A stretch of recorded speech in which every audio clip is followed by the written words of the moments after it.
Hello, everybody. Welcome back to another live stream. I hope you're doing well. I hope you're in merry, festive vibes, I suppose. Spirits is what I was looking for. Merry, festive spirits. I am. I've got some, you can't really tell, but they're little, what are those little stick things that you do at Christmas? What are they called? The candy canes, that's it. They're little candy cane lights. Just getting into it, guys. Trying to get into the spirit of things. And, well, today we are getting into something that's kind of related to Christmas and Christianity. We're going to talk about Russell Brand, and we're going to talk about his recent switch from veganism to no longer being vegan. He's eating steaks now, and that's just what we know of. Who knows what else he's doing and eating. We're going to discuss why that was a bad thing. This was a bad idea that he's done. We're going to go through, I don't know, the title says 10 big reasons. It's probably going to be a lot more than 10, to be totally honest with you. There's a lot of big reasons why this move is not a good one, and we're going to get into all of them. So the plan for today, first of all, we're going to watch a video that just basically gives the overall situation. It's by Mike the Vegan. He did a video about Russell Brand where he goes into everything that's happened and what it all means and basically the whole story. So we're going to look at that. But what's also very exciting about today's stream is we have a guest coming in a little later on. We are going to be joined by someone who I believe he's actually spoken to Russell Brand, at least in DMs, about this topic, about Christianity and veganism. He'll confirm exactly what's been said and that situation when he gets here. But we're going to be joined by Kam Waters, the co-director of the new film Conspiracy, which actually goes into Jesus, Christianity, animals, veganism, the whole lot. So that's going to be amazing to have him here. He'll be joining us shortly after the video reaction from when we look at Mike the Vegan's video. Then Kam will come in. And then when Kam comes in, we're going to discuss Russell Brand, veganism, Christianity, Jesus and veganism, Christmas and veganism. And also we're going to be answering the question, is veganism demonic? Because it seems that a lot of people on YouTube, a lot of Christians on YouTube, think so. They actually do seem to think that veganism is demonic. So we're going to watch some of their videos together, and we're going to see what Kam, who is a devout Christian, very, very committed, faithful Christian, has been for his whole life, baptized the whole lot, played in a gospel band and everything, made a film all about Christianity and animals. We're going to see what he thinks about the people who are claiming that veganism is demonic and a doctrine of devils and all that kind of stuff. We're going to answer a few questions about Russell Brand as well. We're going to be talking about his Christian conversion, how he got baptized and all of his new Christian friends, and whether Kam thinks that impacted his choices to start eating steak and start eating animals. Going to talk about those DMs we mentioned. We're going to talk about what changed between, in Russell Brand's life to make him make these steps, and how can we avoid making the same mistakes. What Christians believe about animals and how maybe they're misguided, and maybe Russell Brand's also been misguided. And what would Jesus think about all this? That's another question we're going to aim to answer today. Oh, and I almost forgot. We have we've got two very special things today. One, Kam will be joining us. That's very special. And two, we have an exclusive, never before revealed, never before seen. No one has ever seen this. It's an interview with Russell Brand from, I believe, just 2 years ago. That was at the Vegan Camp Out Festival. They sat down with him, did an interview with him, and he speaks about, back then he spoke about why he's vegan, what he thinks about animals. And yeah, that's never been seen. It's a completely exclusive video that you are going to get to see today, that before anybody else. It's not been released. This is it. This is the release. We're going to look at that, and we're going to ask, well, could he ever go back to that? And do we agree with him more, what he was saying then, or what he's saying now? Right? These are all the questions that we're going to figure out today. Going to get to the bottom of. Thank you, Full Mar Music, for the super chat. Appreciate it. And Vanessa Hogan, who also sent a tip before we started the stream even. Thank you both. And on that note, yeah, guys, so I'll be casually kind of glancing at the chat as we go today, but obviously when Kam comes on, when we get into the reactions and everything, and it'll be less looking at the chat, okay? So if you want me to respond to you, if you want to talk about something, you want me to check something out, you want me to see your comment, do what the other guys are doing now, like Full Mar Music and Vanessa Hogan. You can send me a tip through the Streamlabs tip, which is right there in the pinned comment. That's the best way to get my attention. It'll pop up and I'll be able to see your message and you'll be supporting my work, which is amazing. Or you can use the super chat option, which is it's the second best way to do it. The reason being super chat, they take more of a cut, whereas Streamlabs takes less of a cut. So, but either way, thank you for supporting me. Thank you for supporting the stream. I will get to your messages when you do that. Okay, guys. Otherwise, you'll just have to get lucky with me in the chat because I won't be like looking at it all that much as we go today. But I will be looking at it. So, you know, have a go. Maybe I'll spot you there if you don't go for the tip options. Okay, guys. Well, let's have a look at this video then. So this is a video by Mike the Vegan. Go and check him out. Subscribe. You see I'm subscribed there. He's a great YouTuber, vegan YouTuber, makes some great videos. And he's gone into this Russell Brand. I was vegan. Now I'm eating steak at Mar-a-Lago. So he's reacting to this recent video from Russell Brand. Let's get into it and see what he's got to add to the situation.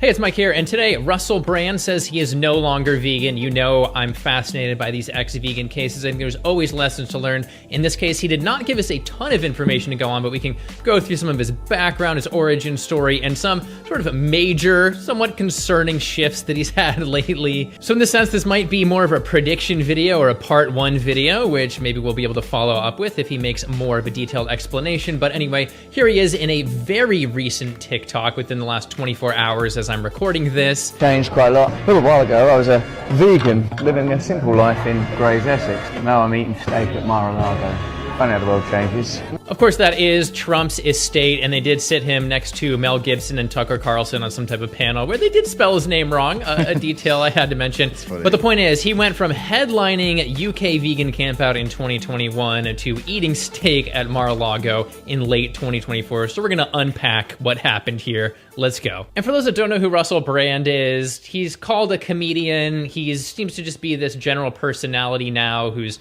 putting out all these ideas. I found out about him from dating Katy Perry years back, and I even met him. I'll talk about that later on. So yeah, this is another celebrity ex-vegan video, and it's at the point where I'm just constantly like, if I see a vegan celebrity, I'm like, you know, what's really gonna happen here? I don't know what the deal is. The actual vegans I know in real life that aren't famous seem to stay vegan, but the famous or celebrity ones, they don't. And the same goes for, you know, plant-based celebrities who say that they're vegan who aren't. Anyway, this is a case where he didn't just quit right there on the spot at Mar-a-Lago. No, it appears at least a week before he mentioned on an interview with carnivore dieter and folate deficiency sufferer from lack of vegetables, Michaela Fuller, formerly Peterson. I've gone from being vegan to being like I'm eating meat and eating meat quite a lot. And yeah, I have a whole video responding to Michaela Peterson's. So just, yeah, quickly here. I don't know, we don't know yet what Russell Brand's reasoning is for this change.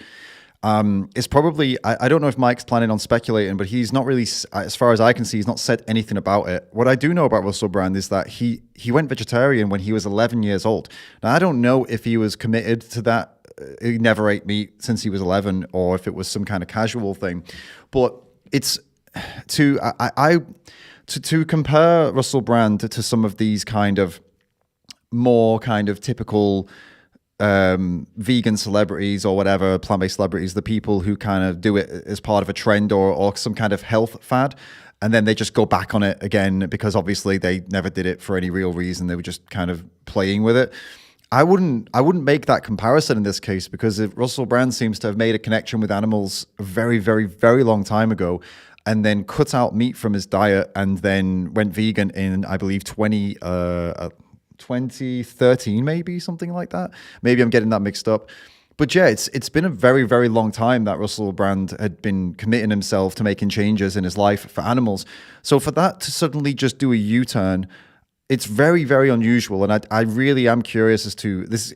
For me, it separates him out from a lot of other people who just play with a plant-based diet or whatever. I think there's something different going on here, and because he was committed for so long, I'm not writing it off that he could have another change and actually say, you know what, that was a momentary slip up. A momentary lapse of dedication. I actually still really care about animals, and I'm going to go, change again. Because after for such a long time since him being a child, he's had that empathy and compassion for animals. And people are fallible, right? People make mistakes, really, really big mistakes. And so, we'll get into it. We'll let Mike continue on anyway before I give my thoughts. TED Talk that was removed because it just had so much good information it couldn't be released, not because it was just riddled with like pseudoscientific and anecdotal claims. But yeah, she's Jordan Peterson's daughter. She coined the lion diet, or some have called it the lying diet, because of how many bogus claims she's made. That's a topic for another time. And you might be wondering, how did he end up this regular guest on Michaela Peterson's podcast, which seems to be, the opposite of the ideology that he was pushing before in the past. We're going to get to that, but first we got to rewind to, what made Russell Brand even change his diet? Well, it goes back to him being 14 years old, listening to the Smiths and their Meat is Murder album, and learning about factory farming in general, and going vegetarian. And well, he did cite Simon Amstell's movie Carnage, which envisions a fully vegan world 50 years in the future, looking back on the atrocities they committed to animals. Interesting think piece. But mainly he points to what the health as the motivator, so a original health motivation. I watched the documentary called What the I don't know about that though, because if he said that he originally went vegetarian because of the music he was listening to and making the connection, and then later on had a kind of another change because of What the Health, as I say, kind of still backs up what I said, that initially he did have a level of empathy and compassion for animals driven by influences in music and influences in his life at that moment. A lot of people went vegetarian around the same time, back when he was like 14, for the same reasons, with the various influences that were around. And the vegetarian movement actually was pretty big at one point, and convincing a lot of people to go vegetarian, from Meat is Murder and the album from Morrissey, I think it was, right? And Morrissey speaking out about these things, and lots of people speaking out about these things. And so, yeah, there are a lot of people did have a big change. And again, just to reiterate here, the guy made a changes in his life for animals at the age of 14 and maintained it all the way through to recent years, and then became a vegan. And only then, after that, did he suddenly go back on it all. And this is why it's not as simple, in my opinion, it's not as simple as casting it away as, oh, he just never really cared, or he's just always been some kind of grifter or something. It's like, well, this is decades of changes that favor animals versus a couple of years now where for some reason he's going back on those changes and making changes that are against animals. It's a very unusual thing, isn't it, to go back on decades of positive change like that. But I'll see.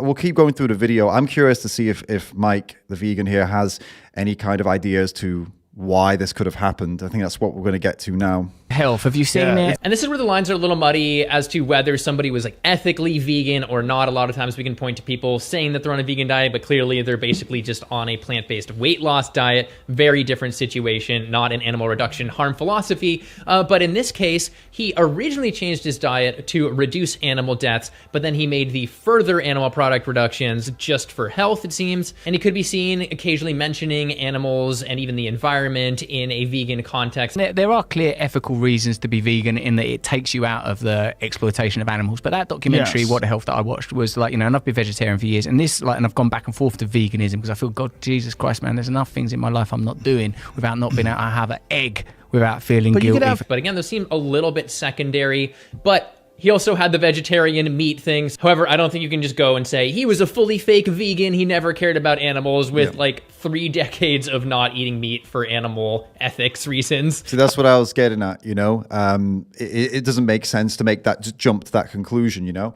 Thank you, Charlie, for the tip.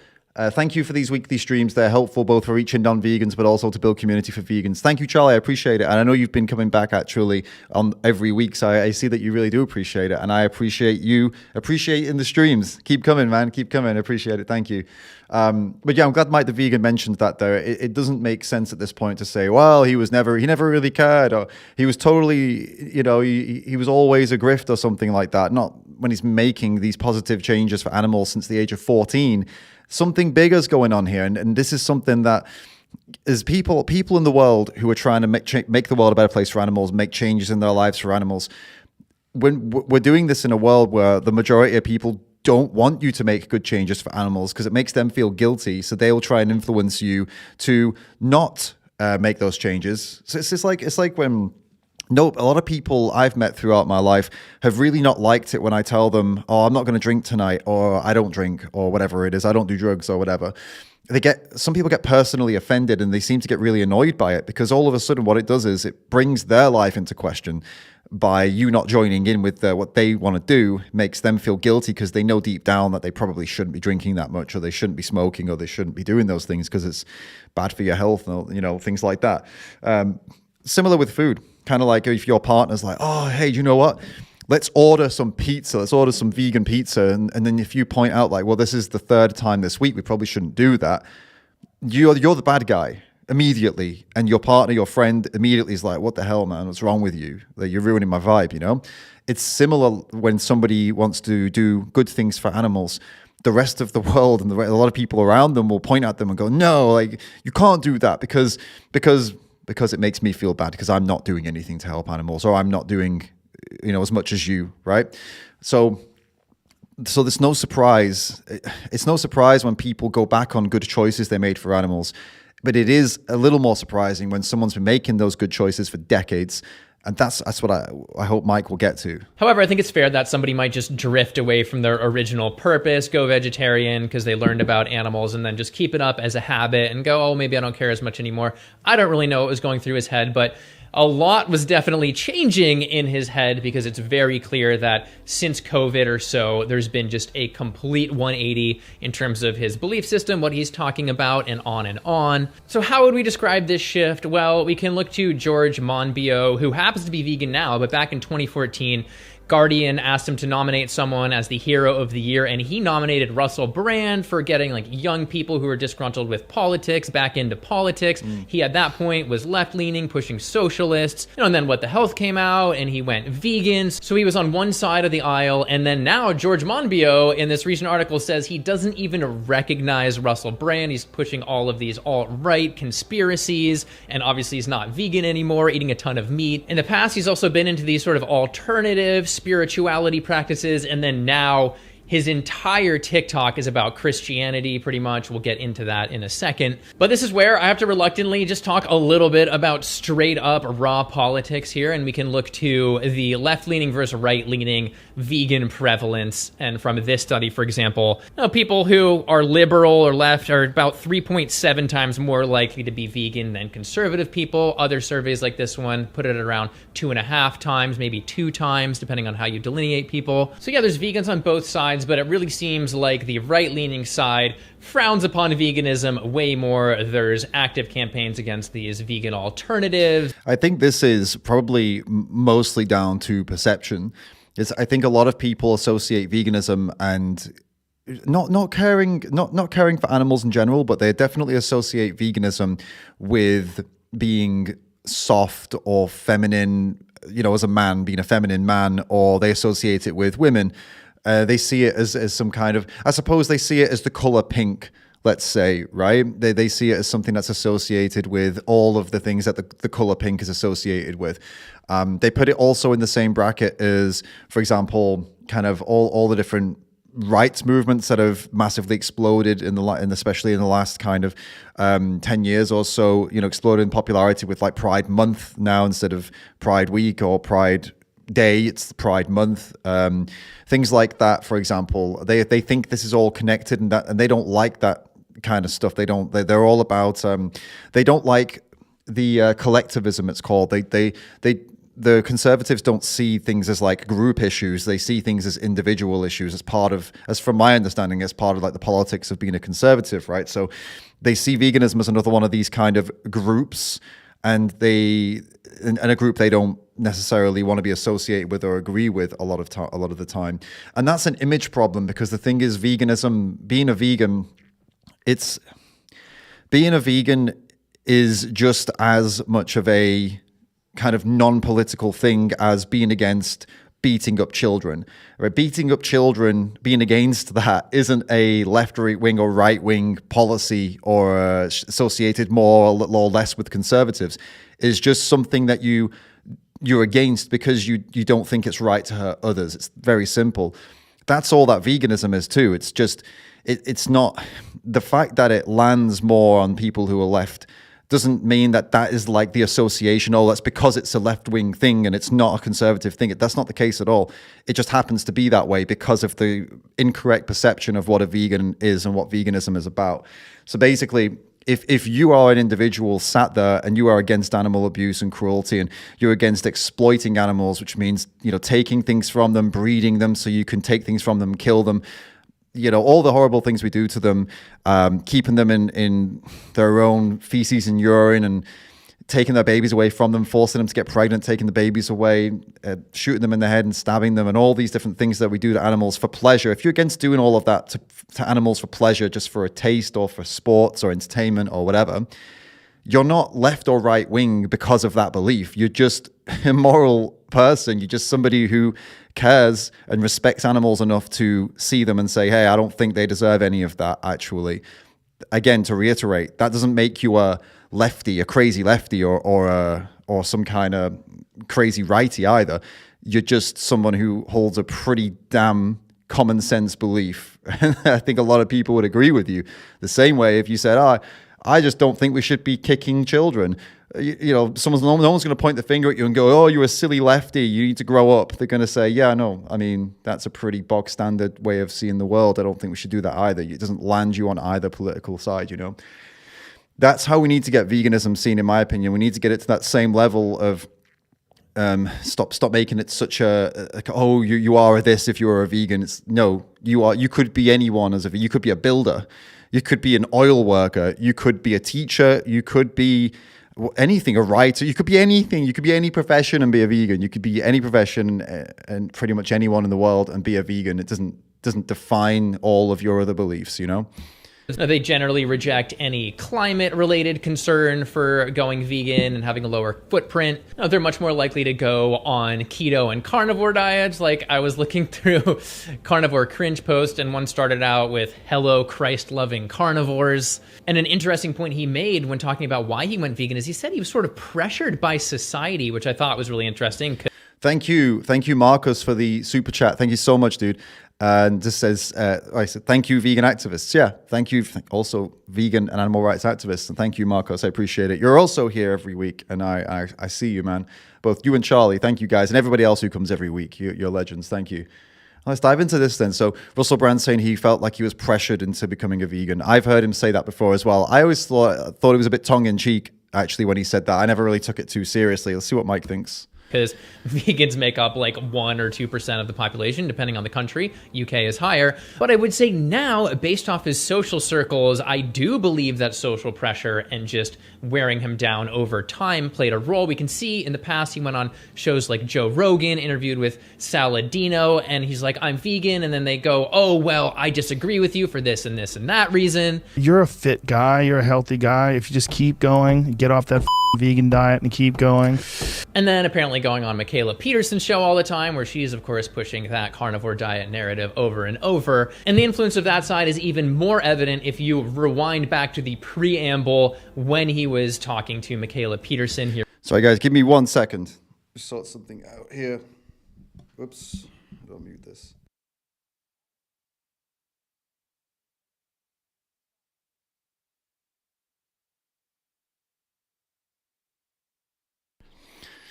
Sorry, guys, we're back in.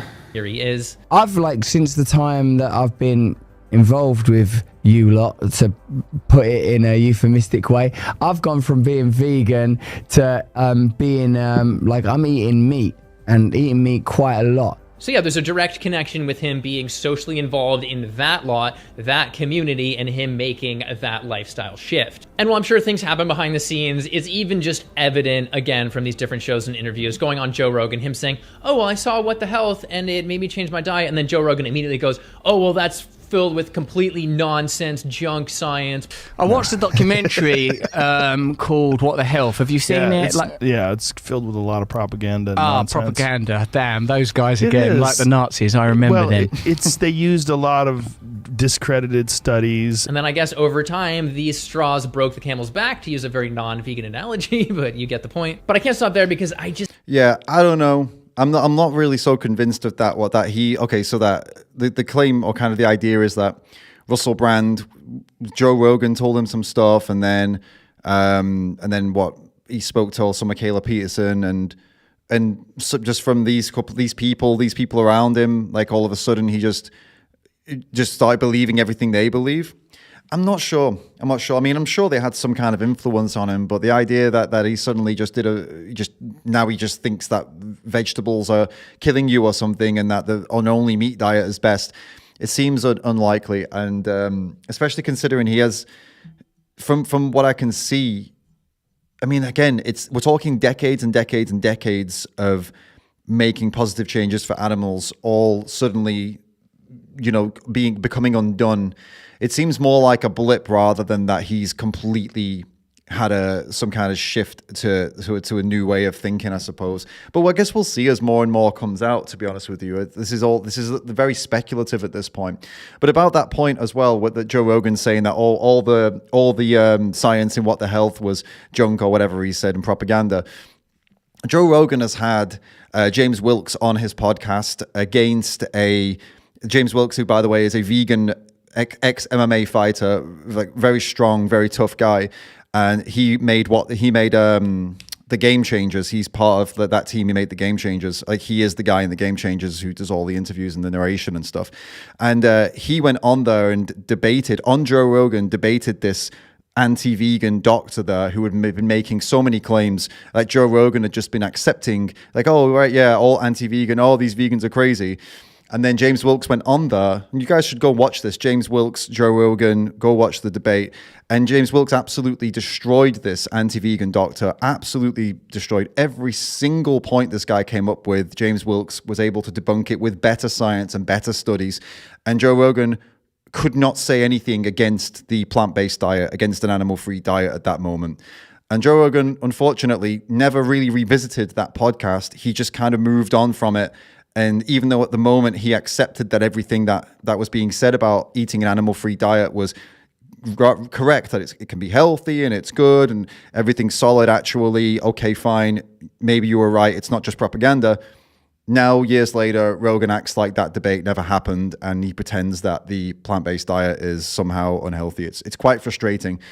So I just wanted to address that anyway. And I'm sure Russell Brand knows all of this as well. So again, it does seem unlikely that he's actually believing what these people are saying, considering that he always questions narratives. That's what he's made his new career from. That's what he's claiming to all be about nowadays. So I don't know. Just can't help but have this inkling that there is a religious component here as well. Again, like I said, as TikTok is basically a Christian TikTok. And just to reiterate how an independent article put it, quote, Russell Brand's Jesus complex is complete and fueled by right-wing conspiracy theories. So I think there might be some aspect of a religious justification here. The whole, Bible says humans were given dominion over animals, cattle, etc. We can do whatever we want, eat them if we want. And of course, I did have to cover this in my little level 5 vegan guide, talking about spiritual decision-making being one quite common thread between these ex-vegans. And I do have to say, spiritualities of all different things. I'm not trying to poo-poo on anybody's spirituality, but a lot of times spiritual decisions are simply not made using science or logic. And so it can be a reason to do anything. And this is where I want to take a quick moment to just dive into religion, because I do have to go ahead and challenge him to watch Cowspiracy, which was made by the same people that made What the Health, as well as Cowspiracy, Seaspiracy, and it is now streaming for free on their website. And we're going to have the director from Cowspiracy joining us after we've reacted to this video, so stick around. Kam Waters will be here to have a talk about all of this, how Christianity is linked with all of this, possibly. And also, I believe he chatted in DMs with Russell Brand at some point about these types of things. I don't know for sure everything. Stick around. And also, for those who missed the intro, we also have an exclusive interview with Russell Brand that was filmed a couple years back, where he's talking about what animals mean to him and veganism. And it's never been seen before. So stick around for that as well. We're going to check that out and see, maybe how sad it is, really. But we'll see what he said back then and how passionate he was and everything. And that would be great to look at and see the difference between then and now. Thank you, Dave, for the tip. He says the healthcare CEO assassination is a similar issue to veganism in the sense it was celebrated by both left-wing and right-wing people. Some justice issues just resonate with everyone. Animal cruelty can definitely be one such topic. Dave, thank you for the tip. I got to say, though, although I appreciate your tip and thank you for sharing your thoughts, I do not agree with you that assassinating assassinating someone is a similar issue to veganism. I've got to call that out, bro. I'm sorry. I don't agree with you on that one. And I don't agree that murdering people who are operating within the law in their society is a good idea. We need to change the system and change the laws that allow people to do horrible things and exploit others. We can't just go around murdering people that work within a broken system and do, even though we don't agree with them and what they're doing is wrong. If the system's broken, you can't murder people for making the most out of the system, right? Change the system. So I would be very cautious about trying to link veganism and animal rights with something like that, to be honest with you. But thank you again for the tip. Dillian, thanks for the super chat, mate. He says, you can even be the sausage king and be vegan because vegan sausages are luscious and lovely and you can taste the meat in them. That's Dillian's being sarcastic. You should go and Google that, the sausage expert. Go and Google vegan sausage expert and watch the video. You should go check that out if you don't know what that's referring to. Thank you, Dillian. And then Mark, thank you for a super chat, Mark. Thank you, David. The survey question is misleading. Should Christmas be a time of peace for all, or isn't for animals? Sorry, Mark, you've lost me there, mate. The poll question is Christmas a time of peace for all, or is Christmas a time of peace for humans only? That's the poll question. I'm not sure if it's misleading. Mark, you'll have to let me know why that's misleading. But thank you, guys. Keep the tips coming, and I'll keep on checking for when they come. Let's jump back in. What the health got him to go vegan, he owes it to those filmmakers to at least check out their new film. And I'm going to talk about a little bit of spoilers of it for a little bit. You can just skip ahead a few notches there if you want. But one of the main claims of the movie was that, hey, the den of thieves that Jesus mentioned in Jerusalem at the Temple Mount, where he was then crucified and later killed largely for, well, the word thieves there doesn't perhaps translate accurately. It's a Greek translation, which might more accurately be interpreted as violent one. And I was like, is that really the case? So I went and did a little bit of fact checking. And yeah, that word is paritz. It's a Hebrew word. And yeah, well, sometimes it's either robber or violent one. If you look further at the root, it could even mean to split things. It could even be interpreted as a butcher. And that matters to some extent. But what also just matters is the huge amount of evidence that that Temple Mount was essentially a massive animal sacrifice slaughterhouse. And more compelling to me, a 2013 archaeological study looked at animal bones in Jerusalem. As Live Science summed it up, quote, animal sacrifice powered Jerusalem's ancient economy. We're going to get into all of that very soon with Kam Waters, who actually, everything that Mike the Vegan is referring to here, Kam Waters actually did all of this research and made this film that he's talking about. So stick around, he's coming soon. And a dump dated to the time of Jesus had unusually high amounts of animal bones. And they also say, quote, some passages in the text depict priests wading up to their knees in blood, and others describe 1.2 million animals being slaughtered in a day. And the ancient Jewish historian Flavius Josephus also described an enormous slaughtering operation. You know, we have texts talking about blood just coming up to people's knees, and it's like, humans weren't being killed there. So could it be, as the movie suggests, that this person known as Jesus was actually just an annoying animal rights activist, and that's part of the reason they killed him. And then much of his message there was just rewritten by meat-eating people in the future. And this personally has no bearing on my decision to be vegan, but I think somebody like Russell Brand would be interested to know this point of view. And last point I'll say about the movie, it goes into a lot more than that. It goes into Buddhism, it goes into Hinduism paradoxes, and on and on. But I just want to say, since he hasn't responded, I like to envision or even predict what his actual explanation for why he quit eating a vegan diet is. I've gotten a lot of frenzied hatred from the dogmatic vegans, and I thought it would be fine to eat animals since the Bible says they were put here on Earth for humans, and from Genesis 1:26, we have dominion over them. I also heard some fantastic stories from carnivore dieters, and thought, like Paul Saladino and Michaela Peterson, I gotta try eating a ton of meat. So I have been eating steak, which they say kills less animals than harvesting soy, and bloody vegans are often relying on processed foods, and getting nutrients is hard, even though I never got a blood test or anything. It's not that I don't care about animals anymore, I just no longer care about animals enough not to eat them. I know my Russell Brand British accent just got worse and worse there. Maybe it would have been a good opportunity for a little deep fake video, but I probably shouldn't put those out. And another issue. So yeah, I don't know what to say about that, but what I will say is check out Cowspiracy. Go to Christspiracy.com and watch the film that they're talking about. Again, but like I'll just repeat, I do not know for 100% why Russell Brand has decided to start eating meat again. I don't even know if it would be a permanent fixture change for him, or if it's just a lapse of judgment. But it does appear to be likely that the religion and the people around him, maybe just the peer pressure and the wanting to fit in socially. I do have some more thoughts on it that I think, but we'll come to that when Cam joins, and I'll give you my guess as to what I think has happened. I see here with Russell Brand is that, it's okay to not have some super science education and background. He has a situation where he went to an arts college, got expelled, he's had drug issues, etc. I just don't think that he has a good foundation in scientific knowledge. I don't think that's something that... I think he's glossed over Russell Brand's issues there. He didn't just have like a couple of issues when he was younger and drugs. He's had very severe addiction, like really, really severe, serious issues, and quite a long time of them as well. So just to be clear there, I just wanted to kind of make you aware of that. The guy's been through a lot. And usually, people who've been through a lot of crap, they people can still make mistakes, still human, right? There's this kind of concept that I see a lot within, especially within the kind of vegan world, when people do what Russell Brand's done, is that people will say things like, well, he's so rich and popular and successful, so he knows better. And it's like, being rich and successful doesn't make you any less of a human. It doesn't delete all of your past either. There are people like Russell Brand has a really, really bad past. Like some of the stories I've heard him tell in interviews and stuff and on his own channel where of his life of being addicted and abusing his body and all the psychological issues he's had, they don't just go away when you get a lot of money.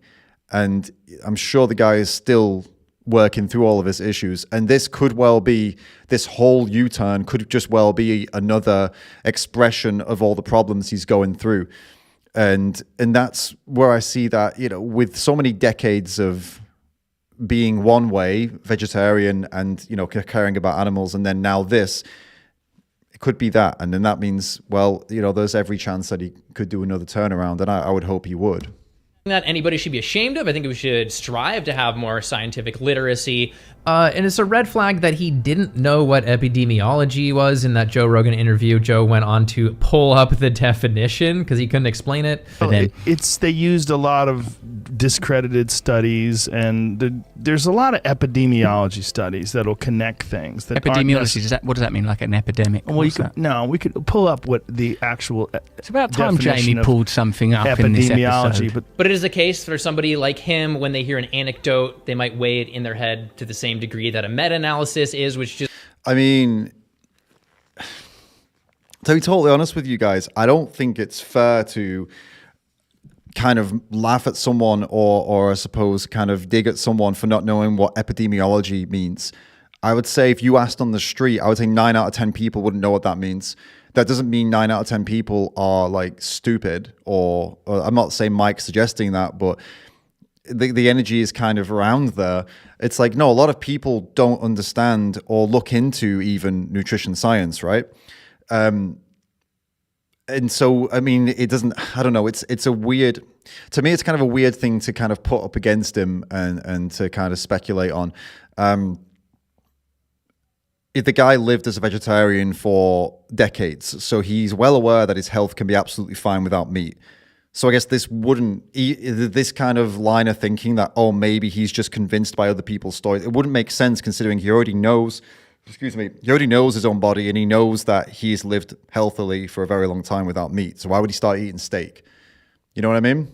So a little bit of a, but anyway, I just wanted to point that out. Is really not how we should be operating. So when processed and red meat are class 1A and 2A carcinogens, and vegans, for example, from this meta-analysis have 15% lower cancer risk, and we can see from Adventist studies that they have like 70% lower diabetes risk, they average normal BMI, on and on, all of these scientifically validated ways that a vegan diet is healthier. He heard that message, he went vegan, and that was cool. He seemed to do fine in terms of health. I didn't hear him complaining. Who knows, maybe he'll have some post hoc complaints about his health. Everyone feels tired on every diet, so, you know, might as well say that. I guess I'm just saying that not having a scientific background makes you more vulnerable to, say, an anecdote from Michaela Peterson that she reversed her arthritis or something. And also, perhaps, what products you sell. And this brings me to how, you know, researching Russell Brand a lot, one word came up quite a bit, and that was grifter. You know, it's concerning when Wired has an entire article about you and your dark economics. But yeah, to a particular example, here is a video of him selling this, like, anti-corruption energy necklace. Get one as well, particularly if you're planning to go to an airport anytime soon, because the bloody things are full of lethal signals. AirTech, a glorious amulet to protect you from corrupting signals. And this is where I think it all fits together. Not only can he maybe make more money this way, I don't know if he can make more money this way, but we have this full picture of him, not being super scientifically literate and going down this pipeline of conspiracy theories, promoting these weird, non-scientifically validated, really pseudo-scientific products. So what's the thing that he's talking about here? Was it Amtech amulet or something? No, what is this? None of these, is it? What was the thing that he was just talking about? I want to see what that was. This. Get one as well, particularly if you're planning to go to an airport anytime soon, because the bloody things are full of lethal signals. AirTech, sorry. Okay.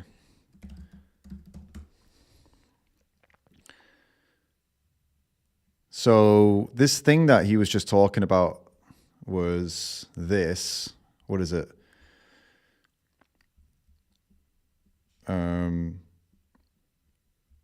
Okay, I don't know what this thing is. I'd have to look into it, but it seems to be some kind of signal blocker or something. I don't know, block some kind of sponsored by the UFC and wrestling and Canada basketball apparently. And they claim they've got studies and backed from researchers and all this kind of stuff. So, I mean, I don't know, all this stuff could just be complete nonsense, right? But it seems a little strange to just cast it off as pseudoscience without actually confirming if it is pseudoscience or not. This is the thing that he's... And this, you know, it's important to double check, right? Because the claim here is that, oh, well, you know, he's making money out of pseudoscience, but this, I don't know what that is. A glorious amulet to protect you from corrupting signals. And this is where I think it all fits together. Not only can he maybe make more money this way, I don't know if he can make more money this way, but we have this full picture of him, not being super scientifically literate and going down this pipeline of conspiracy theories, promoting these weird, non-scientifically validated, really pseudo-scientific products. And then again... And this point about the conspiracy theories, guys, I mean, look, I am a vegan, and so I am biased in this situation, obviously. I don't agree with Russell Brand eating steak and going back on the things that he's committed to for animals. And we're going to get into exactly what he said about animals a little later on with an exclusive interview with Russell Brand. But not like he's not coming on, but we're going to watch an exclusive interview that hasn't been seen yet that I've got access to, okay? But to these other claims about him, like, oh, he's a conspiracy theorist and he's ripping people off and he's grifting and this and this and this. I'm as biased as you can be. Like I could easily speak against him here and start ripping into him. But I mean, he started getting into the more kind of questioning narratives and stuff around the time of like 2019, 2020, 2021, when there were a lot of things going on in society, like lockdowns and stuff like that, you were actually getting banned off social media for questioning. And so I think a lot of people around that time, including Russell Brand, got a taste of actually how much kind of corruption there is and how much the kind of government works with the social media and works with all the tech companies and how they can literally shut you down and shut all your bank accounts down just for saying the wrong things, you know? And so a lot of people, I suppose, got radicalized back at that time and radicalized into being more, looking into the areas and questioning things a lot more. And I suppose being more open-minded to things that they previously would have said, that's absolutely ridiculous, or there's no way the government would do that. And now they start looking into those things. I don't think that's necessarily a bad thing, because that's exactly how we become vegan. That's exactly how we all found our way to become vegan, is because somebody said to us, hey, you should question the narrative. Animals aren't just out there in the green grassy fields. They're all kept inside. Free range isn't really free range. Free range is a slightly bigger barn. The only time those animals will see the light of day is when they go to the slaughterhouse. They'll briefly see the light of day while they're shoved into a truck and then, if we didn't, we become vegan because we do what Russell Brand does. And we say, hey, do you know what? Like, I'm going to question the narrative and I'm going to dig deeper and I'm going to expose this. And a lot of people call vegans, not conspiracy theorists, but they claim that we make stuff up and we lie and we make things worse than they are and stuff like that. And no, we don't. We just expose the truth and we look deeper for it. And in a lot of cases, that's what Russell Brand is doing now. Does he always get it right? No, obviously. A lot of the videos he makes I've seen videos that he's made that have been very silly, but then I've seen some videos he's made where they've had genuine things that I think need to be paid more attention to. And again, as vegans, we've also had these moments where we've looked at something and gone, holy crap, this is blowing my mind. And Russell Brand's had a lot of those moments in his newer career as like questioning the narrative and stuff. So I don't know if it's fair to just brand him as like, oh, he's just this idiot conspiracy theorist and don't listen to him. That's what people say about vegans. That's exactly the same as what people say about vegans. Don't listen to them, they're idiots. They don't know what they're talking about. And we're sat here like, well, yeah, we do. And we've got all the evidence to show it. And look at all these points we can make. And look at this video, and look at this video, look at this website. He does the same thing. Now, and again, vegans aren't always right about every single thing. Vegans, we say things that are sometimes incorrect, the wrong fact, or a number is slightly off, or maybe we explain something we didn't completely understand, or someone didn't completely understand it and explain it wrong or whatever. He does that too, fine. But yeah, my point is it's not smart to just do a write-off on that. And this is what I mean. We can separate the guy. We can separate those things from other things, right? This we don't know exactly why he's eating meat again. I have my theory, and I don't completely agree with Mike the Vegan here on his reasoning as to why he's done this. I think we're going to differ. Let's see anyway. And the scientific literature going and eating a bunch of meat, which, there's no large-scale study that says eat a bunch of meat is good. And then the last topic I want to touch on here, which really doesn't feel necessary, but I'm like, why not talk about how I met him and also how he has at least 4 sexual assault allegations against him. And Grace that former comedian and Hollywood star Russell Brand has spent years peddling conspiracy theories on YouTube. And just last year, he was accused of rape, sexual assault, and emotional abuse by 4 women, one of whom was as young as 16 at the time. Those are accusations that Brand denies. And people are saying that could have played a role in his shift in philosophy where he was accused of that. And he said, no, it's just like the deep state coming for me. And since then, he's been baptized by Bear Grylls in an attempt to rebrand himself as a born-again Christian. Although he might be Catholic because he's uploaded videos where he's praying the rosary. And while these are just allegations, I did meet him maybe a decade or more ago back. He probably doesn't remember me. No, I was at a party and I have a friend who, maybe wasn't comfortable with guys kissing him, and Russell picked up on that, and then he made it his mission to try and non-consensually kiss my friend who was a guy because he thought it was funny. No, there were several witnesses from that night, and every once in a while me and my friends talk about it and be like, oh, that was weird, but everyone's like, oh, he's just a comedian and he's famous, like whatever. And the other allegations are, of course, much more serious. So yeah, in the end here, we don't have that much information to go on. That veganism stuff's for the birds, though. Sorry, vegan people. We just have this trail of breadcrumbs that leads directly from a Joe Rogan interview to eating steak in Mar-a-Lago, in my humble opinion. Also, his main platform appears to be Twitter or X, whatever you want to call it. He has 10 million followers there. And I have to say, the information that he's been exposed to on there has likely also shifted since Elon Musk bought it. I know my brother hopped back on Twitter after a long hiatus, and one of the first posts he saw was, scientific study shows why black people are less intelligent, and he was getting just shoved down this weird, like, white supremacist, alt-right pipeline very quickly, just a completely different algorithm. Did that play a role, or was it just interpersonal stuff with people like Rogan and Michaela Peterson and Saladino? I don't know. If anything, the story of Russell Brand is just a story of how wildly one's person. I mean, if you're getting served that kind of stuff on Twitter, and you engage with it, you'll get served more of it. It's so I don't know about if the algorithm on Twitter only serves you and what you're interested in. So if it's serving you that stuff, it means you've shown some interest in it. And if you don't want it to serve you that stuff, then click, don't show me this anymore. But yeah, I don't know. I've got to say, guys, I feel a little bit like I think Mike the Vegan's a solid creator, and I appreciate his perspective, but I'm not I got to say, I'm not completely in agreement here, and we'll get into it. I keep saying this, but we'll get further into it when Cam comes on, which will be in the next 5 minutes or so. Perspective and beliefs can change in such a short period of time. Again, 2021 UK vegan campout headliner to eating steaks at Mar-a-Lago. I don't know. I don't have an explanation for it. So yeah, there'll probably be a part 2 once he comes out with his official reasons for why he's no longer vegan. All right, cool. Okay, thanks, Mike the Vegan. Go and subscribe to Mike the Vegan. This was a really interesting video, and it was good to get Mike's perspective. I definitely agree with him on some stuff, but I was more... I think the difference between me and Mike here is that I'm more... what Mike considers to be conspiracy theories, I'm less convinced are conspiracy theories. I think there are a lot of just actual conspiracies. And I wouldn't just throw the baby out with the bathwater like, okay, yeah, no, it's not good that Russell Brand is now eating steak again after decades of not eating meat. It's not good that he's turned his back on animals, but then it doesn't mean that he's not been right and that a lot of the things he talks about that aren't concerning. There are a lot of things he talks about that are very, very concerning. And there are a lot of things now that are available to look at on Twitter that previously would have gotten you immediately banned on Twitter that are important for us to know about the last 5 years and about stuff that's happened throughout history and about stuff that's happening right now. It's important to have access to this information so you can determine what you you can go and look into these things yourself. You can go and look for the evidence of the things that people are claiming yourself, as opposed to just having perspectives removed from social media. Like you can have the freedom to actually go and check into it yourself rather than never even seeing it. I think that's a preferable.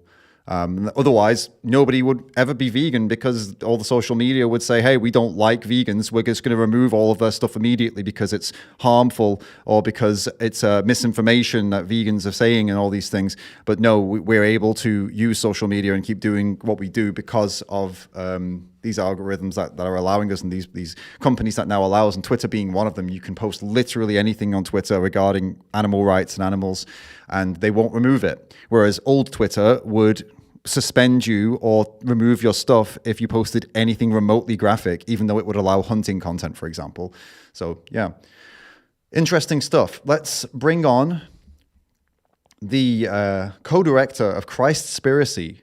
Guys, a new film, Cowspiracy.com. Go and check it out. You can go and watch for free right now. It's an amazing film about Jesus, Christianity, animals, animal rights, veganism, all connected in this amazing film that uncovers 2,000-year history, a 2,000-year hidden secret, a 2,000-year history that has been covered up. It's a fantastic film. I think what we'll do is, I was going to say I was going to put a video on that Cam made, the director made recently, but instead we'll just bring him on. Let's just bring him in, huh? All right. Give me 2 seconds to make sure this is all working, and we'll bring Kam Waters in to have a chat about all this madness with Russell Brand. How's everyone doing, by the way, while I'm setting this up?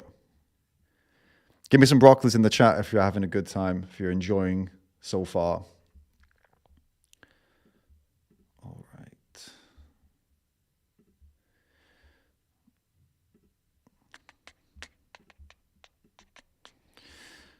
I see some broccolis, love it. All right, seems we've got Cam. Let's bring Cam on in. Cam, can you hear me so far? Are we all good? You hear me, see me? Yeah, I can hear you. Great. Can you hear me? Yeah, I think we can. Guys, can you hear Cam? You can't see him yet, but can you hear him? We're going to bring him in. Here we go. Hopefully I've got you set up right. Oh, you're just a little bit to the left. Hey, Cam, you're on stream. How's it going, man? Where do I stand? Stay exactly where you are. I'll sort you out. I'm just going to shift you over a little bit on my side. Yeah, but no, how are you doing, dude? Good. Is my microphone coming through? Does it sound like my microphone? Tap it. Yeah, that's your mic. Cool. Sweet. We're rocking. I know. I'm shocked as well that this is actually working. I'm genuinely. I was expecting the worst. I was like, this is not going to work. It's my first time doing like this kind of vertical style, with a guest. So it's working so far. So we're all good. So Cam, were you watching? Did you see what we were chatting about? Yeah. I caught it in and out. I'm actually right now. Funny enough, there's a live screening of the film happening Oh, yeah? on this digital platform it's happening. There's 3 screenings all throughout the day. So anyone who hasn't seen the film actually can watch it. It's through this platform called Gather, GATHR.com, and there's a full live stream chat and whatnot. So that's I'm awesome. like watching yours and watching that and seeing what people are saying, and I have to jump in there. Funny enough, I don't know if you saw my WhatsApp, but in about an hour, I'm gonna have to actually jump over there. Okay, and, so we got you for talk with them. Okay, we got you for an hour. All right. Yeah. Cool. All right. Well, let's try and make the most of it then. So we were, and by the way, guys, Cam is also, we will take questions, but through the Streamlabs link or through the super chat. All right. We'll be doing questions there while Cam's here. And so what I want to talk to you about, well, let's talk about Russell Brand. This is the topic of the hour, right? So we just watched Mike the Vegan's video where he explains everything that had happened and basically how, Russell Brand had been veggie since the age of like 14. I've read 11 somewhere for some reason, but 14 anyway. And then apparently stopped eating meat then. And then now, was a vegan for about, I think since I think I just checked. I think it was like 2013, something like that, maybe later. But said he was a vegan anyway around then. And then now he's eating steak. And you just made a video about this as well, didn't you? I did. Yeah, I did. It's been quite a shock because there was even a moment where we were considering having him as like a honorary executive producer of our film, just because he's deeply connected with the previous films. What the Health, I believe, was actually what made him finally give up like eggs or something like that. He had Kip on his podcast talking about a lot of that stuff. And then given his kind of spiritual nature, willingness to talk about those kind of more uncomfortable topics, he did that whole Messiah Complex tour a long time ago. So we even had like some discussions about that. We opted to not eventually, but it's been a shock because we were hoping that he would see the film sooner than later. There's been discussions about that, which we can talk about, but then this happened. So right. We're just trying to give him a nudge because we do have those conversations going, but sometimes when something this public happens, it's almost like you have to publicly say something to catch attention, maybe. So we're trying that. Yeah, there's something to that, I guess. I mean, it's for sure. There's something to it. I think your video. I mean, let's talk about this. You made a quick video about it, and I think your video was pretty reasonable, and I think that's probably the right way to go about it, rather than being like disparaging or kind of like trying to drag someone through the mud. Because as far as I can see, Russell Brand, he's not outed himself as like, oh, now I am against veganism and, I was an idiot and vegans are stupid. And all. He's not saying anything even remotely close to that. All he's said so far is, I'm eating meat now, I'm eating steak now. And that's literally it. Like, so I think it's like to be disparaging and start like absolutely shredding the guy. All that's going to do is push him further to becoming an anti-vegan. Especially if you start, he's an idiot, he was never vegan, he's always been a moron, all this kind of stuff I've seen a lot of people saying. It's like, well, do you want him to start talking against veganism? Do you want him to start coming? Because trust me, if he comes at us, he will have a lot more success than if we come at him. You know what I mean? And your video did a good job of that. And so let's get into that. So you were in DMs with him, right? On the Cowspiracy channel. What did you discuss? What did he say? Yeah, well, actually, it's been an ongoing conversation that Kip's been having with him, the co-director of What the Health and Cowspiracy, ever since they did a podcast together, and essentially he's had the link to the film of Cowspiracy. That's been the brunt of the conversation for the last number of years now, since we were almost done with it, talking about some of these different potentialities and opportunities. And then, he said a while ago when we were releasing, in theaters that he was going to try to watch it. But, he's a busy guy. To sit down for 2 hours and watch a film is probably really, really difficult. So I don't know that he's seen it. It seems like he hasn't. But he recently sent a message, ironically, like 2 weeks ago. Really? I think that he was just sharing that he's been looking in the scripture in his Bible and noticing how there's kind of talk of not killing animals, or maybe we shouldn't kill animals in the scripture. And he's like, I'd love to talk to you about this. And so, there's been correspondence back like, hey, this is what the film is about. And it's a really important conversation. And so we're trying to do everything we can, because he's got that break bread segment on his podcast now, which is specifically about like his faith journey too, and trying to make sense of all of that.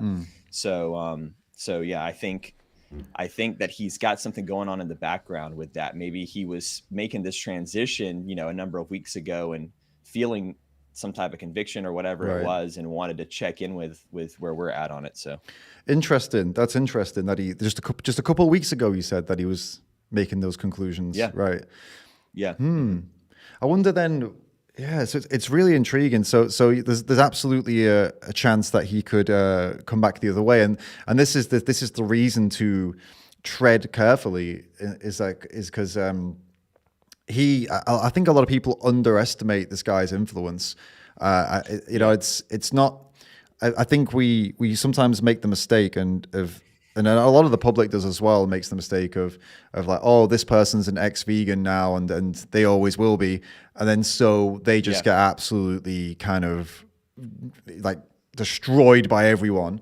And everyone acts as if like they could never change again. But in this case, he has like millions and millions of followers, and he's asking you guys about the Bible and stuff and about the place of animals there. So it's absolutely, that sounds pretty promising. So let's dive into that then, more about the questions he was asking then, right? Because he's asking you, okay, animals in the Bible, animals in Christianity. Which scriptures do you think he was reading? Like if you were to guess, pro-animal scriptures. Yeah, that's a good point. I think it's hard to know for sure, but what I do know is that when I see him on Instagram, he'll share a lot after maybe he's done like a Bible study, and he'll like orate in his pontificating way that he does about what he's just read and what it means to him and what he's like wrestling with. And often he loves quoting letters from Paul, which for anyone in your chat here or whatever that doesn't really know that much about the Bible, he's a guy that came much longer after Jesus' crucifixion. He became an apostle. He never actually even met Jesus in the flesh, according to the text. He just had this revelation, and his words dominate the New Testament, which is the part of the Bible where Jesus talks. He has more words in the Bible than Jesus does. Right. And so it's kind of a whole tension that's been around since the beginning of the movement, in the first century, that there's this guy, Paul, that seems to have a little bit of a different idea than like Jesus's own brother and the other disciples that knew him. And one of those big main tensions is Paul's just lackluster care about consuming animals and animal flesh. And there's multiple texts where he's going back and forth on that. So I have to consider that something about Russell's fascination with Paul may have something to do with it from the scripture sense, like what he's reading and wrestling with and seeing that tension that's there in the scripture. And I can only imagine that Russell resonates with Paul a little bit because archetypically they're very similar characters.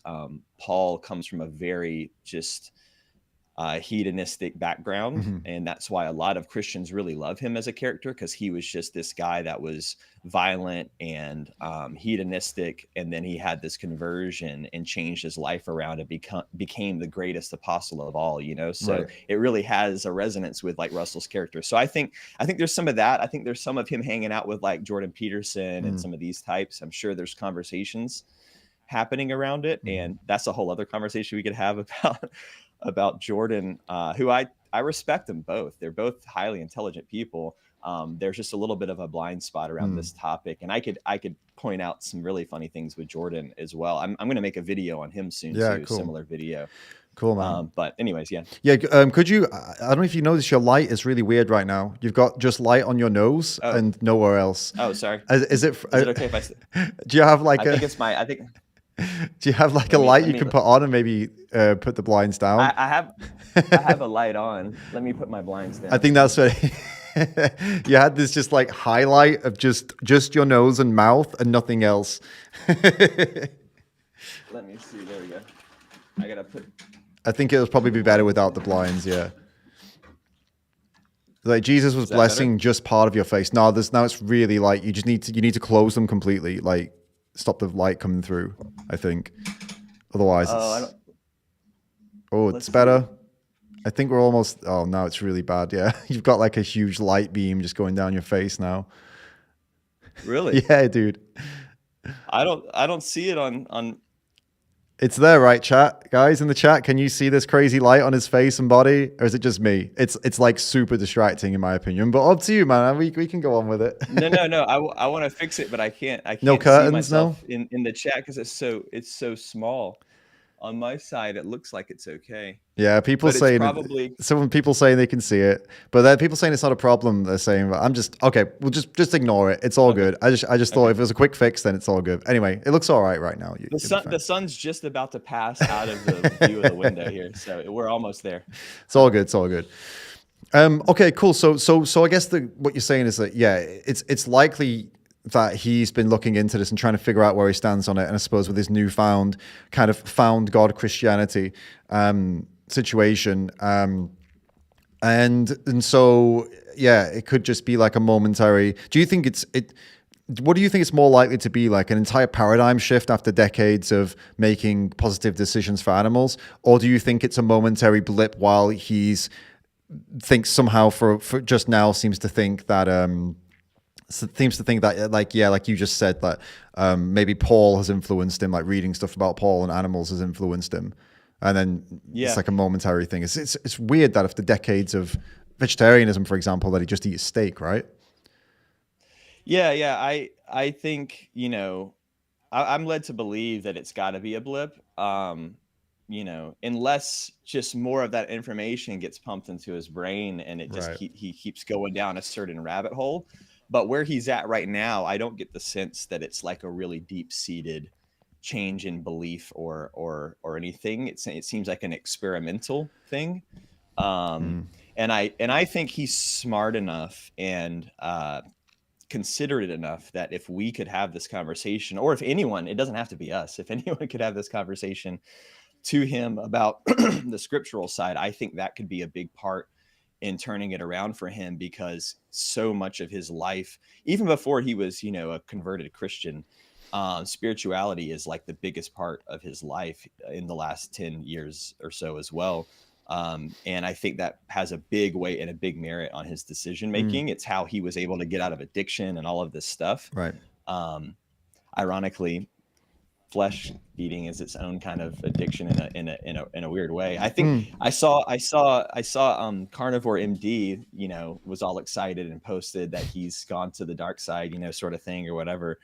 And I kind of feel for him too. I'm like, oh man, that's like, I wouldn't be celebrating someone who's had a past with like addiction going to some transitioning to something like this, because it can be its own, I think gateway to other behaviors. But yeah, I think I'll share with you what I think could have happened, and then we can look into the kind of the response to that, and especially with regards to like Jesus and Christianity, which is what I know that your specialty is. But what I think is likely what happened here is, and again, I always think about these things when I used to think about celebrities as if these untouchable, rich, successful, oh my God, they must be just bigger, so much larger than life and so much different to me.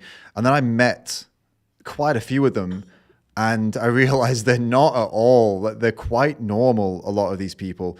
You've got your absolute top of the top, elites, and I bet they're very weird and different, fine.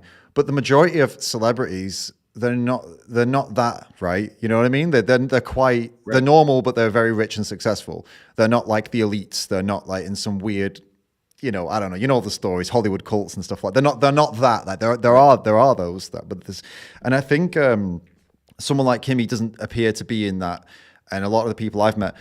And so I start to think, like, when I see something like this, I'm thinking, right, what would I think about this if he were a regular person? And it's quite simple to me. What if I was going to speculate? So look what happened to him, right? So there was the whole, lockdowns, pandemic, all that stuff, and that kind of radicalized him from my perspective. That's where I think all the kind of digging deeper into stuff started, and then a lot of people around him ditched him then, and he lost a lot of support and a lot of friendships, and he said that a lot of his people just ditched him the second he started asking those questions. Then there was all the allegations. And that cut off a whole other group of people that would have supported him. And he probably lost a lot of friends and a lot of really, close people through all of that. And then right after that, when this happens to you, when you get cut off and your entire support system falls away, what do? Well, you reach out to anyone that shows you any minuscule bit of love, right? And it looks like the Christian conservatives are the ones that, some of them, showed him some love. And then it appears to me that ever since that happened, he's just been maybe subconsciously trying to please them so that they won't leave him too. Right? Because if you have two massive public things that just destroy your life and through allegations and stuff like that, then that's probably where you're going to be at. I mean, I would be like that if this happened to me. Would you? Yeah. For sure. So then, and I feel. Yeah. Sorry, go on, man. Go ahead.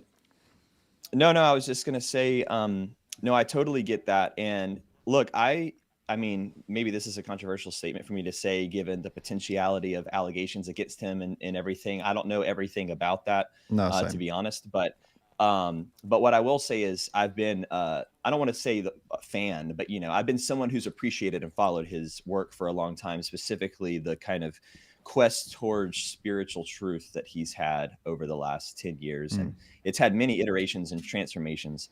But then it was very interesting to see him recently come towards Christianity and the way in which he's done it. And I definitely, even from that point of view, I have no judgments about someone's path towards that, but I could sense a little bit that he was jumping into the deep end, like in a certain kind of way that I've seen, when people first find that new faith or that new excitement for it, and they're just lapping everything up. And I think that he's, like you said, he's in that world where he's getting a lot of attention for his, his political statements or questions, should I say, around what's going on with the government and all of these things. And right next to him, all around in that circle, are people that have very strong opinions about this. They have, it's specifically Jordan Peterson. And funny, I was at this thing called Rescue the Republic in Washington, D.C. not that long ago. We had a tour for Conspiracy at all the Ivy League schools. And I stopped by in Washington, D.C. because there was this kind of like rally of sorts. It wasn't really political. It was apolitical. It was like a rally against war.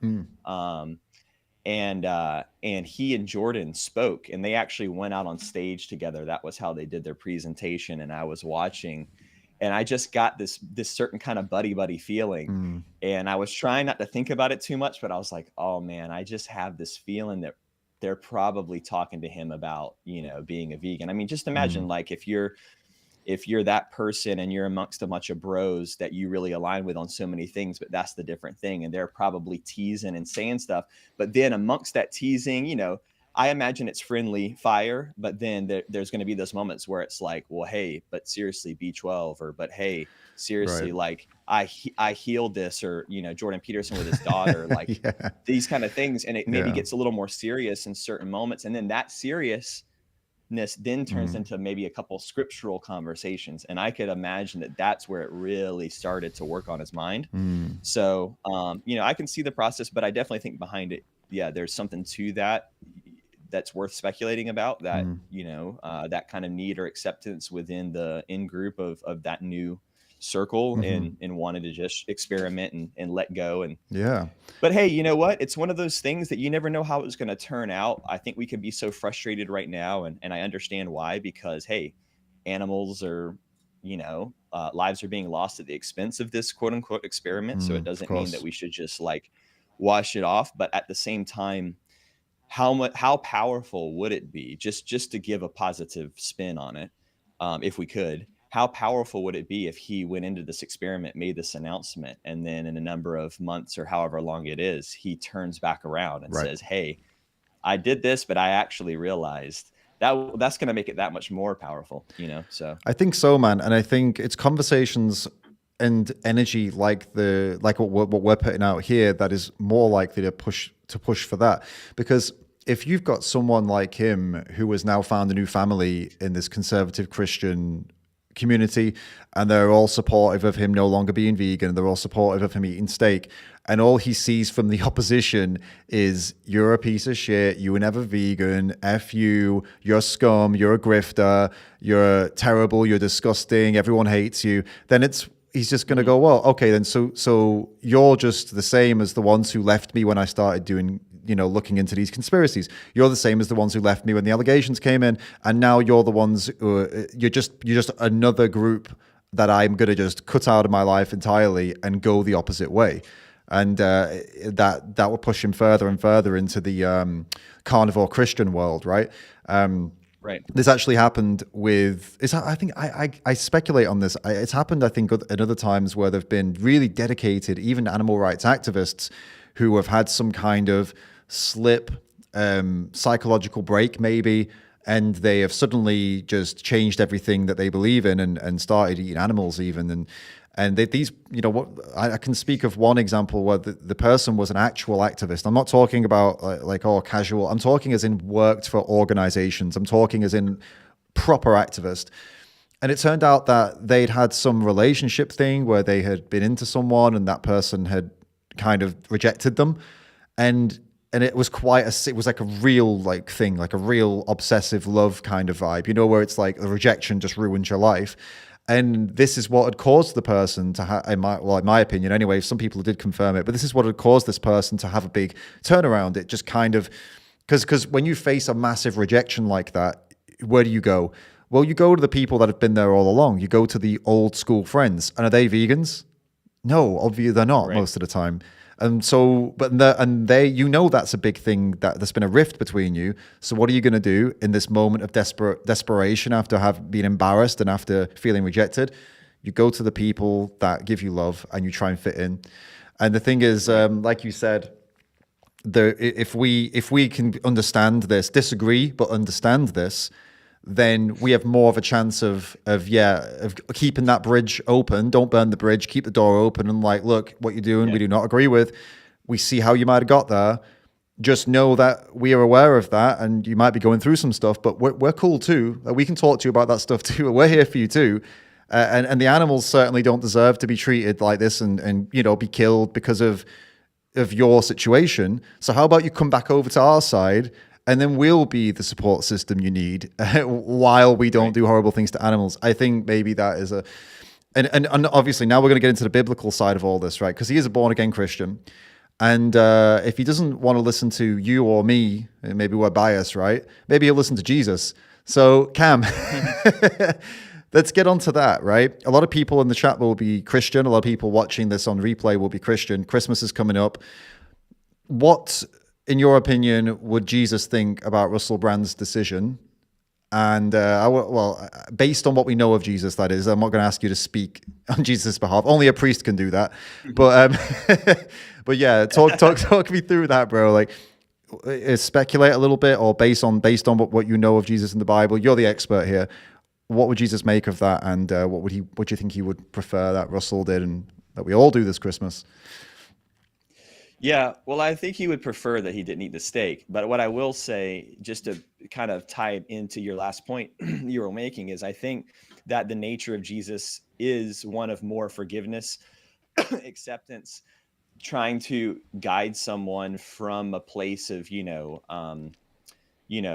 a wrong they're doing towards the right, through grace, acceptance, understanding, that sort of thing. And before fully moving into the scripture and the complete rejection of animal consumption that you can find there, what I will say is that the irony is, coming from my background in Christianity, there's such a similarity to what you were talking about just before, with pushing people out of that group so violently in certain ways. I mean, Christians do it all the time. I've watched it my whole life, and it's the same type of reaction. In no way am I saying, the Christian agenda or a vegan agenda, are in any way equal in their outcomes or what they're trying to achieve. But what I am saying is there's kind of a evangelism and veganism, if you will, that can be similar, where, if someone makes one wrong step, or if they change one mindset, or they do something, the violent reaction, depending on how people feel about that, can actually drive them further in that direction rather than pulling them back towards it. So I think Jesus would, definitely sit down and have a meal with them and I'd probably not steak, and say, hey man, let's break bread and talk about this. And then, yeah, I think, Jesus, again, if you've seen Conspiracy, or if you haven't, you should, but you'll see that we explore how Jesus had this historical, if there's nothing, maybe you believe Jesus wasn't even real, or that he's a collection of myths, or whatever it is that you may believe. If you're listening, the one thing we do know is there's extremely powerful historical record of this incident that happened in the Temple of Jerusalem 2,000 years ago. And it's like, I think Mike the Vegan was talking about this a little bit. I caught some of that on the video when you were watching, but it's essentially a slaughterhouse. They're killing at least hundreds of thousands. They say millions of animals. I think it might be a little bit of a hyperbole in some places, but let's just say it's hundreds of thousands of animals a week. I mean, that's a lot during Passover week. And so you've got this incident where it's claimed that Jesus and the disciples go to the temple and they shut it down for a whole day. In fact, it says that they do reconnaissance the night before, check out the situation. They come up and they shut it down for the whole day. And then Jesus disrupts the whole operation and calls out the priests for what they're doing, essentially around killing these animals. And, most Christians would say, and if I was talking to, say, Jordan Peterson or Russell about this, the first question would be like, well, yeah, that was animal sacrifice. But what they don't realize is that was the way that people obtained animal flesh in the market in those days. They did it through this ritual means, through the temple, and the poor people who would have no other means to afford animal meat could during those ritual holidays, because there was such an abundance of it. So it was a slaughterhouse. So I think in that way, Jesus would probably start to ask Russell, like, hey, where did that steak come from? And I'm sure like, it's Mar-a-Lago. It's probably grass-fed, humane, all the like labels that they put on it or whatever. I'm sure it's high dollar. Right. But it all goes to the same slaughterhouse. Right. And I think that's the point. And I think probably Jesus would focus on that. And I can give scriptures and more text and everything, but I don't want to like bore anyone if they're not. No, I totally, yeah. To reiterate on what you're saying there, that they all go to the same slaughterhouse, it is totally right that's the killing itself is obviously a massive issue, but it's also even the start of their life as well. Whether they're plucked out of the wild and hunted, or whether they are literally created just to be killed. I think Jesus would take issue with both of those things too. And I think he'd most likely take issue with both, probably not in a case of survival. It'd be hard to judge someone for doing what they need to do to protect their family or feed their family. But that's not the reason people hunt in the majority of cases, and it's not the reason that an animal is bred into a farm in the majority of cases. The reason in the majority of cases is pleasure. It's for a taste. It's because people like the taste or like the convenience. It's because it's easy and it's just there, and that's it. These are the reasons. And so it would be wild to suggest that what you call him, the Prince of Peace, would say, oh yeah, Jesus, come, yeah, you know what? It's totally fine. Hey, breed those animals, keep them in captivity, or leave them in a field, whatever, and then just kill them, all because you like the taste of it, whatever. Yeah, cool. Awesome. Yeah, all good. As long as they get to roam in some grass for some percentage of their lives, and as long as there are some certain laws in place that prevent you from hitting them and stuff like that, it's totally fine to breed animals, kill them for things that just burgers because you like it. Yeah, totally. Imagining Jesus say that, and also what you've talked about is that what would Jesus do is one of your things, and also how would Jesus kill an animal? Let's get into that, because a lot of people, they shy away from that question. How would Jesus kill an animal? He wouldn't, and there's extensive proof throughout the scripture that he wouldn't. And there's also extensive historical record that he wouldn't. There's obviously the first objection, if anyone's a Christian in the chat, that, oh, Jesus ate fish, Jesus went fishing, the Passover lamb. And again, we can get into all those arguments and talk about that. The overall, I guess, statement I'll make on that is that when you really look at the text and understand the actual Greek behind the text, or the Hebrew behind the text, it becomes clear that definitely the Passover lamb he didn't participate in. It doesn't say it anywhere in the scripture. Right. And then when you look in historical record of who the Nazarenes were, they were completely against animal sacrifice. And that's why he did what he did in the temple. And it says that he freed the animals, in the Bible from the temple. And said, I desire mercy, not sacrifice, etc. The fishing story, again, he called his disciples away from fishing. He basically said, come with me and leave that behind. So he was meeting them where they're at. But then if you even look into the text itself, it's not, the words that are being translated don't even mean fish most of the time. So it's very interesting. But all that to say, yeah, when you look into the historical record about not only Jesus, but his brother James, who led the movement after him. And again, there's so much historical record about this guy. He was adamantly against animal killing and flesh consumption. And, and it said he was that way from his birth. It said he was raised that way. So why would, Mary, his mother, raise James that way and not Jesus, that way? And then we see it reflected through Jesus's life. I just think there's been a concerted effort, which we cover in our film, to minimize this side of Jesus's teachings and Jesus's philosophy, just to, make it a more suitable religion for the Roman Empire at that time, who was eating tons of meat and sacrificing tons of animals. It was a huge part of their culture. So no way were they going to adopt this new religion that was spreading so fast if they didn't make adjustments in that department. So no, he wouldn't kill an animal. He would think it was abhorrent. I mean, imagine, like everyone's seen that image of Jesus holding the lamb. If anything, you've seen that famous one. Other than the crucifix, it's probably the most famous image of Jesus. It's called the Good Shepherd, where he's holding the lamb. And he's, it's this peaceful, loving image about how Jesus would go find even the 99th or the lost lamb, out in the wilderness, and he would bring it back. So I think Jesus would rescue animals. I don't think he would kill animals. Right. With the fish, by the way, the only time where it seems like he might, where it suggests that he ate fish was obviously there was the fish and loaves whole story, but as I understand from the film and from talking to you, there's the fish seems to have been added later, and Jesus himself never refers to the fish himself. He only refers to the loaves, and so it seems like someone else retelling the story added the fish. So that's an easy one. But there's the other story. The fishing, you already went through that. It was more like there's some symbolic stuff there where there's never actually a confirmation that Jesus ever killed the fish he caught. He just caught them, let them go to show to them that now you're going to go and fish men. There was that whole story, right? Yeah. And one way to look at it too is you got to understand that at that time they're small fishing boats with nets that, aren't like these massive nets that they use in the fishing industry today. And if you really read the text, the irony is when he says, like, cast your net to that side and they pull up all these fish, it says the nets start to break and the boat starts to sink.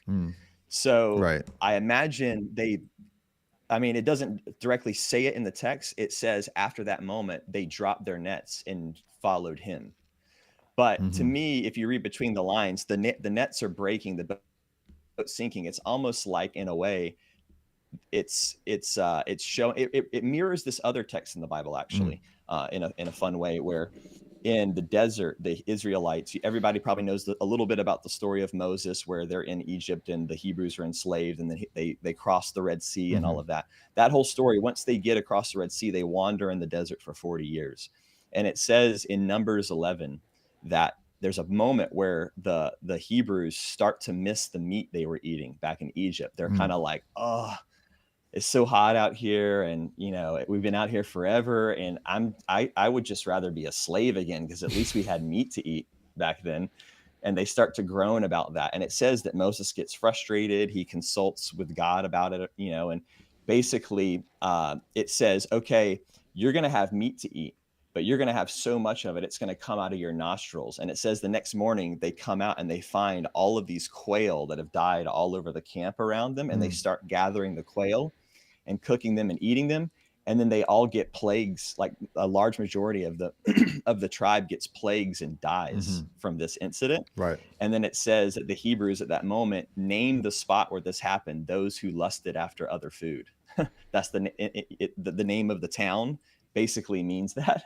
Right. So it kind of mirrors this incident with the fish, that like, oh, you want fish? Okay, I'm going to have you pull up so many that it's going to sink your boat. And then they drop it and leave it. So that's the way that you would read that one. But anyways, you were going on to another. Then there was the story of Jesus barbecuing fish on the beach. That was the other one. Right. Right. Right. that people point out as to him eating fish. Yeah, and it's an easy one. So there's two instances of that. There's one in Luke 24, and there's one in John 21.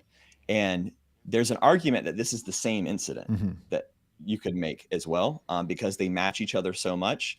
But each one tells it a little bit differently. The irony is in John 21, the Greek word for fish there that he's barbecuing is either prosphagion or upsarion. It's two different words used in the telling of the story, and each one means a relish or something eaten with bread. And in fact, the one where it says he's cooking it, upsarion, that's a diminutive form in the Greek that of the word upson, which just means a relish. And if you look in the old Greek classics, which would have been written around the same time, there's only one other occurrence of this word being used in Greek classical texts, and it's in the Iliad, actually, from Homer. And when he says it, he says they ate a meal of upson made from onion. It's an onion relish. So Right. it's not fish, it's not meat or whatever. So we have to deduce that it doesn't mean that he's eating fish in that instance. And then when you look at the Luke 24 verse as well, not only do you have that discrepancy to think about, but multiple manuscripts of that text have that he's eating fish, translated in English, and honeycomb. But then other manuscripts omit the honeycomb. And then you go to the church fathers who are writing in the 1st and 2nd century and orating it. Half or more of them don't even mention either. They just say he's eating bread. Right. So it's a convoluted story. Got you. And so, it's if someone's interested, if people are listening and they're interested in that, in the scripture and the these stories and some of them more literal, some of them more symbolic, if that's of an interest, they should absolutely watch Cowspiracy and also look up my previous interview with Kam, and keep an eye out for my upcoming interview with a vicar as well, which I have coming out soon. But even without all of the scripture, even without all these stories, if people are happy to say, hey, do you know what, we don't really know how much of this is literal, how much of this is we can simply use some basic logic about Jesus to come to a conclusion of, if people believe, Christians believe that he's the ultimate example of how to live and to follow his footsteps. When it comes to animals, which we've already kind of briefly covered, but when it comes to animals, unless there's kind of like an interesting catch-22 people have got, I don't know if that's the word, but if someone is going to say that, hey, look, Jesus absolutely killed and ate animals and he would do it now, even though he doesn't have to, what you're saying when you say that is you're saying that Jesus is actually not the most peaceful, compassionate person or deity. And you're saying that he's so flawed that he would abuse innocent animals for his own pleasure, right? You're suggesting that Jesus, if you suggest that Jesus would eat a burger because he likes it, you're also suggesting that Jesus would go to, bullfighting because he likes it. Because at the end of the day, it's killing animals for something that makes you happy. And if you're suggesting that about Jesus, why is that someone that you're passionate about following? Why is that someone that you want to imitate? That would be the opposite of Jesus, would it not? That would be like a devil. That would be evil. Someone who just abuses and kills animals for pleasure. So you're kind of, I don't know, it's an interesting one to me that a passionate Christian would say those things about the person, the God that they follow, that they would say, yeah, he would just, he would kill. And then it's almost like it's almost like it's more of a defensive thing as opposed to that they actually believe that Jesus would do that, Right. And well, let's even walk it back further and give it the benefit of the doubt that Jesus would kill animals. Let's say he would. Right. How would he do it then? Well, if you ask someone, they would at least say he would do it the most peaceful way. Jesus isn't going to, what again, I know there's what is that exactly? Let's just describe it. Exactly. Describe it. Yeah. But let's say they say it's this kosher version or whatever, and hypothetically it in some way reduces suffering, which we know that's not true. But let's say all these things we believe. the big kicker is if you ask that to someone, and they say, yeah, he would he would do it the most peaceful, compassionate way. Well, whatever way that is, they're visualizing in their head, guaranteed it's the way it's not happening. And it's not happening that way in the slaughterhouse. Definitely not happening in any factory farming system. Likely not either in most of the systems outside of factory farming. But let's stay with factory farming because it's 99% of what everyone's consuming. So if someone believes that Jesus killed animals in some fairy tale, hypothetical, peaceful way, that's not the way it's happening. So that's another, I feel, consideration that most people need to make if they're a Christian, or if you're someone who's talking to a Christian, and you feel that they might be the person that wouldn't be open to discussing some of these deeper aspects of the text or whatever, you can at least just have that conversation with them. Like, okay, sure, you think Jesus would do it in this super peaceful way. Well, have you seen slaughterhouse footage? Have you seen what's happening? And 99% of all animals are farmed in this way. So would Jesus condone that then? No, he wouldn't. Okay, then we probably can't or shouldn't be supporting this if we truly believe and follow Jesus and want to bring more peace and compassion into the world. So one thing I want to say, because I actually have to jump over here. Oh, no, already? Has it been an hour? That's such a shame. I had so many videos lined up for you. We were going to look into some demonic stuff. Well, why don't we, because you said you're going to be on for a while. Yeah. I can do this because it's not going to be very long, and I might be able to jump back in. I don't know the easiest way to let you know about that, but I could WhatsApp you or something. Yeah, I'll keep my you could just just WhatsApp call me, and then I'll know that you're there and waiting. We'll see if we can do that. Okay. Yeah. So, but before I go, regardless, one thing I wanted to kind of channel it towards, and then we can come back to that, is I think a big piece of this, specifically for Russell, since this is kind of the topic of the whole chat, is that there's this blend between kind of Christian ideals and conservative ideals, especially nowadays. I feel like they kind of go hand in hand. Like there's a large, most conservatives are Christian, and same other way around, most Christians lean towards conservative values. And I think that would be a big way to have a conversation with Russell too. And I hope that he could consider soon is that, set all the scripture aside for a second. Let's just talk about these other values that you espouse. Like he's only recently started really talking about scripture and such, but he's spent a lot of time talking about like freedom of speech and, government funding and taxation and, so many elements that that conservatives talk about with wanting to have limited government and being scared about censorship, etc. Animal agriculture is right at the center of that conversation. Yeah. And, when you look at the Patriot Act and, when animal activists were labeled as the #1 terrorist threat in the country, and you can't go in and you can't even talk about what's happening and it be true and get away with it. It's not even like you can you're making false claims. Someone could sue you for defamation, but no, as an animal activist, even if you're saying something that's true, you can be sued by these companies for exposing what they're doing. I mean, Russell needs to think about that. Any conservative needs to think about that. That is absolutely completely anti-free speech, anti-censorship, taxation. I mean, the subsidies and the government funding that goes into animal agriculture industry is through the roof. It's the biggest scam there is. I, as a person who doesn't consume these products, when I pay taxes, I am paying for other people's consumption of it. Yeah. Like it's ridiculous. So that I think these kind of conversations need to be had with 100%. Russell too. And I hope 100%. And this is why earlier on when a couple people, and Mike the Vegan included, unfortunately, were kind of pointing out like, oh, he's a conspiracy theorist and things like that.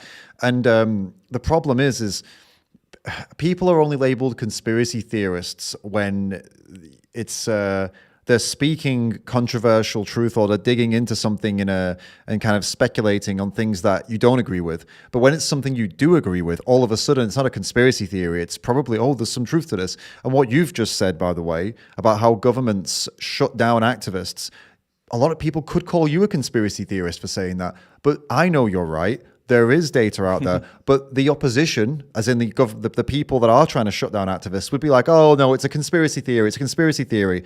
And so even though Russell Brand has now gone on to turn his back on animals, hopefully temporarily, people need to remember that you probably have more in common with his view of the world than you think. because he's digging into these conspiracies. And that is exactly what the vegan and animal rights world have been doing for decades, digging into not conspiracy theories, conspiracies, as in governments colluding with big business to tax the public, to fund their systems so they can keep killing more animals, lying to you and telling you that it's all humane and it's all high welfare. All of this stuff has been going on for decades. This isn't conspiracy theory, it's conspiracy.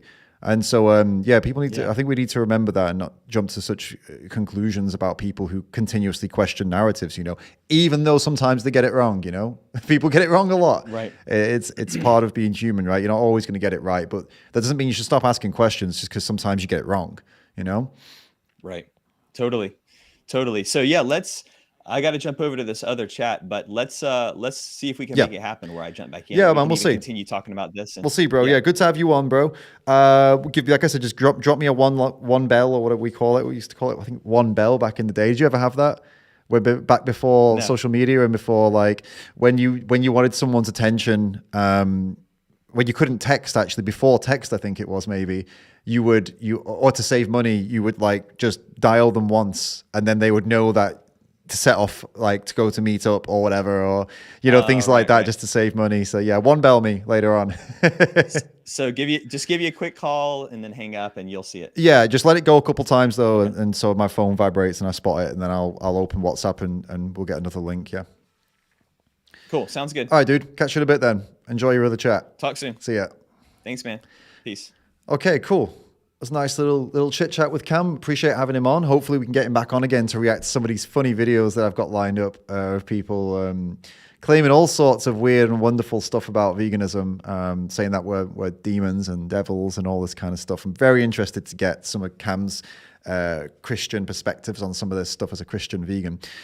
Now I'm going to take to the chat a little bit. But first of all, Dillian, thank you so much for the super chat, bro.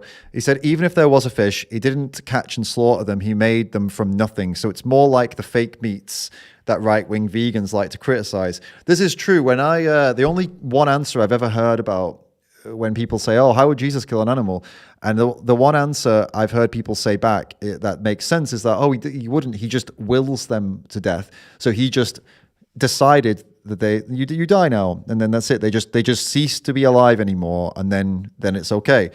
And if that's the case, okay then, but Jesus is supposed to be the guideline of how we are supposed to live. We can't do that. We can't just will an animal into existence and then will them to death. And so we are back left at the question, how would Jesus kill an animal? Practically, with his hands. Okay, I'm going to show you guys how to do it now. I'm Jesus, the Prince of Peace. I'm the most compassionate person that ever lived, and I'm also God. And here we go. I'm going to show you how to slit the throat of a little baby lamb. Really? That sentence doesn't make much sense to me. And I've not had a good answer yet. I'll be totally honest with you. I've only had, like I said, the good answer I had was that, oh, you will them to death, but it doesn't answer the question of how he tell you to kill animals. How would Jesus tell you to kill animals? And so that's a very difficult question. I've heard people say, oh, he'd tell you to do it in the just traditional Jewish way. And like, okay, so he'd tell you to slit animals' throats? Jesus would tell you to slit animals' throats? Would he not tell you to go and eat a bean burger instead? And like, oh, hey, Jesus, I can get all my nutrition from animal-free foods, actually. I don't need to kill animals. I can eat an animal-free diet. I can get all my nutrition without including animals. Should I kill this animal or should I do that? You think Jesus is going to say, yeah, just kill that animal in the Jewish way, all right? Just kill that animal, slit their throat, please. And I don't know, I don't want to speak on his behalf, but I think it's more likely from what we know about him that he'd say, maybe go for the animal-free option, bro. Like, why do you want to do some violent stuff to animals? That's I'm all about peace and compassion, and that doesn't make any sense. So let's have a look at the chat then. We've got Captain Obvious who says, you guys are so confused. I don't think I'm confused about much, but you just let me know what you think I'm confused on, and I'll try and get back to you, mate. Let me keep looking through the chat. I've seen a couple of interesting things here. What else did we have? Someone earlier on said something like, tell me you know nothing about religion without telling me you know nothing about religion, which is hilarious because Kam Waters, who was just here, is literally a lifetime Christian and studied the Bible for like decades, I think, at this point. Played in a gospel band and made a movie all about religion, Christianity, and Jesus. So, I mean, if he doesn't know anything about religion, then I don't even know what to think. Like, who does that if he doesn't? What else we got going on? Mazzy's saying, "Oh my God, crazy people in this chat." Well, I mean, it's vertical streams. This is where we get a nice wide variety of people here. I actually really like that we get all these different people. It's very cool. Fourth Go Ever said, "No one had an argument against me." What was your argument, Fourth Go Ever? There was someone earlier on complaining that I was ignoring them. Which is a shame because, as I said, I'm not really looking at the chat when I'm doing these streams. I am now, though, so if you feel like I was ignoring you, now's the time to put the question you think I was ignoring. You can pop it in the chat right now, and I can have a look. But you've got a limited amount of time. I'm only going to be looking for a short time, and then before I get back into some video reactions and some other stuff. All right. So you're gonna have to be quick. No one challenged or disproved my statements. What statements were those? You'll have to let me know. Bible Dumb Podcast's asking me, do you still consider yourself a secular Christian? It's a weird one. I guess secular, my understanding of the word secular is that it's like without like a I don't believe in a deity, like a God. I don't believe in the divinity of Jesus, for example. And I think I'm still there. I'm still not convinced in God and the supernatural, to be honest with you. But I definitely align. Probably still the same. Yeah, probably. There's a short answer. Yes, probably. And for sure. Someone's asking me why on Christmas Eve do Christians not eat meat? I don't know. I've not heard that before, actually. Someone's asking, is Rams a Christian? No, I'm not a Christian. But I am I'm definitely more these days aligned with, like I said, secular Christian. I don't believe in God, but I absolutely, I'm probably living more in line with Christianity than a lot of Christians who believe in God, because I do align with a lot of the teachings, especially of Jesus. But I'm not convinced in the kind of God side of things. That's all. Yeah, someone's saying you're Christian by default by following the proper teachings, which, yeah, I think that's where I'm at anyway. But anyway, so about Russell Brand, I suppose, concluding there, I suppose. Again, I'm still quietly optimistic that we'll see another turnaround from him, because it does seem like a bit of a rash, is that the word I'm looking for? It seems like a quick, poorly made decision, and I think he could easily turn it around again, and I hope he does. And I hope sees this video. I think we went through 10 reasons there, didn't we? That was the title, was giving people 10 big reasons. I think we had probably more than 10 there, big reasons that that doesn't make any sense, most likely. So it says, denying the core teaching that Jesus is God makes you not Christian, with lots of laughter. Okay, that's fine. I'm not attached to the label. No worries, mate. You're a Christian when you fully believe Jesus is the Son of God and died and rose again for our sins. People are very passionate about that. Well, the person who was just here on stream with me absolutely is on board with all of that, and so just listen to him instead of me then. All good. Yeah. You don't need to... he was the one doing most of the talking, and he's a full-on, actual, believing, 100% Christian. So make of that what you will. All right. Well, we'll look in some other stuff while we see if Kam will come back a little bit later. I had some, like I said, I have some really funny stuff lined up for that. So that's going to be some videos about people claiming veganism is demonic and all this kind of stuff. I think in the meantime, I think we'll come back to the Christian vegan related stuff. In the meantime, we'll go and look at something else instead. How does that sound? You guys interested in having a look into something else? Because I've got something I'm kind of interested in. So there is absolutely no such... Hey, shh. All right. So a few weeks ago, actually, yes, Annie's reminding me, I didn't come through on a promise I made to you guys. I told you that we had an exclusive, previously unseen interview with Russell Brand that about veganism and animals that nobody had ever seen before. And I totally forgot about it because I got all caught up in the conversation with Cam. Let's watch that then. So give me a minute. I'll load that up and then we'll take a look at this. And this is what we want to get back to, because I think these words were really powerful words that Russell Brand's talking about. And this wasn't even that long ago. This was like a couple of years ago. It's really sad to see the change and that now he's gone back on all of this, but still very powerful words. All right.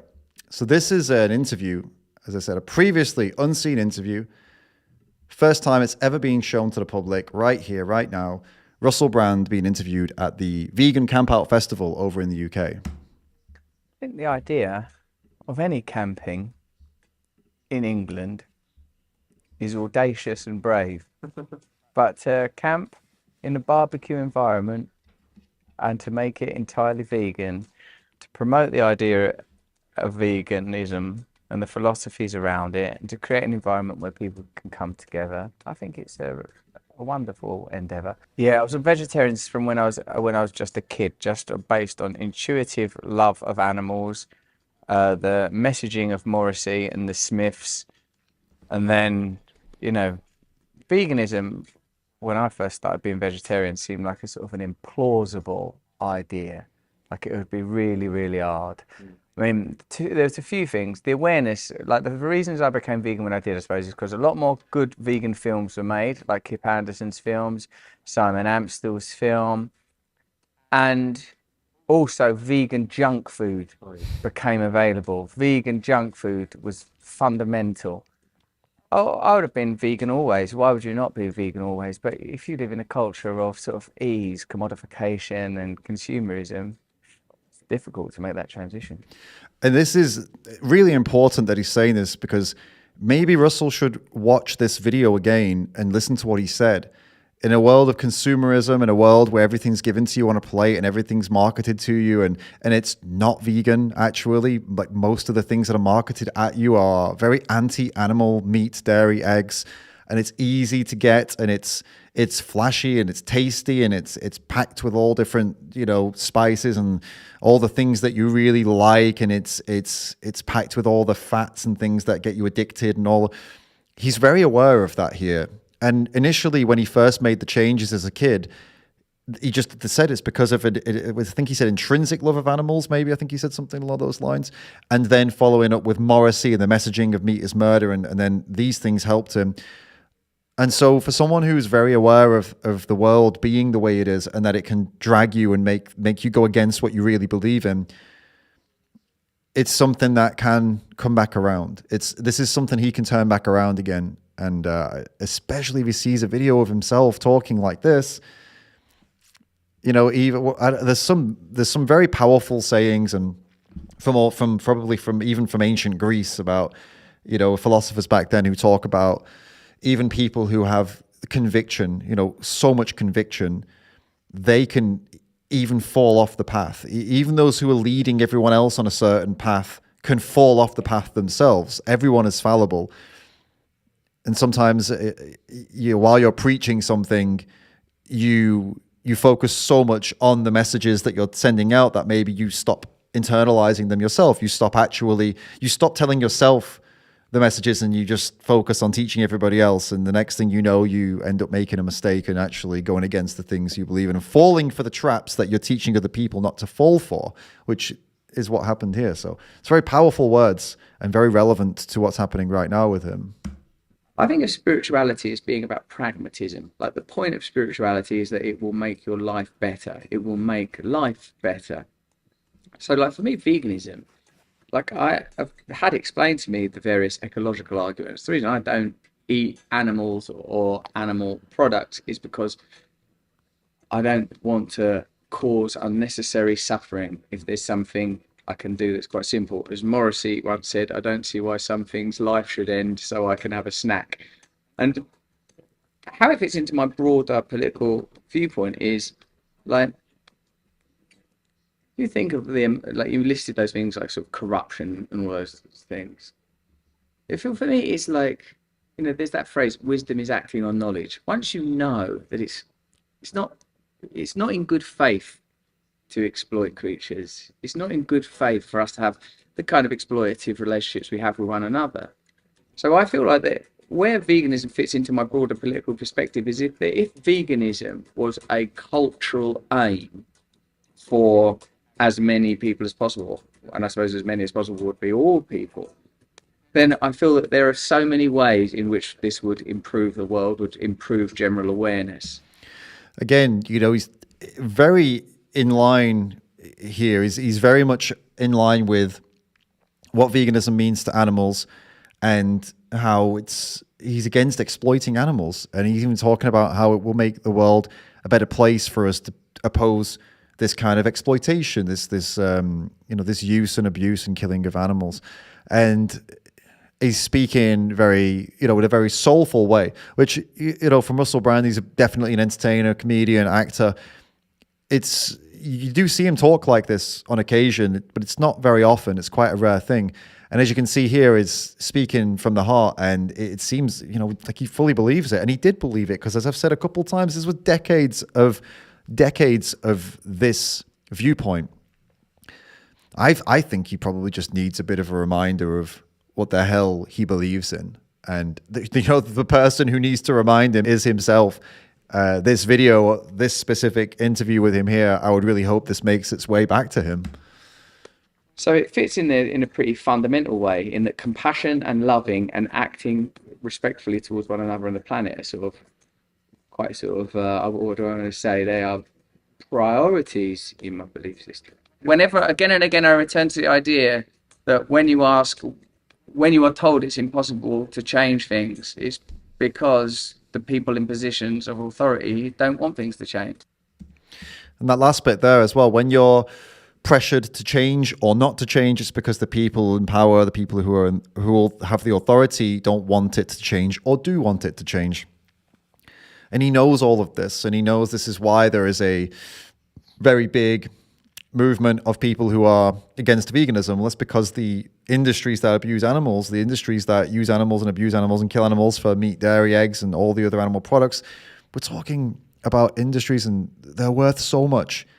They're worth so much money. We're talking billions, trillions. I even saw a number the other day was estimating the meat industry itself is worth trillions of dollars, like $1 trillion. It's absolutely phenomenal, the amount of money that's going around. And so there are massive efforts made to keep it running and keep business as usual going. And those who are trying to bring about more awareness about animals and how we don't need to rely on animals for our nutrition anymore. We don't need to rely on animals for our entertainment or our testing of drugs or clothing. We don't need to rely on animals for all of these things. It's allowed to some extent. I mean, we do get the message out to some extent, but massive system-wide shifts, whenever we try to push for anything like that or try to influence, not push, but influence and convince, and there are the what comes back is phenomenal. Those who investigate farms and slaughterhouses, they get shut down with massive legal fees, and even sometimes the government steps in and takes all of their equipment, takes their laptops, takes their phones, takes everything from them.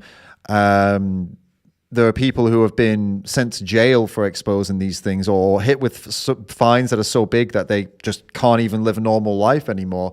There are so many ways that the system continues to shut down people who try to speak up and who try to make changes to the system when it comes to animals and veganism. But all the public sees, and they see these little wins where, I don't know, a university college or whatever decides that, we're just going to do animal-free food from now on. And everyone goes, oh my God, the vegans are forcing everything. The vegans are forcing everything. It's like, dude, it's one college or a couple of colleges.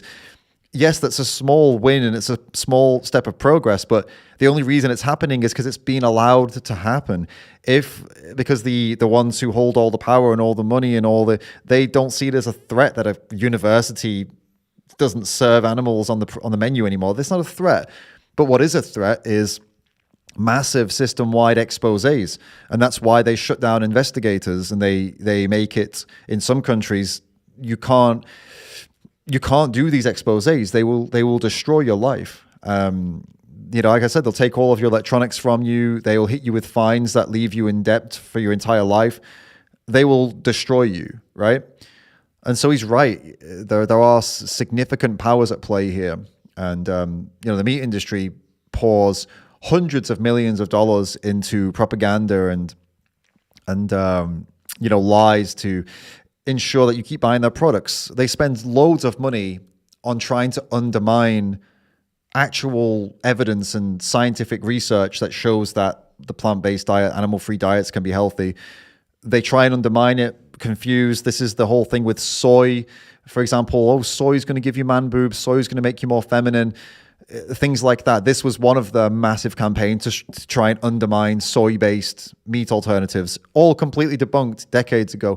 Same as the incomplete proteins myth, the idea that, if you don't eat animals, all you'll eat is incomplete proteins and you can't build muscle. Again, research now shows that no, you can build just as much muscle as from plant protein as you can from animal protein. So again, that was another myth, and they do this on purpose, and they try again and again and again. The most recent one they've tried to do is against Oatly oat milk. They have made it now in the UK, Oatly can't call their oat milk anymore. And this is the dairy industry. This is their lobby. This is where they're spending their money to try to make people think that, oat milk isn't milk. It's so I don't know. It's not an alternative anymore. Now it's an oat drink. So maybe people won't buy it anymore. That's their idea. They're trying to undermine it. So it's non-stop. It's this attack, and this because oat milk is an actual attack on the system. Oat milk causes a problem because people actually choose it instead of cow's milk. So it's a big issue. So they spend a lot of money in trying to take it down. Same with the other things we mentioned. Yeah. So yeah. There you go. Russell Brand needs to remember what he believes in and remember these things. Remember that he's now a part of the problem that he's spent so long trying to teach people about. He's trying to teach people about how these systems and all this money and where it is, and to look out for it, look out for the manipulation and the propaganda. And unfortunately, he's become part of all of that manipulation and propaganda the second he started talking about, promoting steak to people. Yeah, it's a real shame. But I have definitely faith in that he could make another turnaround and turn this all around again. Now, we got a super chat from Vladstein. Thanks, Vladstein, for $5, mate. It says, if you want to be open-minded, also watch Jordan Peterson and his take on the carnivore diet. Don't just sit on one side without learning both sides. Yeah, I've seen a lot about the carnivore diet. I don't just sit on one side. And actually, vegans... we talk a lot about the carnivore diet. There are channels like Lifting Vegan Logic. There are channels like Dr. Matthew Nagra. I recommend both of them. Go and check out both of them. There are Dr. Matthew Nagra especially is great. There's Dr. Simon Hill. Sorry, not doctor, but he's got an MSc or what is it? I don't know what the qualification is. He's qualified in nutrition. There's Simon Hill as well. These guys are all plant-based or vegan, and they talk a lot about the carnivore diet actually. And they talk about all the lies that the people who push the carnivore diet bring to the table. They lie a lot about the diet itself. Even the most people who aren't vegan, as in like omnivores, they even speak out against the carnivore diet. There are tons of non-vegan doctors who speak out against the carnivore diet, not because they have some kind of ideological thing against it, but because the data behind it and the research that people claim makes to prove that it's healthy is bogus, and they cherry pick and they ignore parts of studies and they ignore the evidence that to the contrary of it.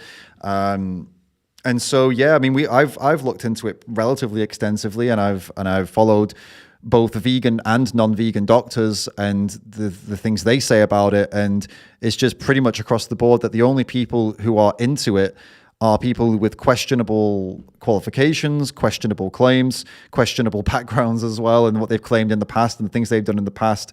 And it seems like a lot of so-called doctors are on this because it gets them a lot of money. They're able to sell their supplements, their carnivore supplements, their carnivore books. and it seems like a bit of a grind, really, for them in a lot of cases. I mean, you have the king of the carnivores, Dr. Sean Baker, who recently admitted on a podcast that he actually has no idea what the long-term implications of a carnivore diet are. He has no idea. And he admitted that on stream, I think it was, on podcast, and said, no, I don't know if this is healthy long-term. He actually said that. And this is the guy who's been promoting this for years. You've got Paul Saladino, who... another big carnivore diet promoter. He wrote a whole book about it, the Carnivore Code, I think it was. He's not a carnivore anymore. He doesn't do carnivore diet anymore because he couldn't hack it because it made him sick. Yet he's still selling the book. You know, these are the people that speak all this up. You've got the what's his name, Andrew Chafee, who was claiming to be some kind of neurosurgeon for a long time. And then he got called out because nobody from he claimed that he had a class and claimed he was in some certain class of neurosurgery or something like that. And everyone was saying, no, he wasn't in that class. No one knows who he is. No one remembers him. His name doesn't come up in any of the registers and things like that. He got called out for it. Never debunked, never gave an argument back, and then suddenly just removed some of those details from his bio after claiming he was a certain type of doctor, got called out, and then just quietly removed those things from his bio. You know, these people are highly, highly questionable people with highly questionable motives who are all trying to sell some kind of course, some kind of, oh, you can pay $30, $40, $50 an hour to have a call with me, or buy my book, or buy my supplements, or, you know, all these things. And they do it in a charlatan type way where it's kind of like, everyone's lying to you.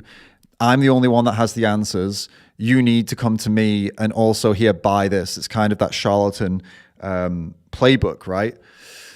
And I don't know, I don't know if these types of people are doing it on purpose and they're just literally just trying to rinse people and scam people, or if they genuinely believe what they're selling. I'm not a mind reader, I couldn't tell you, but a lot of the behavior of these people does suggest that they are shilling to make money as opposed to genuinely trying to help people. But I'm open to being convinced otherwise. I'm open to being convinced otherwise, that they actually know they genuinely believe the stuff they're selling and they're trying to help everyone. I'm not like, it's less so much about the people. It's more about the impact they're having that I'm concerned about. It's more about what they say and promote as opposed to who they are and, whether they're a good or bad person, to be honest with you. And yes, somebody mentioned Liver King as well. Liver King, who was also pushing this carnivore diet and claiming that's what helped him to get so big and muscular. And then it was proven that he was doing, $15,000 of steroids every week, was it? Was it 10 to 15 grand a week or 10 to 15 grand a month? Either way, insane. And then recently, Liver King did a video where he's like, in the morning, he's in Poland for some reason. He's smoking cigarettes and drinking beer with some random Polish guy in some, looks like a crack den, to be honest with you. It's after preaching for all these years about, it's all about family, it's all about health, it's all about being a real man and doing blah, blah, blah. Now he's like smoking cigarettes, drinking beer in the morning, and just, I don't know, all of a sudden all the stuff that he preaches is now he's preaching the opposite. So I don't know about that either. And also he was doing it all. He was selling all his supplements. He was selling his supplements company was absolutely, flying during all that time. He made a lot of money from selling all these organ supplements.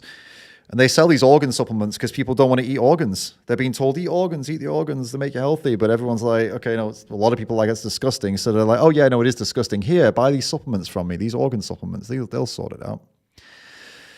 So yeah, anyway, we don't need to, Vladstein, I don't think we need to watch Jordan Peterson video. I think I've just given you pretty much a rundown of my thoughts on the carnivore diet. But just know, Vladstein, that vegans are very aware of the carnivore diet and what people say about it and the health claims made about it. But we're also very much aware of all of the evidence against it from both vegans and non-vegan doctors who have made videos about it. I mean, even you've got professional bodybuilders doing videos about it. You've got Lane Norton. He's making videos about it, a professional powerlifter. He speaks against the carnivore diet. That guy is as far from vegan as you can get. He eats a lot of meat and he eats a lot of animals. Speaks out against the carnivore diet, thinks it's absolutely ridiculous, points out all the flaws in their research and all the flaws in the things they claim.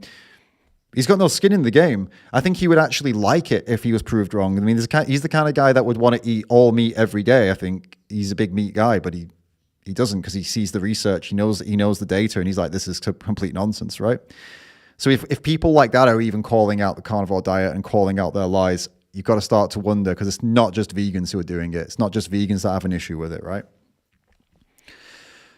Charlie, thanks for the tip. Says, but also cultured meat has been approved in the UK, which is good news. That's true. Yeah, cultured meat has been approved in the UK. It's been approved in a lot of countries. It's been banned in some, but it's been approved in a lot. And that'd be pretty interesting when cultured meat gets to a point where it's cheap enough and able to be produced in high enough quantities that it can actually easily replace like animal meat, where it's like just cultured meat. That'll be a pretty crazy world. Then all the carnivore dieters, I would have much less. I mean, I would have an issue with their claims on health still, but I would have no moral issue with it. Then, you know, they could just eat 100% cultured meat, literally like the same as animal meat, but it's made in a lab. See how? Yeah, I don't know. It wouldn't really be an issue then, would it?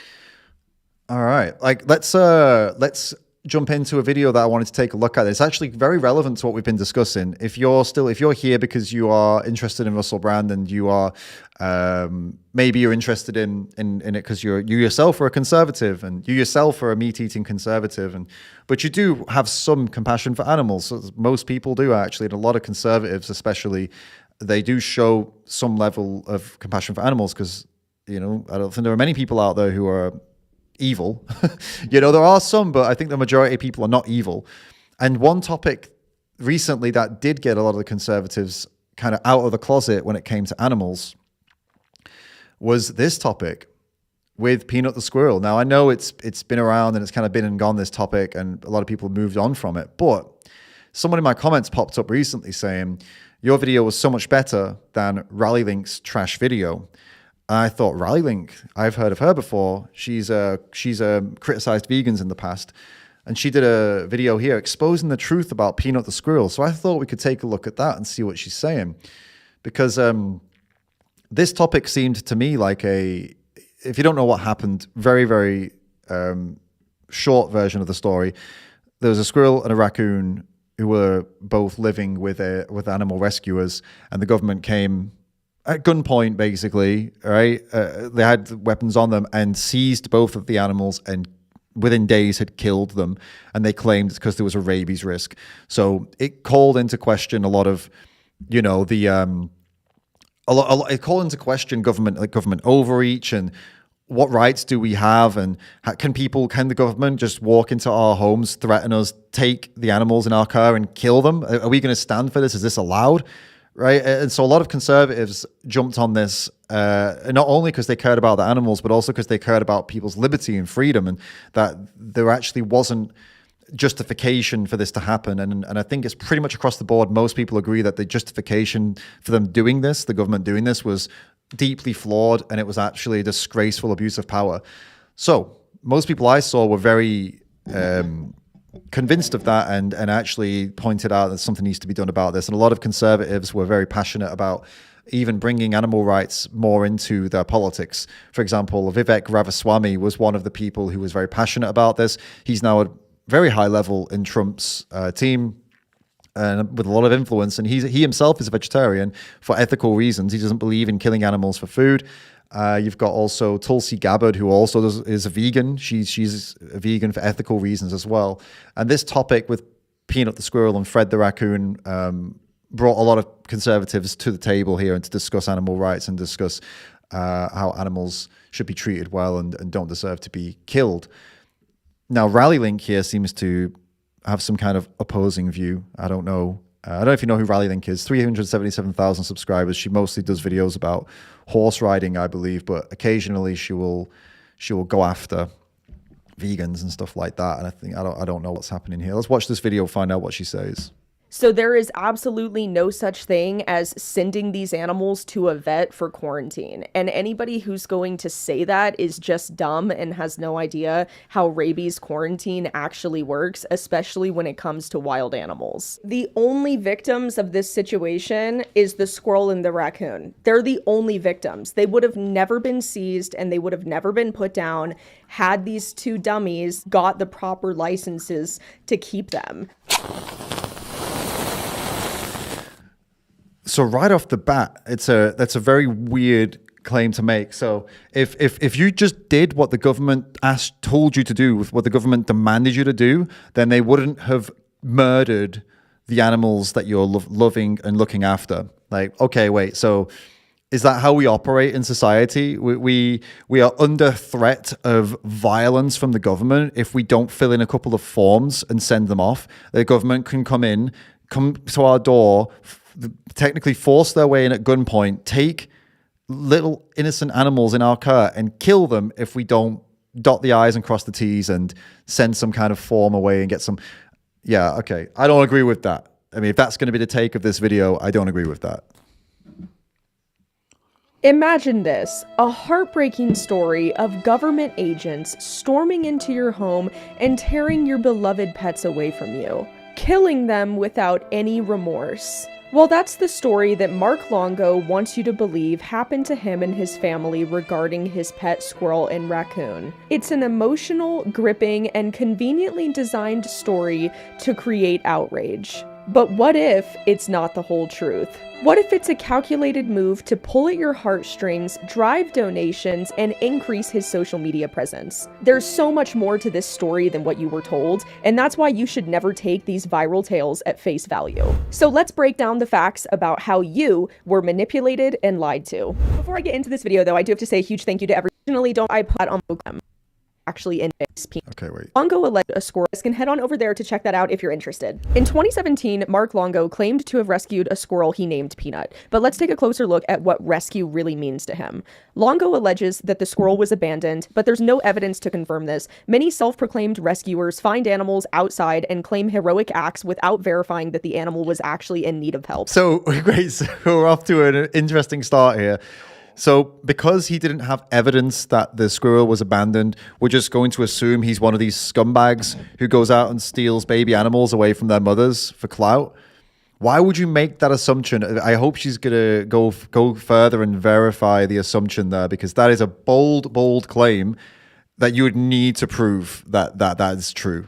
Just because you find a wild animal alone does not necessarily mean that the animal has been abandoned. And here's where his story gets questionable. Mark claims he attempted to rehabilitate and release Peanut. However, wildlife experts know that allowing an animal to live inside your home destroys its ability to survive in the wild. Any legitimate wildlife rehabilitator understands this golden rule: all animals that cohabitate with humans are no longer viable for release. And by keeping Peanut indoors, Mark ensured that this squirrel would never return to the wild. Was this truly about him helping Peanut? Or did Mark simply want a pet squirrel? His claim of rehabilitation is dubious at best. Now, again, just lots of, oh, we don't really know what could have happened, but I'm going to assume the worst about this person because it fits my narrative and I don't like this guy. Basically, you could already sense that she doesn't like this guy, right? Can you see that too? There's some animosity in the way she's speaking. There's no nuance here. It's just, oh, there. He probably just took the squirrel because he wanted a pet squirrel, and that's why he didn't rehabilitate the squirrel properly, because he knew that he could keep the squirrel as a pet. It's like, okay, cool. A lot of mind reading going on here. Now, one thing that I think is important for everybody to know, first of all, it's illegal to own wildlife in pretty much every single state. The reason for this is because there's a huge education process that comes with owning wild animals, not for the person, but for the healthcare and safety of the animal themselves. It's not about controlling you. It's about the healthcare and safety of the wildlife. They don't want a bunch of people buying wild animals and those animals suffering as a result of that. One argument that I've seen is he didn't have enough time to obtain a license or a permit for these animals, which is just blatantly untrue. The processing time for obtaining a license to own wildlife and having somebody come out and check to see if you're an adequate person to be housing these wild animals and if you have the knowledge applicable for this, the processing time only takes about 45 days to get. Yeah, so she's completely missed there. There were a couple of things in there that they require. If you go back, there was a couple of requirements that take 2 years, if you look. Be a class 1 general wildlife rehabilitator for at least 2 years.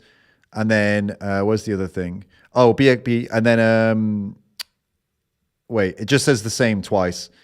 So that, yeah, you need to have been doing that for at least, it could have been that's what he was doing. It could have been that was taking 2 years, you know? Again, really dishonest way of representing this.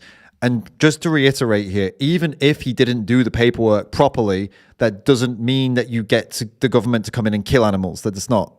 It still doesn't justify what they did. These wild animals, and if you license from start to finish there, and he should have absolutely had one if he was going to own a wild animal. To me, that shows that he never really cared about the squirrel in the first place. Diving a little bit further down the rabbit. To me, that means he never really cared about the squirrel in the first place. My goodness. That's wild. Like, what's... I understand that you make YouTube videos, and I guess the point with a lot of these people is they'll just take a hard stance on something for the sake of views, because nuance doesn't really get many views, right?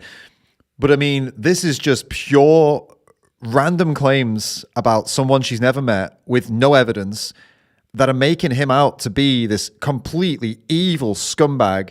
Like, absolutely. Oh, if he cared at all, then he would have done the things properly. It's like... I don't think so. Sometimes people are dumb and make mistakes. It doesn't mean they don't care. He made a mistake.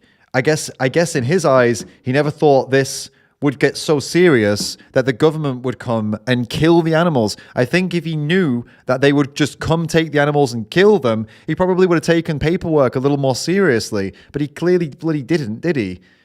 It doesn't make any sense. If the claim is he didn't care, that's why he didn't do the paperwork.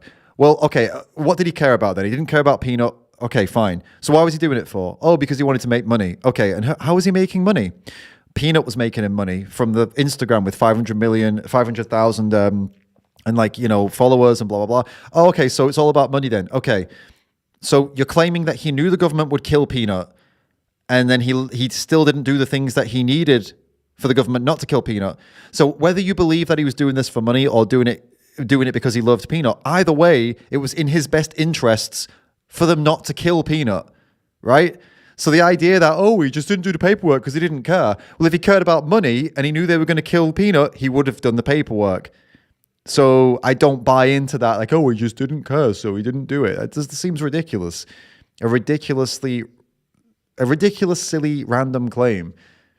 I'm finding it hard to see her point of view here. I feel like this is just pure speculation and very, very not reasonable or nuanced speculation, but more like I don't like this guy, so I'm going to just speculate that he did all the horrible and worst things that we could speculate about. And like, he knew that they would kill this little Peanut, and he didn't care, so he did it wrong, and it's like, what?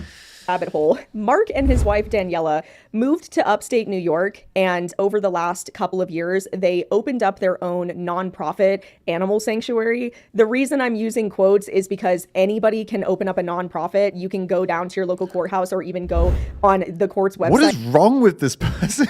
Like, can this guy do nothing without it being like... Do they undermined? Like, we started a non-profit. It doesn't really mean anything. Anyone can start a non-profit. It's like, it's not just anyone that did it. He did it. They did it. They started a non-profit. I don't know, unless you've got evidence that they did it for some nefarious reason. Why is it a problem that they started a non-profit? How is that like? What is this? Right, and just apply for a nonprofit. It's not difficult at all. So just because somebody has a nonprofit does not mean that they're running a legitimate animal rescue or animal sanctuary. And this is something that we talk about so much on my channel, because the amount of animal sanctuaries that I've exposed over the years that are not actually real, that not only mistreat their animals, but also don't house them properly, don't feed them properly, et cetera, is astronomical. They claim to be rescuing farm animals. The majority of animals that I've seen on their website are horses, which is my main area of expertise. And the majority of rescued horses that they have at their sanctuary are horses that they claim to have gotten from the slaughter pipeline. Anybody who's been involved with horses for a hot minute knows that the slaughter pipeline is going to auctions and buying horses for dirt cheap. That does not mean that they're going to slaughter. It does not mean that they're being shipped overseas for slaughter. Going to auctions, presumably, and buying horses for cheap and putting it on your property and claiming that you're rescuing horses and providing a sanctuary for horses that we're going to go to slaughter is misleading at best. I agree. If people are doing that, then that's really bad. But she's still not expressed that that's what these guys were doing with Peanut and Fred. And even if they were doing that with Peanut and Fred, that still doesn't mean that the government can come in and kill them, which is what happened. She mocked that in the beginning with the fake sad music and stuff like that. And what all that shows to me with this, you know, the sad music and like, oh, we're mocking them because they're crying about this and it shows a complete disregard for what really happened. This is not a laughing matter. The government came to someone's door, and remember, when someone comes to your door and says, we're coming in and we're doing this, what that means is if you resist, we'll come back with armed officers, and we will take the animals at gunpoint. And if you resist, we'll shoot you. We'll shoot you, or we'll arrest you. But if you resist, if you fight back, and we deem it necessary, we'll shoot you. Then we'll take the animals and we'll kill them. You know, this isn't something that's like, oh, it's so funny. They're pretending this thing happened. Oh, they're so silly. Like, no, this did happen. They did that, and so, you know. It's not if you want to mock the individuals themselves and kind of try and undermine them, that's one thing. But I didn't mention it earlier in her video when she's pretending like putting the fake silly music and making fun of them. It's like, no, this literally happened. So I don't know, take this a bit more seriously. It's just my opinion that their whole persona is incredibly shady, and there's a lot of red flags that popped up about these people when I was investigating them. What are Not they? to mention that he also has an OnlyFans account. Okay, what are the red flags? Because yeah, lots of people do OnlyFans these days. It is what it is. It doesn't. What does that have to do with the squirrel? What does that have to do with the raccoon? My problem is not with the OnlyFans account. My problem is with his username. And I don't know if he's since changed it since me sitting here and filming and editing this video and posting it, but his username as of now is Peanut's dad. When you start associating yourself with animals and sex, that's where I draw the line. Animals and children should never be associated with sex at all. I don't even care if it's just a username. It's inappropriate. Right. Okay. Maybe that's something I could agree with that in some way. I suppose it is a little bit odd to associate your OnlyFans account with the, with the famous squirrel. But at the end of the day, I mean, the squirrel Peanut had a brand, and there was a whole thing, and I guess he was using that to brand recognition. You know, like, oh, I am this famous person's dad. I am this famous person's brother, or whatever. And I guess it helped get a lot more people over to the page. Frowned upon, yeah, it's a bit weird. It's definitely a bit weird, but is it somehow immoral? Does it harm the squirrel? Is it somehow, you know what I mean? Like, is it actually causing any harm? If it were a child, yeah, it would cause harm because the child would grow up and then they'd be like, oh my God, you were doing that and with my name. In the case of a squirrel, it's definitely odd, and I can say I find it odd and a bit strange, but it's not like. It's not harming the squirrel in any way. And actually, if anything, it probably helps the squirrel because it allows them to earn more money so they can give the squirrel better treatment and actually get other animals better treatment, you know? And this is actually what there's some vegans out there, some animal rights activists who also do OnlyFans, and this is how they're able to support themselves. So it's kind of the same there as well. It's the people will join their OnlyFans because of their vegan work and that then funds the vegan work, you know, so it becomes like a bit of a circle. I guess that's maybe what they were doing here as well.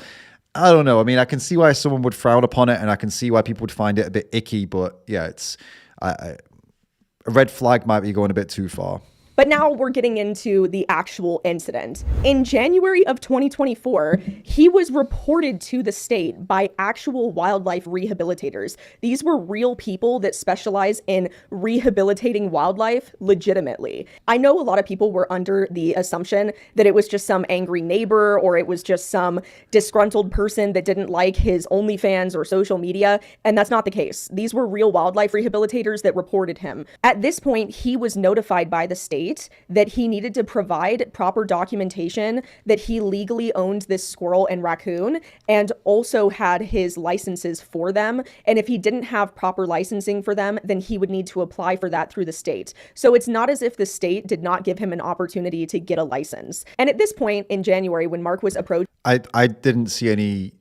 Like that was a huge claim. I'd like to see the backing to it, but she didn't show it. But yeah, let's assume she's telling the truth. Let's assume all of that happened and see what's next. By the state, he claimed that the squirrel was released. Now, he has since come... Wait, what was that? Mr. Longo told investigators that the squirrel had been released to the wild. Where's this from? By the state, he claimed that the squirrel was released. Now, he has since come out and denied that he made that statement, but I absolutely believe that that is a statement that he made. Okay, but like, where is that state? Okay, let's go and find that then. Let's see if we can find this, that she's claiming this statement that was made. Mr. Longo told investigators that the squirrel had been released to the wild. Okay, Mr. Longo told investigators that the squirrel had been released to the wild. Let's see if we can find that. And where is that?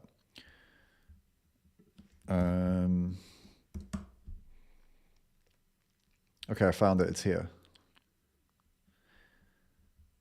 So,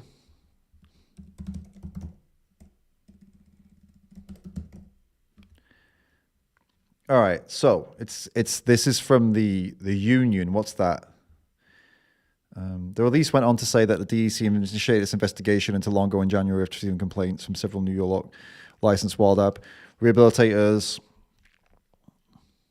So this is coming from... it's coming from the state, basically, that they're making the claim. The state is making the claim that he... The thing is, right, here's why this doesn't make sense to me, all right? Now... she's wholeheartedly believing this. How the hell could that be the truth when he was literally, at the time that he was claiming the squirrel had been released to the wild, continuing to make content with Peanut on Peanut's Instagram page? So obviously, I mean, how stupid would that be to tell the government, oh no, I released him, and then to keep making videos? That seems very dumb and almost like it probably didn't happen. But okay, fine. We can keep assuming that it did happen then. Let's just keep going. Let's just trust that she's telling the truth and that all of this, and that the government's telling the truth actually, and they're not just trying to cover their tracks after they killed a famous squirrel with absolutely no reason to do so. Let's imagine the government's telling the truth here, and actually, oh, he told us, we gave him a chance, and he told us he released the squirrel. Now that everyone's going crazy because we killed the squirrel, honestly, we did the right thing. Let's just assume that they really did do all that stuff. Claimed that the squirrel was released. Now, he has since come out and denied that he made that statement, but I absolutely believe that that is a statement that he made. Fast forwarding 10 months later in October of 2024, which was just last month, the CHD in his area notified the state again that he was still illegally housing unlicensed animals in his home on his property. So then the state had sent multiple biologists to go and seize the squirrel and the raccoon from the property, not for euthanasia, but because this guy was illegally housing them. What ended up happening during the seizure of the two animals is the squirrel bit through one of the biologist's gloves and bit this person multiple times. Typically, when you're bit by a wild animal, the animal has to go in for rabies testing. This is very standard. This is not like uncommon. I mean, it is though, isn't it? I've seen multiple people speak out about this actually, saying that with squirrels especially, they don't transmit rabies to humans, so that doesn't make any sense. And also, that's also an interesting one, isn't it? Again, the claim that the squirrel, I mean, like people being surprised that the animals, I mean, if people burst into your home and you had a dog at home and these people came in and you were telling them, do not take my dog, do not take my dog. And then the dog senses there's danger. And then the dog bites the people who are trying to take the dog against their will. And then they kill the dog because the dog bit them after they tried to take the dog against their will and against the human's will. It's kind of like a self-fulfilling prophecy is in a way. Like they come into the home by force, and apparently they weren't planning to kill the animal. Oh, but now they have forcefully come in with violent intentions to take the animal away. Oh, they get bitten. Oh, no, I just have to kill you. I don't know. Like for someone, this rally link seems to have some level of compassion for animals.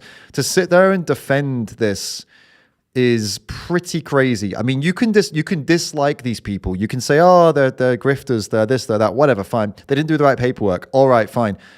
But to make excuses for the people going in to take the animals and to say, oh, well, they bit her. This woman got bit by the squirrel. She was trying to catch the squirrel that didn't want to be caught in his home.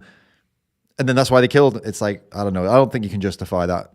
He tries to claim, he being Mark, that the squirrel and the raccoon were seized just to be put down, which is not the case. I'm sure that the state was fully willing to rehabilitate these animals. And one thing that anybody who has worked with wildlife knows is that rabies testing involves killing the animal. That's the only way to test it is through the brain tissue. So anytime there's going to be a rabies test, those animals have to be euthanized. And also, right, if the concern was that the woman could have contracted rabies, she can just go and get the rabies jabs. There's no need to kill the animals.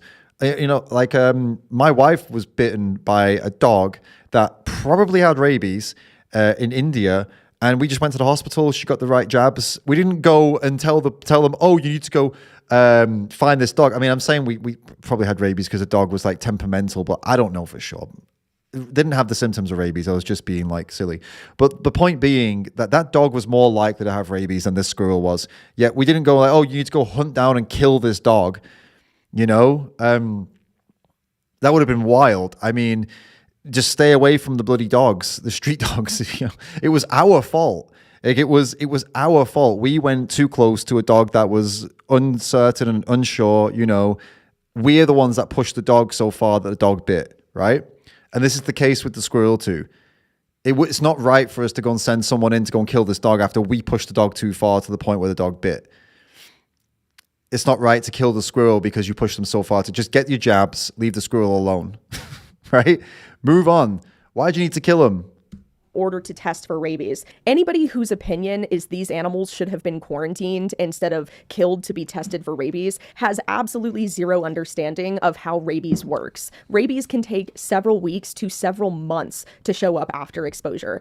Keeping an animal in quarantine for rabies observation can take upwards of 6 months. This involves feeding, monitoring, medical care. I think it's important to note that observation, which is quarantine, is nowhere near as reliable as lab testing. So there was absolutely no reason to assume that either of these animals had rabies. So it's like, what, because they bit the woman? Yeah, animals bite when they're scared. And then the woman can just get the jabs to have the rabies jabs, and that's it. You don't need to assume they have rabies. They were terrified.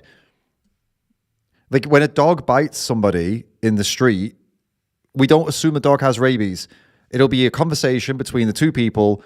Do you want to press charges, or are you happy that you scared the dog, right? If I'm walking in the street and I go, oh, cute doggy, and I go to stroke someone's dog, the dog bites my hand, I don't then go to the government and say that dog might have rabies, kill that dog.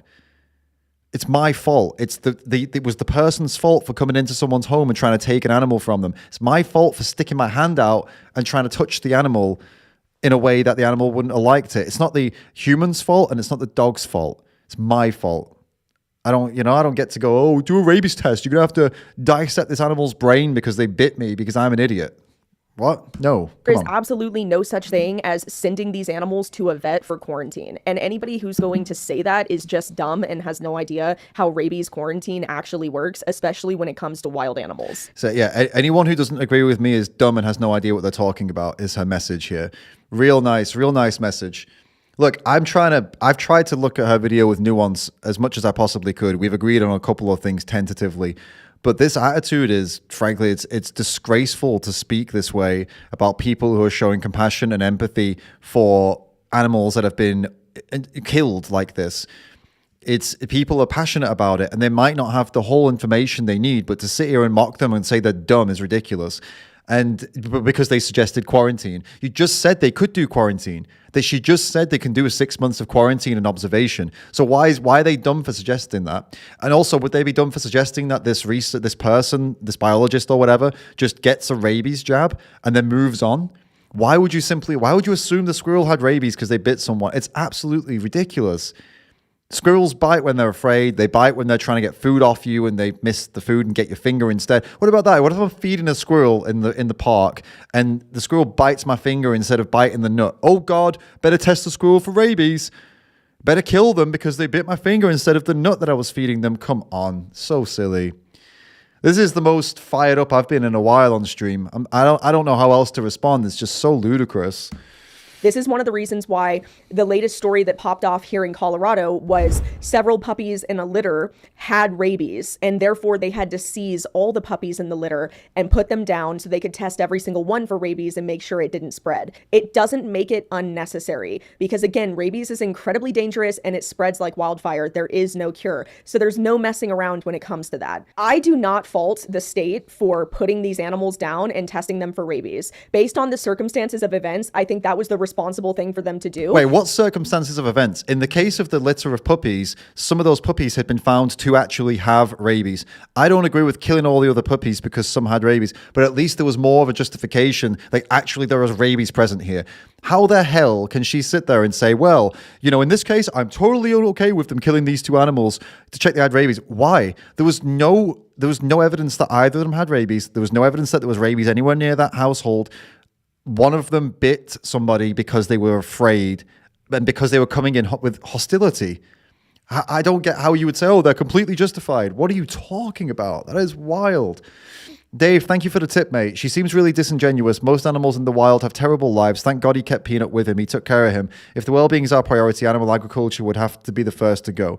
Thanks, Dave. I appreciate that. And yeah, the guy did take an abandoned squirrel in and helped this squirrel to survive. And that's a very kind thing to have done. And the idea that all of a sudden everything's brought into question because the guy does OnlyFans or whatever, that's the only red flag she brought up. She's like, oh, so many red flags about this guy. What, he does OnlyFans? I mean, God, fine, disagree with that, fine. But it doesn't mean that he was some kind of evil person that actually hated the squirrel he rescued, which is kind of what she's insinuating. And Charlie says, thank you for the tip, mate. By the way, the only reason rabies is still around is because of human error. Most of Europe is completely, AIDS-free. And if we were concerned with the suffering of animals with rabies, it would be solved in North America too. Punishing the animal is just crazy. Yeah, I agree. I totally agree.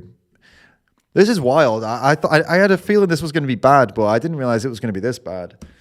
The person who I put all the blame on is Mark and his wife, because they, above all else, were housing these animals illegally without the proper licenses for them. They were given multiple opportunities to go get the proper licenses to keep these animals, and they didn't do that. And now they want to cry about it on social media. One of the things that... Maybe they're crying because they literally rescued 2 baby animals, nursed them, made sure they were healthy, had amazing relationships with them, loved, and then they were both taken and killed by the government. Maybe that's why they're crying on social media. Call me crazy, but just maybe that's why they're upset and crying.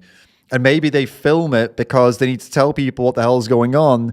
And it's kind of, I don't know if you've ever tried to recount something that happened to you that was very, very upsetting a day ago on camera, but sometimes when the camera's rolling, it makes you a lot more upset because you suddenly kind of become very aware of what happened. It's happened to me before. The first time I went in a slaughterhouse, I was very upset afterwards. I had my moment, and I was like, oh, I'm composed. Okay, now I'm going to go on camera. I'm going to talk about my experience, and I just broke down immediately because it makes it so much more intense. It's the same when you go on a stage. You go on stage. I've had talks where I've practiced the talk over and over and over again to the point where I know it by memory.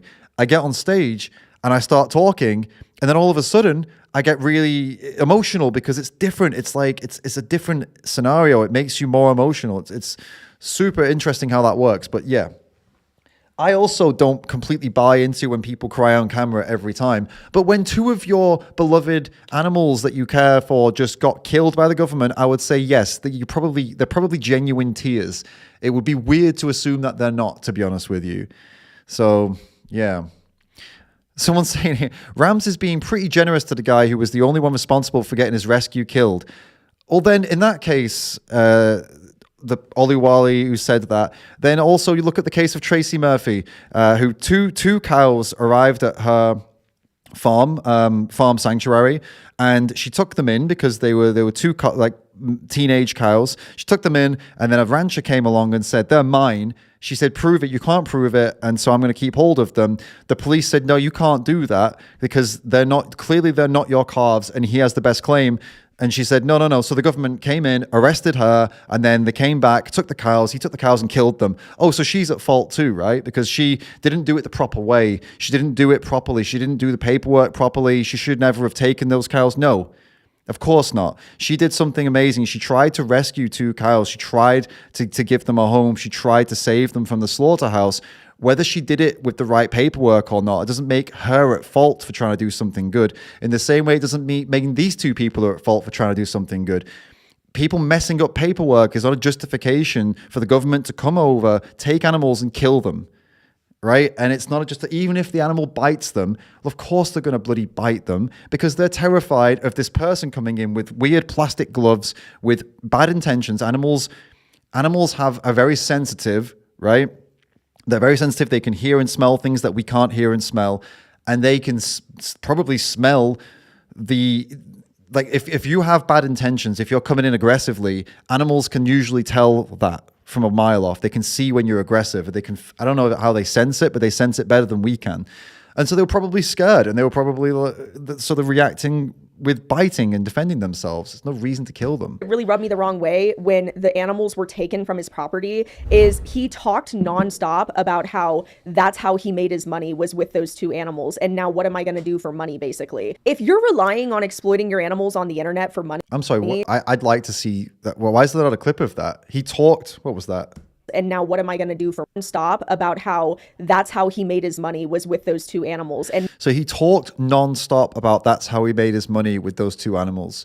From the clips I've seen, I haven't seen that actually at all. Have you guys seen that? From the clips I saw, they were just explaining what happened. I mean, I don't know. I'll take a word for it. Let's imagine that's what he was doing then. Now, what am I going to do for money, basically? If you're relying on exploiting your animals on the internet for money to pay for your sanctuary, you are not in the business of running a sanctuary, and you really need to be rethinking what you're doing. If you are relying on exploiting your animals for money to run your sanctuary, then you're not in the business of sanctuary. So if someone runs a sanctuary and they play with their animals and post it up on social media to get donations, they're not in the business of sanctuary? I'm sorry, what would you rather they did? Work a 9-5 and then don't spend time with the animals? Posting photos and videos of him with animals running around his back and stuff and playing and having a fun time while he cooks dinner, you think that's exploitative somehow? That's what most people do. Vegans included, with their we do it all the time. We play with our animals that we love, and we go to sanctuaries and we take videos and we hang out with them and we encourage people to donate to the sanctuary based on the fun images and the fun videos we've taken with them, and sometimes the very sad ones as well. Is all of this animal exploitation? And if it is, then I mean every vegan and every animal rights activist is exploiting animals then by sharing images and asking people to donate to sanctuaries or asking people to donate to activists to help them with their work. And I mean, I don't know.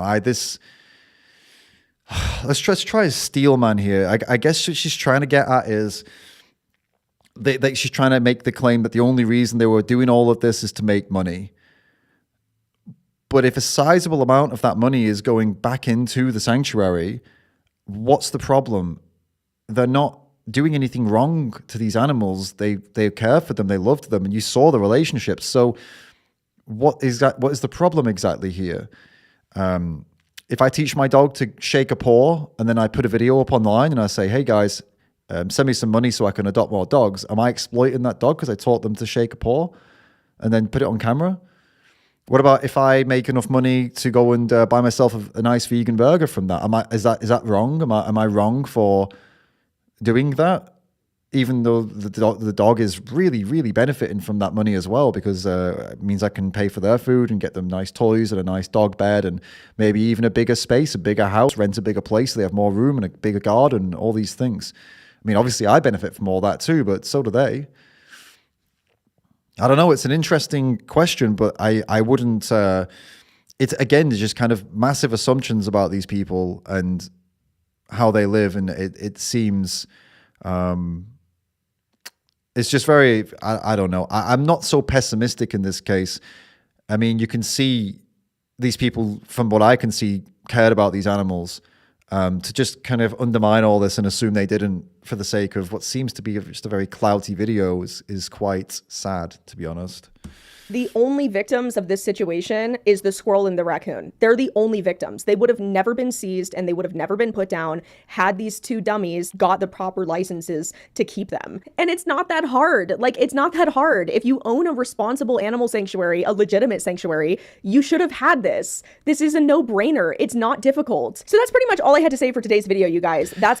Yeah, again, it's kind of, I think they went through this. It was like a month ago, and was it even a month ago? I watched some stuff where they were explaining how the process isn't as simple as she's making it out to be. That there's a lot of stuff they need to do, and that's why they were in the process of doing it. It doesn't take 45 days, like she was saying.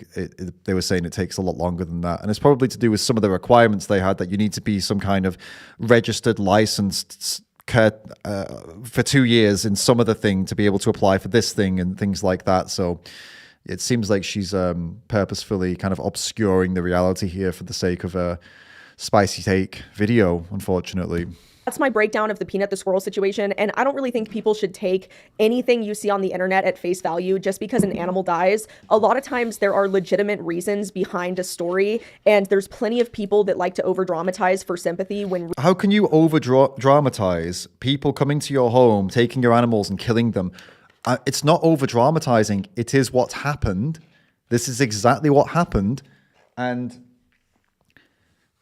acting like it's justified because they didn't fill some forms in is mind-boggling.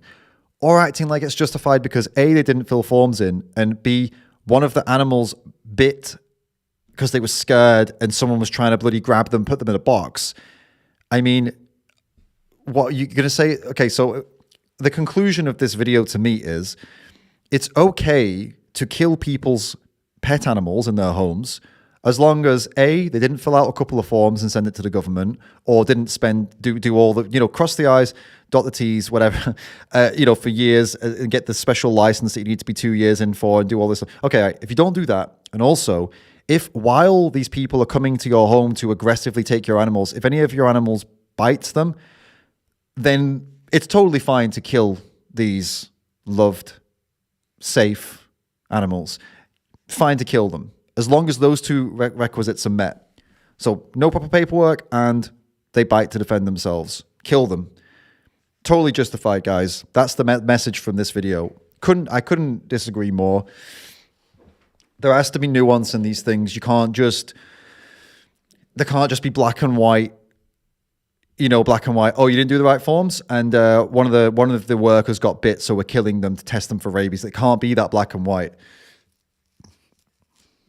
These are living, feeling creatures. They're individuals. They are people. They're little animals with little tiny little brains in both of them. But in these tiny little brains, these are individuals in their personalities, likes, dislikes, loves and hates. They're not just things that you can just kill because someone didn't fill out a proper form, or because one of them, I don't know, and you hurt yourself on them, basically. That's pretty much what happened here. It's like if, I don't know, like an object, if you put your hand on an object and it hurts you, it's like, oh, I now have the right to destroy that object. That's pretty much what she's claiming in this video. And I don't agree with that at all. That's why I'm a vegan. That's why I don't eat animals. That's why I don't use animals. Because they're not objects, and I won't treat them like objects. And so I eat an animal-free diet, and I use animal-free products, and I make these decisions in my life to avoid doing what these people have done and what she's defending here, looking and treating animals like as if they're objects like that. Oh, you didn't do the right paperwork and one of them ended up hurting you, so you just kill them now. You just discard them. They go to the trash pile. No, that's not how we treat animals. That's not how it works. Well, it is how it works currently with the meat industry, dairy industry, egg industry, and all the different industries that do these things to animals. It is how it works, but it shouldn't be. And it shouldn't have been the case here with Peanut and Fred either. Really, it was their fault to begin with. So don't believe everybody. The squirrel died because the owner was negligent. And it's also completely disgusting that that guy wants to associate an animal with his OnlyFans account. I think that that's nasty and completely inappropriate and should tell everybody the type of person that he is. Again, you know, you can frown upon that all you want. Yes, it's a bit of a weird one, but there's not actual harm being done through this. It's just weird. It's just dodgy. And the thing is, I think we could all do a little bit better at differentiating between, that's disgusting, and holy crap, that needs to be stopped. That is wrong because it's causing actual harm to someone, to an animal or to an innocent or to someone vulnerable. They're very different things, yeah?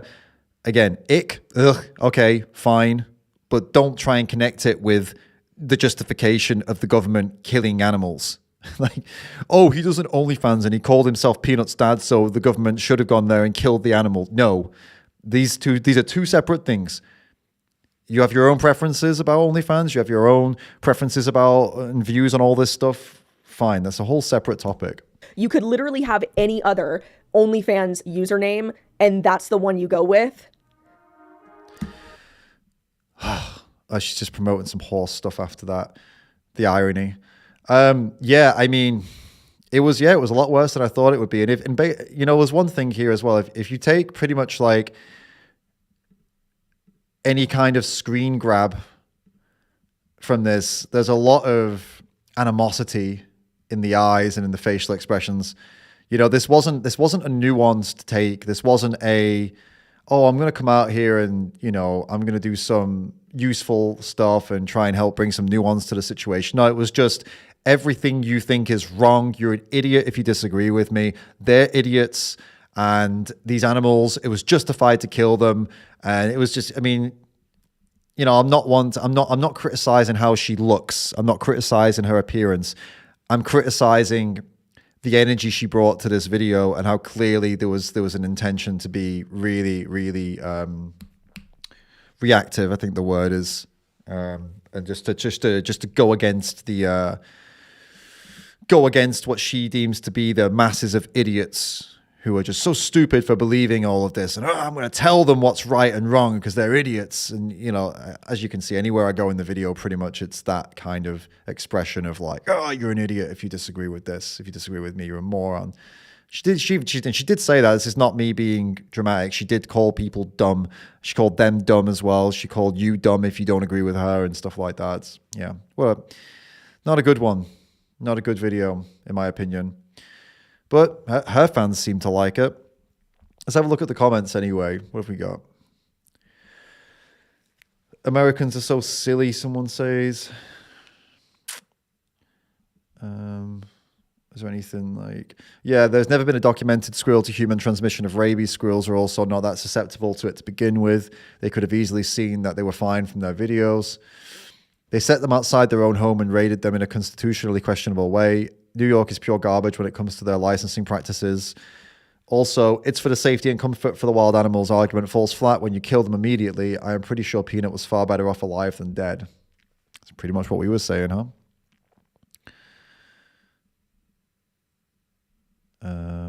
But yeah, there'll always be haters when there's and especially with this case, because the thing is with this one, with Peanut and Fred, it became a very kind of MAGA conservative centric talking point. A lot of those people were annoyed because it was an infringement on their freedom, their liberty, right? So it really did appeal to those in that world. And then what ended up happening there is a lot of people just opposed them and were kind of supportive of killing these animals because it was associated with the MAGA and the conservatives.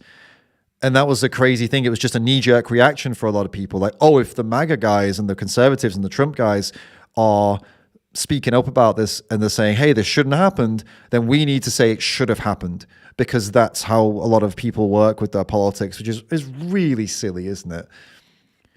You know, this should have been a moment where everybody agreed. There should have been a moment where, obviously it was election time, so it's hard to get people to agree on anything when American elections are going on and everyone's like got their opinions, but this should have united everybody, all the Kamala people, all the Trump people. They should have all come together and said, hey, do you know what? Put the politics aside for a second. That's messed up. That's messed up. And we should be lobbying both of our candidates and the people we're voting for to actually align on this one thing and say, hey, well, that shouldn't happen. That shouldn't be how things work. And we should agree on that. But no, it didn't go that way. Actually, there were, who was it? There were some people, who was it? No, there was some people on the Democrat side who were actually saying, oh, the dumb MAGA squirrel, or laughing at it. I think one of those, like Cenk, you know, what's this? I don't know his surname, but I think he was mocking, he was laughing about it.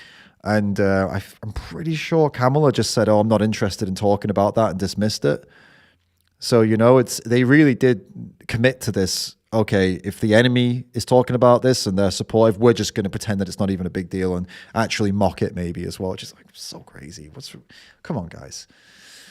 Even though, you know, a lot of people have have a bit of a problem with vegans, I think this was actually a time where the vegans and the conservatives actually were all like, oh yeah, we're all on board here. This was like a rare moment of agreement, and it was. It's good that we can agree, and it's good that there are certain things that we can all align on, and this was one of them, unfortunately for her, even despite her trying to undermine that. Oh yeah, and Hassan, yeah, another political streamer, was also mocking people for caring about this, which is wild, which is interesting, because those who are politically left are normally the ones that are more sensitive to these types of issues, but if the political right is sensitive to it, then the left has to act like it's not a big deal, and they have to undermine it, and they have to pretend like it's stupid and laugh at the killing of these poor animals. It's like, wait a minute, you're supposed to be the guy, like, you market yourselves as the compassionate, you know, the empathetic ones, and you constantly point to the conservatives as these kind of evil people that don't care about compassion and empathy. But yet here they are all talking about this case and making a deal of it about animal rights, even like Vivek Ramaswamy talking about animal rights. And then here's these big leftist names who are like, oh, stupid MAGA squirrel. It's like, wait a minute. We just flipped for a second, apparently. It was pretty crazy how all that went down. Interesting times, huh? Interesting times. But yeah, that was not a good video. I do genuinely believe there was probably some good intention with it, in that she's had some really bad experiences with the sanctuaries, and I get it that she might be a little bit dubious about people's intentions and things like that, but that video was really just pure speculation and a lot of aggro without much to back it. There's a new video from Jubilee about vegans, is there? I don't think we can react to Jubilee videos on stream because they're quite aggressive with their, I see it. They're quite aggressive with their copyrights and stuff like that. And they will shut my stream down basically pretty quickly. I'm pretty sure. I've tried to do it before, unfortunately. So if I'm going to do a reaction to that, it's here. I'll show you it. I've done Jubilee before on stream, and what happens is the stream just stops for a second, and then you will just see a blank screen, and I'll get a notification that, oh, I'm streaming copyrighted content, and you have to stop, otherwise we'll stop your stream. Jubilee's pretty bad for that. But what I will do is I'll give it a watch, and maybe I'll do I can get away with it in an edited video, because I can make sure that I am editing it enough so that they don't, block it. But when we're live, I think they'll block it right away. I mean, we could test it, but it's likely that it's gonna go wrong. So, yeah, let's see if we've got anything from Cam. See if he's heading back anytime soon. Yeah, not yet. I guess he's still in his thing. We'll see anyway. Yeah, Annie also sent me about this video. What do you guys think? Should we risk it for a biscuit? Should we do a reaction and just see if we can get away with it, or I'm feeling a little bit crazy. I'm tempted to risk it for a biscuit, to be honest with you. Tell me in the chat, guys. You tell me, risk it for a biscuit or don't risk it for no biscuits. You can tell me what you think. But I know they're pretty aggressive with this stuff from maybe I could play some kind of, I don't know, I could get around it. Maybe I could play some kind of music over the top of it or something, so that it's like, so it messes with the I don't know, something like that. But it would also make it really hard to watch. So, hey, Skate Lawyer, thank you so much for the super chat. Appreciate you, Rams, and everything you do. You're a saint to sentient creatures. Thank you. I appreciate that. I appreciate you saying that. I'm doing my best out here. Doing my best to try and influence people, make better decisions for animals. That's what we're all about. That's what we're all here for. Hey, let's have a look at the voting system. We got up at the poll. So we have 68% of people say that Christmas is a time of peace for all, not just a time for humans. That's good. 68% is a good high number. I'm glad that most people agree. That's really good. That most people are willing to extend their peaceful time to animals too, not just to other humans. You know, it's really nice. I hope a lot of people will commit to that this Christmas and do something good for animals. For the biscuit, tipped $3 and said, "Das biscuit." Well, we might have to come back to that because I've just had a little phone call from Kam. It looks like Kam Waters, director of Conspiracy, the new film that uncovers a 2,000-year-old secret about Jesus, is ready to pop back in again. We're going to bring him back on again, and we're going to look into some very interesting stuff. Because we're going to look at some people who are claiming that veganism is satanic.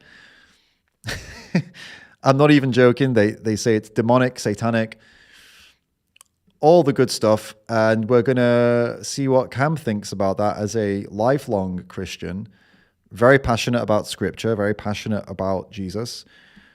Let me just drop him a little message, give him the link. It's good timing, actually, rather than risking getting the stream shut down. We'll do this instead.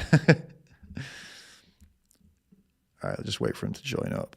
How's everyone doing? Who's new to the channel? I want to know if you're brand new, you've never been here before, and you're just here now, just give me something in the chat. Put an emoji in there. Give me any emoji you like. It can anything you want. Pop it in the chat. If you've never been here before, you've never come to my channel, today you're here for the first time. Hey, Vlad Stein, thank you for the tip, mate. Well, I've got to get to stuff in real life. Merry Christmas, everyone. Have a blessed New Year. Hey, thanks, Vlad Stein. You too, bro. Have a good one. And I hope to see you back here again. I think you were someone who was asking some questions earlier on and getting involved in some debates and discussions. That's what I want to do here. That's what we're here for, right? You're very welcome back here. You're welcome to be part of this community and keep on coming back, mate. Thanks for coming and getting involved. Hey, I see we've got DJ and Roya Stem who are brand new to the chat. That's nice. Welcome, guys. Welcome. Okay. Come on, Kam. What's going on? Sent him the link, but I don't know if it's working. It should be. Yeah. Who else is new? Oh, who else we got? Still listening and playing poker. Nice. Cool. All right. So not many newbies, only a couple newbies. That's cool though. It comes back in messing with his blinds. No, you're not on stream, don't worry. You're not on stream yet.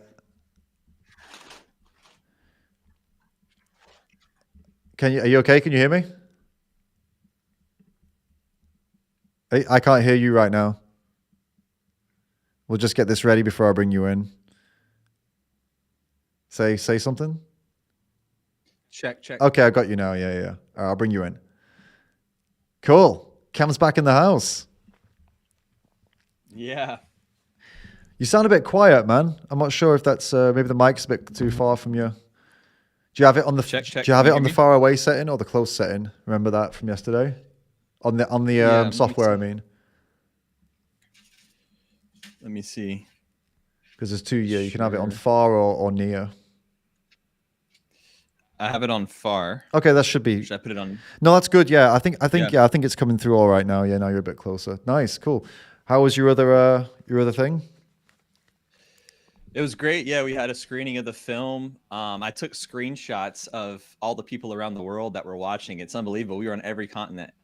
I didn't realize it was going to be quite as big of a screening as it was. It was a live screen. It's like what you're doing here. It was a live feed screening of the film, right? With a chat next to the film, and then after we jumped into like a Zoom style live Q&A with everyone. Very nice. And we covered the whole scope of the map. It was epic. Awesome, dude. That's really cool. Great questions too. Really cool. Yeah, that's really cool. Yeah, I'll check those screenshots out as well. So, okay. By the way, guys, let me know. I'm getting some warnings from YouTube that maybe there's like some buffering problems. Let me know if anyone's having that problem and if I need to fix something. Otherwise, we'll just plug on. I don't even know what that means. This is how things get bad after 3 hours of this, bro. You'll see when you start doing this. You start to lose your mind a little bit. Speaking of, shout out to you, David, and everyone who's watching here. You should know that David's helped me get my whole setup here. That's still getting dialed in, as you see with the microphone and the different things. But I plan to start doing more of this myself when I can, and reacting to some of this stuff that's happening culturally and adding that perspective from the like Christian side of things, scriptural side of things, because I see it being a more and more frequently relevant side of the discussion. So just want to keep adding to that. No, man, absolutely. I'm really excited for the content you're going to be making, and I hope to, help out as much as I can, be part of it wherever it's relevant, and it's going to be great to see what you do, man. Like you just did your recent video on Russell Brand over on Instagram, which was really good. Everyone should go check that out. Cowspiracy on Instagram, guys. Go and follow them and check out that video, which was a really nice video. And yeah, that's kind of stuff that, yeah, you came at it like I said earlier, with empathy, came at it reasonably. It wasn't a call out. It was a, hey man, I thought we had something cool here. I thought you were on the right path. Let's talk about it. I like that. I think it's much better than, in this case especially, it's rather than disparaging, which is likely to push people the other way. It's quite a welcoming, like, oh, I'm also a Christian, and I believe in a lot what you believe. Let's talk about let's talk about what's going on here. Like, I'm here. It was good. Yeah.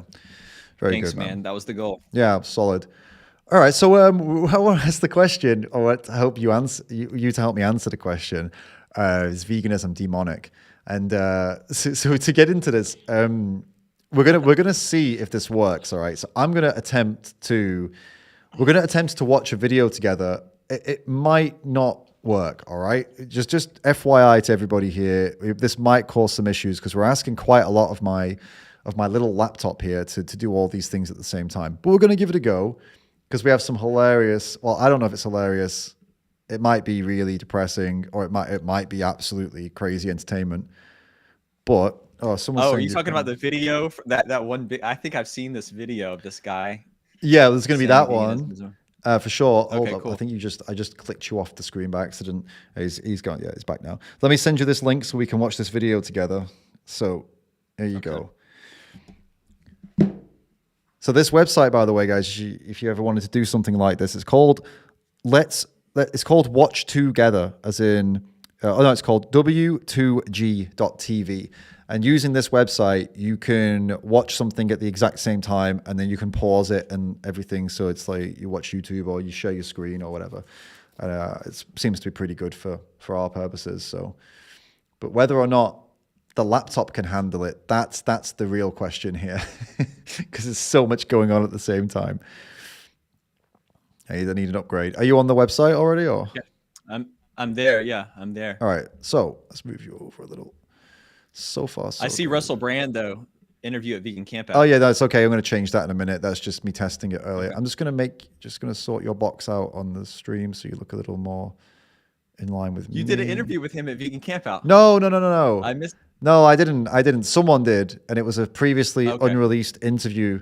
And he was really, really nice and compassionate, and it was really nice. And it's a real shame that he went from that to where he is now, because he was talking about how the reason he became a vegetarian was because he had this intrinsic care for animals, and talked about how the system makes it very difficult for us to become vegan and to stay vegan because of how they all, want to make us keep spending money at their on their products, and then they it's so convenient for us. And he acknowledged all of that, and then now he's fallen victim to it, and it's just really. I wish you would watch this video.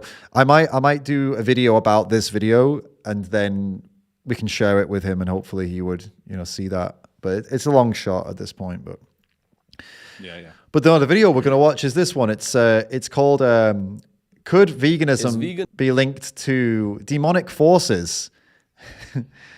Have you seen this one? This one's in my. Yeah, I have. It's been a minute, but I have it. I have a folder in my different social media platforms where I save to react later or future content, and this is one of them. I'll definitely do a full breakdown, but let's do it. Let's get into it. All right, then let's try this out then. By the way, you can pause at any point as well. So if you want to pause and start talking, you just hit pause, and it'll pause for me too. Okay. All right, let's have a look then.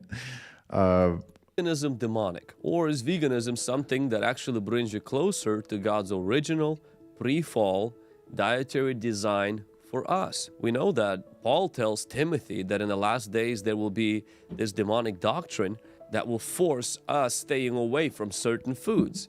And we also know that at the end, when Jesus comes and establishes his... All right. Right away. I don't know if he's going to talk about this later.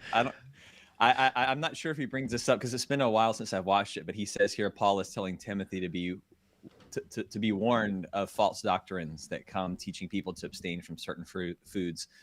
That's Timothy 4:3. It's called Timothy 4:3 because it's a letter that Paul is writing to Timothy to culturally frame it, if it helps people understand, because I think sometimes people don't even understand some of these scriptures, what they are. It's a letter that Paul is writing to a church that this guy named Timothy is running. And he's answering questions that Timothy's having, like, hey, what about this? What do I do with the people in the church that are saying this? What do I do with the people that are saying that? And there's this question around animal consumption. And Paul basically tells Timothy in this verse, beware of in the end times, or in the times to come, of people that will have you abstain from marriage and command you to not eat certain foods. And a lot of people think it's not eat meat as an animal meat, but we've talked about this before. It's the word meat in Old English just means food in general. So he's not even talking specifically about animal flesh. But the big kicker here that this guy doesn't know is that if you look, I don't know if we can, it would almost be cool if we could pull up like a biblical lexicon on the screen so people could see it. But basically, I don't know if you can screen share, but I can pull it up. What do you want me to pull up? Like if you go, if you type in just like Timothy 4:3 Greek. Okay, Timothy 4:3 Greek. Yeah. Timothy 4:3 Greek. Yeah. Okay. Yeah. I'm trying to see where I could see it. Can you pull it up on your? I'm on Bible Hub. I've got it. Yeah, I've got it. I don't know if you can screen. I can't screen share. It will kill. I think it will kill the stream. Yeah, you can pull it up. It's a little delayed on my side because I'm watching the feed, so it hasn't quite popped up yet. But essentially, if you look at the Greek, that word commanding is in parentheses or like brackets. It is. Yeah, I see it here. Yeah. Because it doesn't exist in the text. It's added in the English translation. So if you properly read this text, it's saying, beware of those who forbid you to marry and from abstaining from certain foods. So it's literally the opposite of what this guy is saying. He's saying, beware of those who will come and they will forbid you to abstain from certain foods that you would wish to abstain from.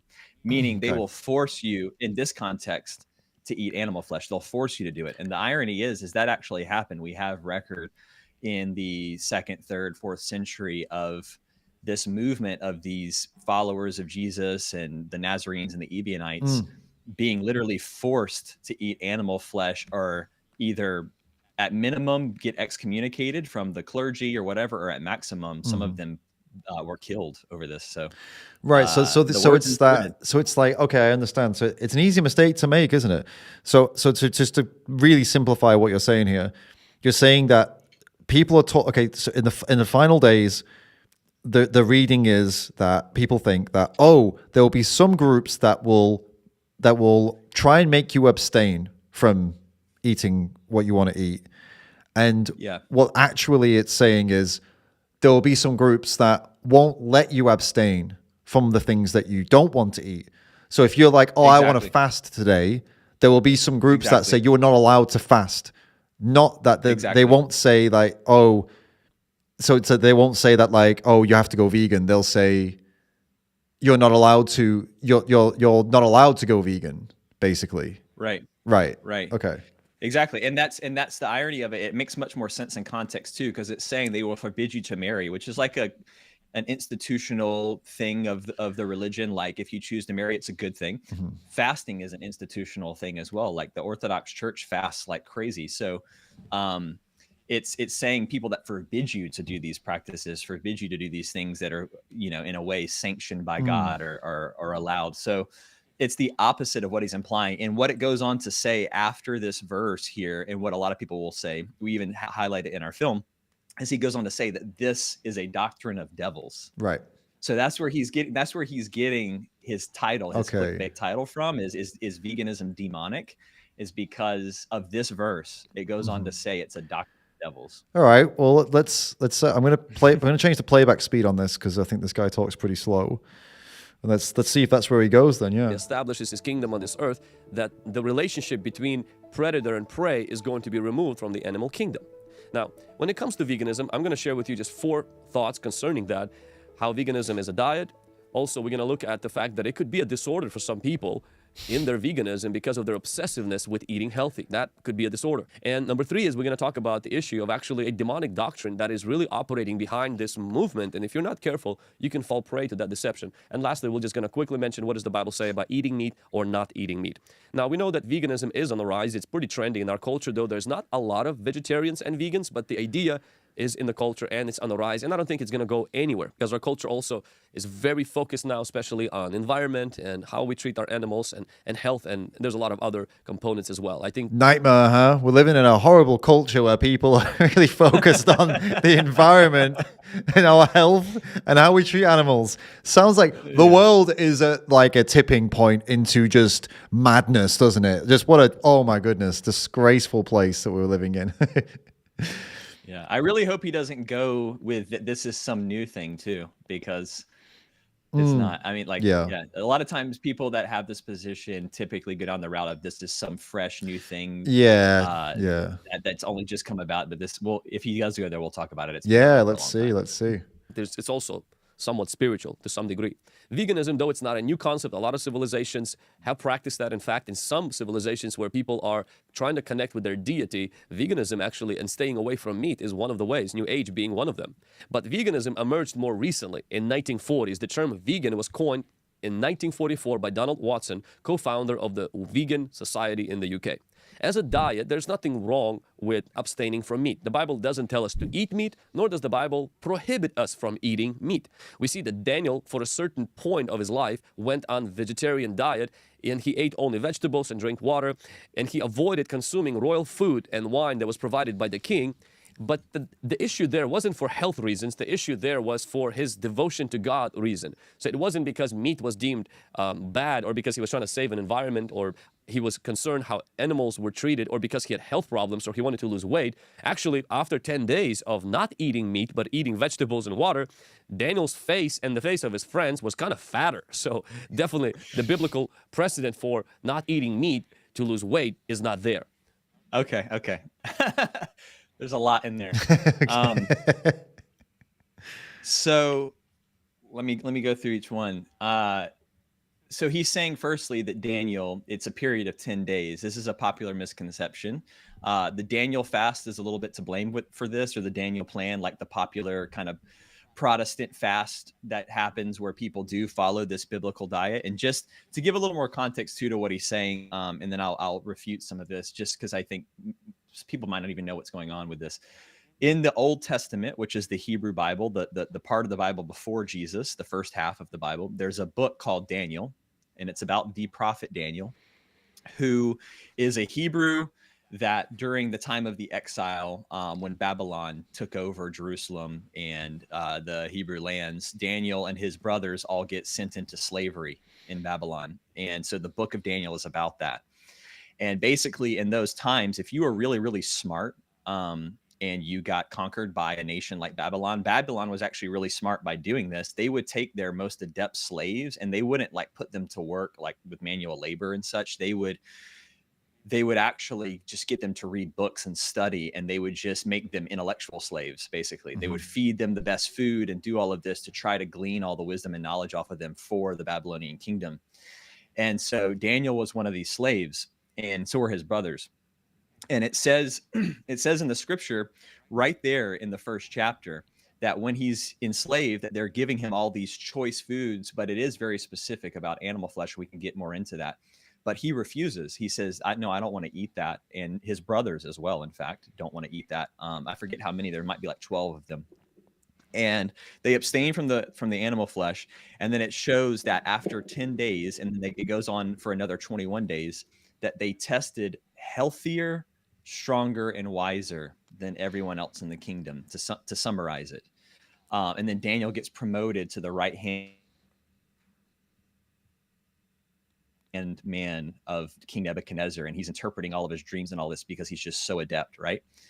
Well, firstly, before refuting his arguments too, what I have to say is this story is such a great example of the way I feel, and this is coming from a Christ follower myself my whole life, the way the church has covered up this angle of the scripture that they don't really want to talk about anywhere, where it kind of alludes to the fact that it's more ideal to not consume animals.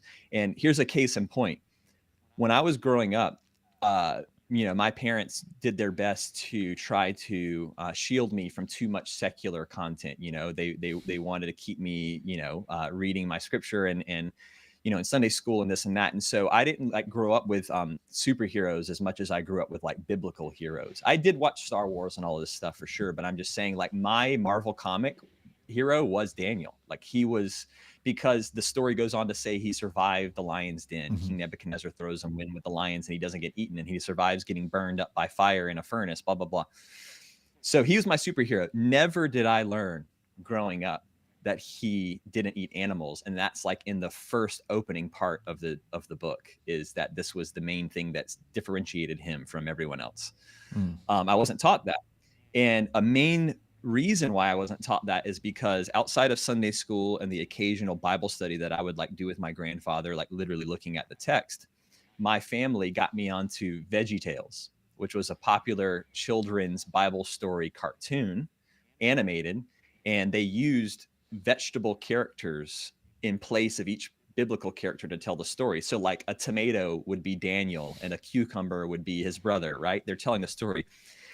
It was the first ever VHS that I owned of VeggieTales series, was this Daniel story. And I loved it. I was probably about 8 years old. And I have a vivid memory of watching it, learning the story, being into it. I've gone back since. Somewhere stored even behind me is that VHS tape. And I've gone back and I've watched it. Nowhere does it mention that he abstained from eating animals and specifically only ate vegetables, which is ironic from a TV show of vegetables as characters, right? They would leave the part out. It seems like an easy, funny joke they could at least make, So whether it's subconscious or conscious, I see this deliberate effort to like remove that part of the story. But anyhow, he's addressing it.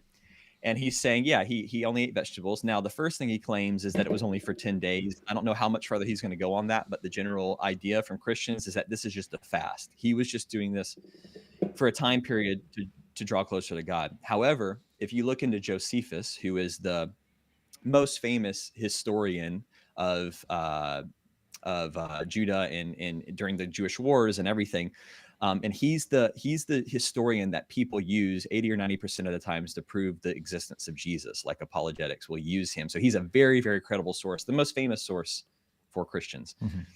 Josephus writes extensively about Daniel from the perspective of the oral tradition coming through Judaism outside of just what we have in the scripture. And it's blatantly clear that it says that Daniel abstained and loathed eating living creatures, period. Like, this wasn't just a fast or a diet. This was a lifestyle and a belief that he had around his philosophy, and his brothers too. So we know it's not just a fast for a time period.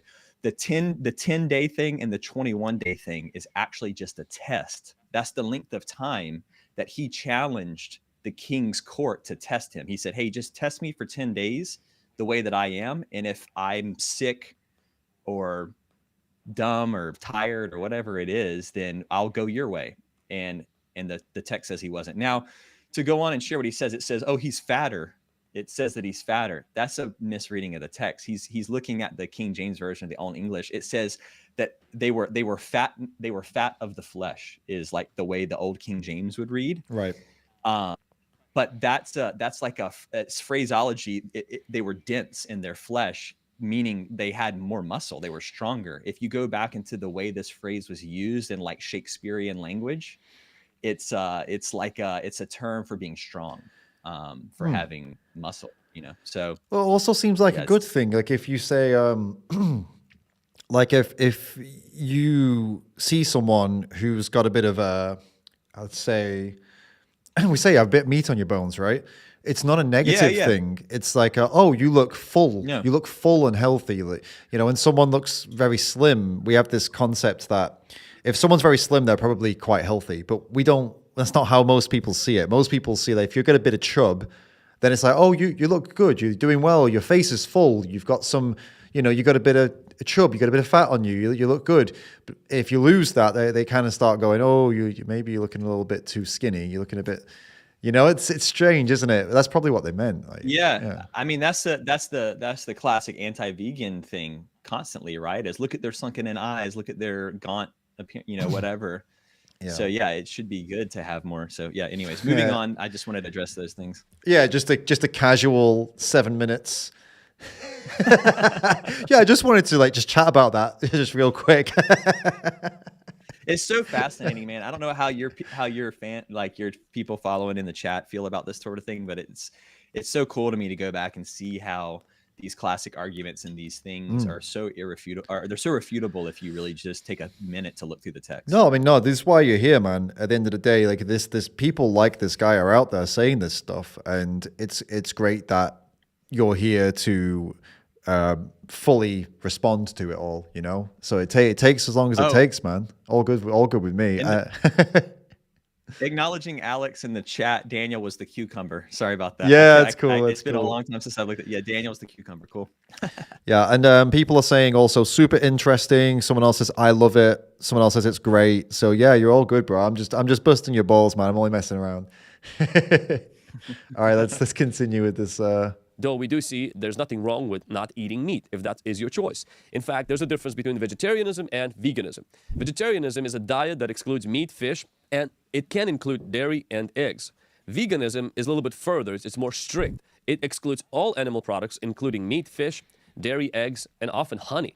Vegans also typically avoid using any animal-derived products like leather and wool. There are many reasons why people become vegans or vegetarians. Usually the number one reason is for health reasons, and nothing wrong with that, especially if the doctor recommends you to cut back or remove meat from your diet, or because you're allergic to certain dairy or other things. And in fact, there are studies that have been done to show that there's a lower risk of heart disease and high blood pressure, diabetes, and certain cancers of people who cut back on meat or who are vegetarians. Now, there's also other studies who have been done that one of the reasons why there's a lower incidence of chronic disease is not only because of vegetarian diet, but studies have suggested that vegetarians also tend to be more educated, more physically active, and be more health conscious than non-vegetarians. While there are benefits of I just have to say it's a great ad for vegan and vegetarianism. I give it to him for going there. Yeah, it's there's some nuance which is good. And his title does say could veganism be linked to demonic forces, but it's not saying, he's not made the claim that it is at this point. He's just kind of going through the facts, I suppose. Well, facts, let's put that in quotes, but he's going through the information. But that is, it's definitely a good ad, yeah. Good trailer. benefits of a vegetarian and vegan diet, veganism does have nutritional concerns. Deficiencies in protein, iron, vitamin B12, vitamin D3, omega-3 fatty acids are missing from plant-based diet. All right, so he's just said protein is missing from a plant-based diet, and I think let's just establish a couple of things that he went through there. So first of all, vegans don't struggle with a lack of protein. I don't think there's ever been one vegan who has ever had to go to the doctor and go, "Hey, doctor, I've got a problem. Something's wrong." And what is it? Well, let's do some tests on you. Oh my God, you're protein deficient. It's not happened. You can get plenty of protein as long as you're eating. If you're eating the correct amount of calories and your vegan friendly diet is varied and relatively healthy, you'll be getting enough protein. The other stuff that he mentioned there, B12, iron, omegas. So B12 is difficult, like notoriously difficult to get full stop, whether you're vegan or not. It's so difficult to get that they actually give animals B12 supplements so that you can take the B12 supplement through the animal's body or through the animal's liquids or eggs. So you could just take the supplement directly, so that's fine. Iron is perfectly fine. Just eat iron-containing foods, dark leafy greens. Most legumes have iron. If you're eating a healthy vegan diet that's sufficient, then you will have enough iron. If you're eating a poor one, you might lack iron. But you should be getting enough, especially if you're, like I said, if you're eating healthy variety, you'll have tons of iron. And then there's the whole, the bioavailability. It doesn't matter. The health outcome data shows that even despite the bioavailability might be different, it doesn't matter. Vegans still have iron absolutely fine as long as they're eating enough foods that have iron in them. Omega fatty acids, you can get them from some certain seeds like flax seeds, but from what I understand, the conversion is not optimal, even though they're still good, still eat them. But if you want to be on the safe side, just take an omega supplement. The fish are generating omega fatty acids from algae, and you can just take an algae-based vegan supplement instead of taking fish oil. The fish oil supplement industry is multi-billion-dollar industry, and vegans aren't taking that.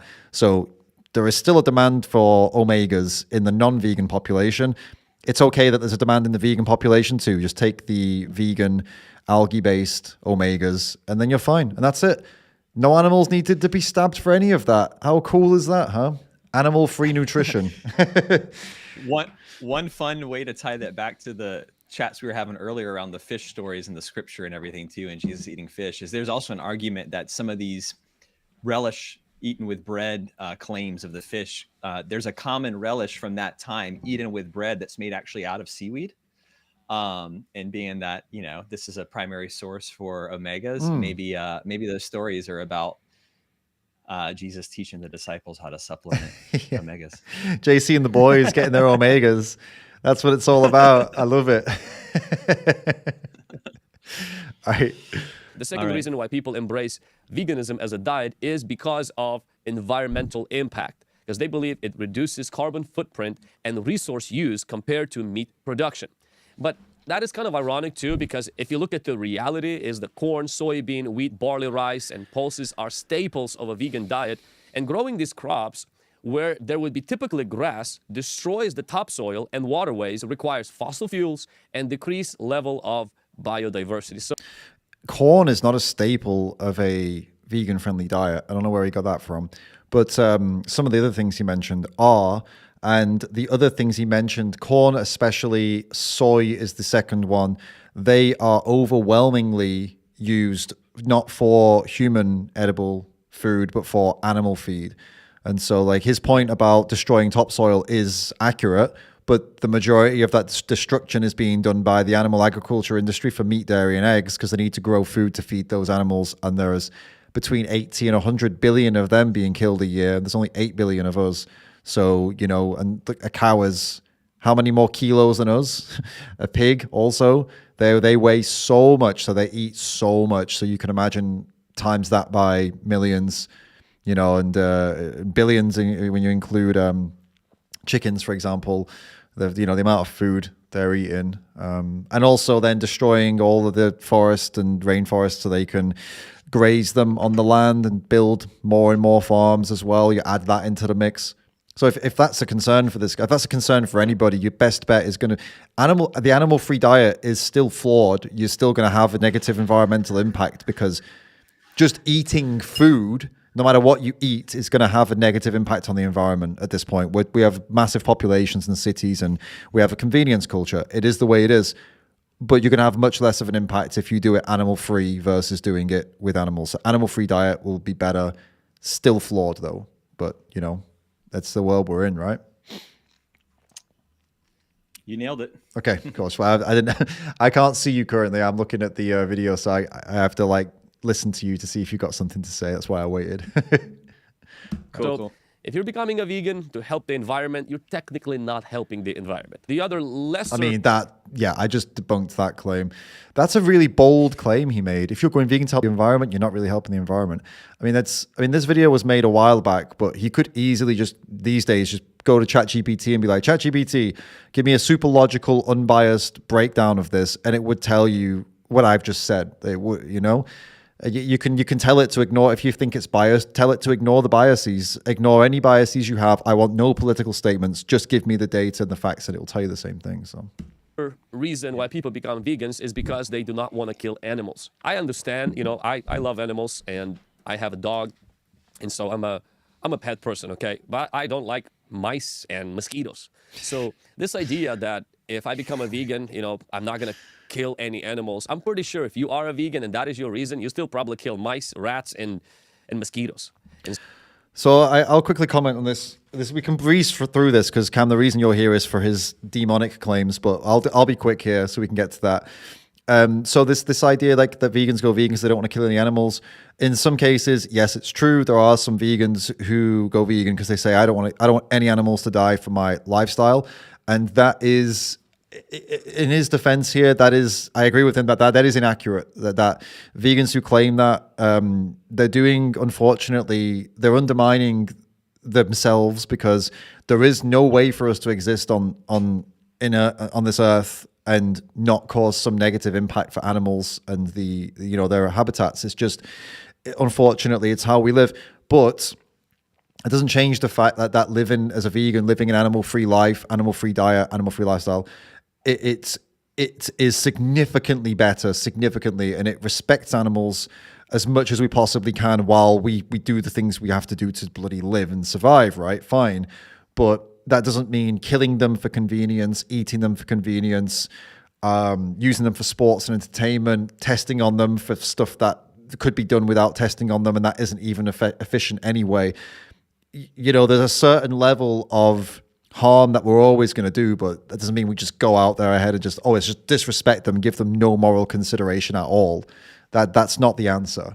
So yeah, go on, man. Yeah, I want to. So one thing too is I'm not sure exactly what he's implying here, but it seems almost like he's implying like that you may be vegan, but you're doing pest control on your mice and mosquitoes and this and that. And I kind of want to touch on one thing with that firstly, from my perspective, I actually do try to do the utmost, harmless thing in those scenarios as well. Yeah, like I use humane, quote unquote, humane mouse traps that just trap them overnight and then you can set them free back outside, that sort of thing. That's not quote. That is humane. That's like literally an example of a humane mouse trap. Yeah. It's the best way that you can do it. So I've used those in the past. And then with mosquitoes, like number one, I don't really even get bit by mosquitoes that much, thankfully. But at that point too, that's when you start to come into like, I think conversations, if you're thinking about it logically around like self-defense, you've got a creature that's coming and taking from you the same way we don't want to take from them unnecessarily. So it's more of a self-defense conversation that you get into with that. But in terms of it not being better for the environment, and I see in the chat too, someone said something like animals aren't bad for the environment. I mean, if you just look at land use alone for the crops and what's going on in the Amazon and the Chaco forest, I've been there and seen it with my own two eyes. I walked around Paraguay around their section of the Chaco forest, and it's being utterly decimated by the soy industry, which people would be like, oh, soy, that's a vegan, but it's primarily, if not overwhelmingly, used for animal feed, the soy that's grown there. And they're just, and I think it's something around like 80% of all soy, I can't remember the exact statistic, but it's close to that number, is used in animal feed. And they're just leveling the rainforest down there. It's like a football field every couple seconds or something like that, if you were to calculate it. So it definitely has an effect on the environment. No, for sure, man. If you take away the ethical side of this and just purely look at the numbers on it, the water use, the amount of pollution that it generates, because that many animals, they poop, they pee, right? And that's so there's a lot of waste there that needs to be discarded. And oftentimes in the States, for example, they just pile it all out into these massive holes in the ground, and then anyone who lives anywhere near it has to just deal with that smell and that pollution from it, and it absolutely destroys the land there as well. So the soil becomes unusable because of all of this disgusting waste sat there for so long. I was watching a couple of videos about that. There's that element of it. There's land use, like you just said, it's just insane the amount of land they use for it. So even if you don't agree with, I mean, I see people mocking this whole, cow farts are causing the global warming and and like, yeah, fine. If you don't buy into all of that, fine, don't buy into all of that. But you can't deny that the pollution, the land use, the water use, these things are just, they are what they are, and it's a massively inefficient way of using our resources, regardless of whether you think it's going to contribute to climate change or not. Like you can not believe that and still think and still see this as inefficient and right. And what's I think the stat is something like 70% of all agricultural land is used for livestock by feeding it, or actually they're living on it, and then they're only putting out 12% of the caloric intake. Right. So it's just massively inefficient. Exactly. If we were to just directly consume those plants or find better uses for that land to maybe grow more diverse plants to consume, we would be using a fraction of the amount of land. So we wouldn't be tearing down those rainforests like we are. Yeah, no, totally. So yeah, there's so many reasons to start looking into eating differently, making different choices, making more animal friendly choices. Number one, obviously, is, like we've mentioned a couple of times here, is just having basic respect for the other animals we share the planet with is absolutely a good thing. Then there's all these other reasons too. These industries are, they're destroying animals' lives. They're destroying the world we live on as well. And they're doing it all with massive protection from very, very powerful systems that seem to punish the people who speak out about it more so than they punish the people doing all of this, which is wild. Many, many reasons to oppose it. So you must understand that vegan... Yeah, go on. I was just going to say, makes you think, could animal agriculture be linked to demonic forces? Yeah, that could be one of your videos, man. Yeah. We'll talk about that later. Yeah, for sure. Veganism actually probably kills more animals, not less. Oh, wait. Okay, let me see if he's going to explain why he makes that claim. Eating pastured meat kills far less animals than vegan grain-based diet. Why? Because there are no tractor kills in grass-fed agriculture. Behind every vegan hot dog, there are dozens of fuzzy mice, turtles, snakes, and bugs that were destroyed by tractors and farm equipment, including birds and animals that would feed on them. Ted Nugent said that vegans are responsible for most death possible because millions of animals are killed every year to prepare land for growing crops like corn, soybean, wheat, barley, and staples of a vegan diet. And plus, if you're a vegan and you're like, I'm a vegan because I do not want to hurt animals, when there's a mice in your house, you probably are not going to keep that mice running around. You're going to kill it. You're going to say it spreads disease. And I do want to remind you that animals are not vegetarian. All right, yeah, well, before we get to that part, this is a really tired point, so we'll just keep this really short. So basically, his claim about all these mice and all these animals, and there's no tractors in the plant-based agriculture world. First of all, vegans are a tiny minority of the world population, so that issue is not a vegan issue. That is the rest of the world's issue, because they are the ones that 99% of the demand for plants is not from vegans, right? So again, that's vegans are a tiny, tiny fraction of that issue.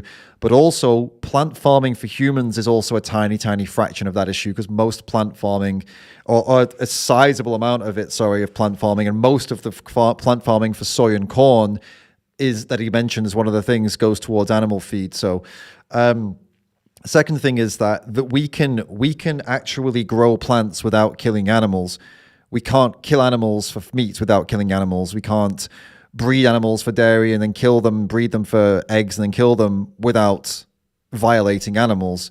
But we can grow crops, we can grow fruits and vegetables without violating animals. So why don't we?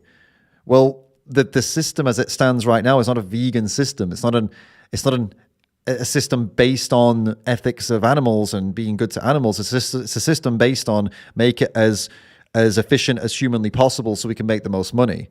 So if the world gets on board with this respect of animals, first thing that's going to go is animal agriculture, because the way he's describing it, pasture raised, all that stuff where there's no grains or anything, impossible. You could not feed 8 billion people that way. So that's a pipe dream. He's in La La Land, right? So that's not happening, right? So the next thing we look at, okay, how can we feed the world population? Well, we could do it with animal-free food, and we could improve those systems to the point where the impact on animals in those fields and it can be minimized massively. And one more thing anyway that undermines everything that he said, and also even undermines my point against animal agriculture a little bit here too, is that the evidence that comes out about how many animals are killed during harvesting is very weak. So they've done more studies based on this, and they say that when the tractors go through, a lot of animals disperse and get out of the way, because it's a massive tractor that rumbles and the whole bloody ground shakes, right? So there's been a lot of question as to like how much of this it's been blown out of proportion in some ways as well. So there is that as well. But anyway, the takeaway point is, I think it's pretty clear that animal-free diet is still the right choice. It can be, without animal agriculture and with people switching on to this, it can be massively improved. And as I already said at the beginning, it's a flawed system, but it's a flawed, everything we do is going to be flawed, but this is significantly less flawed than the other option, which is breeding animals en masse to slit their throats, right? Anything to add to that before we get on to his next point, that animals eat other animals? Yeah, just doubling down on your point about how plant agriculture can be improved, and this is like, and it is a tired point. This is the point that Pierce used when we were on our interview with him. Basically, what about the bees? Yep. What about the bees with almond production and avocado production and whatnot? And that's an example of one. I mean, there's been a lot of controversy around what's actually causing that there's potentially these mites and other things that are going on. It's not like the farmers are intentionally killing these bees. Those bees are actually linked to honey production anyways. They come from the whole system is built. We live on an animal agriculture based system trying to grow plants as well to feed those animals and then also other humans. Mm-hmm. So it's a broken system. All the subsidy, I think it's somewhere in America, it's like almost, I think it's 67% of public funding for agriculture goes to animal agriculture because of how inefficient it is. They have to bolster it to keep the prices artificially low. Right. So there's just no room for innovation. We don't have the kind of funding to create these alternatives with plant agriculture that could minimize, harm to animals and maximize outputs as well. So that's that. And then I also kind of just wanted to touch on his epic source of Ted Nugent for one of these claims in here, and just throw out there that I'm really good friends actually with Ted's son, Rocco. Right. And he's a vegan, sometimes flexes into vegetarian, that sort of thing, but very, very passionate about what he believes. And he's very, very intelligent, and he himself loves his dad, but laughs at some of these claims as well. Right. And just knows that, Ted is very, very passionate. He's a hunter and all of these things. So he's got to throw some of this stuff out, but it just doesn't have the basis as what we're describing. Yeah, no, that clip with him and Joe Rogan went so viral, and it was just literally a soundbite. I'm betting he practiced that in the mirror so many times before he went on Rogan. It was so well executed the way he said it. That's not the first time he said that. And that's kind of, it was great for a soundbite, but it really did trick a lot of people into saying, oh, he's saying things really loudly and confidently without stuttering, so he must be right. It's like, oh no, it was a shame. What a shame. Well, one fun little side story to add on that video right there is linked to how I know Rocco, because essentially, without divulging into the whole story, it's a really great story how we met. But basically, Rocco came to a little small screening that I did of Cowspiracy. Oh yeah, with a few people, and it was one of the most insane synchronicities. We have them all the time with this film, the way these kind of moments happen that almost feel like they couldn't be coincidence, where I'm screening this film with a guy who wants to host it in Venice Beach, Los Angeles at a pop-up. And just so happens to be there's 3 or 4 people screening it to approve it to be at this pop-up. And of that group, one of them is an ex-pastor that's running the whole thing that started this really famous viral movement called XXX Church, funny enough, which was about exposing how porn addiction and some of these things are going on in the church and how to like actually bring people out of that. So he resonated with the film deeply because of his background with challenging church norms and conversation is taboo. Then sitting next to him is his son, who I find out moments later is actually the character Ham from Darren Aronofsky's Noah. He was the kid who literally played Ham in that movie. And if you watch Darren Aronofsky's Noah, a vegetarian, in the opening scene, Noah's defending animal who's been hunted by these humans, and his son Ham is like, Dad, to Noah, he's like, Dad, why are they killing this animal? And he's like, because they eat them. And his son's like, why do they do that? And he's like, because they think it makes them strong and they've forgotten strength comes from their creator. It's like the opening scene of this film. I love it. But anyhow, the kid who said that line in the movie is sitting there watching the movie. I had no idea it was him. And I'm like, whoa, he's like, yeah, I'm that kid. And I'm like, dude, I've watched your scene in your film like, 20, 30 times. Then sitting next to him, silent the whole time as we're talking, just like taking in the film and what he just watched is Rocco, Ted Nugent's son. And he's like, so I'm Ted Nugent's son. And he goes on to tell me that moment, if you go back and watch that Joe Rogan clip and watch it in context, the whole reason they start down that conversation is because they're talking about Rocco. Oh, okay.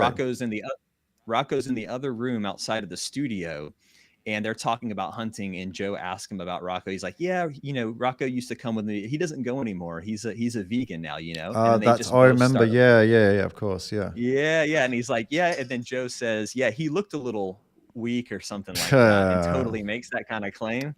So it was cool to talk to Rocco and how he's lived through all of that, and has respect for his dad, but also doesn't agree with all those things. Yep. Just by the way, there's a bit of a delay occasionally because you're okay.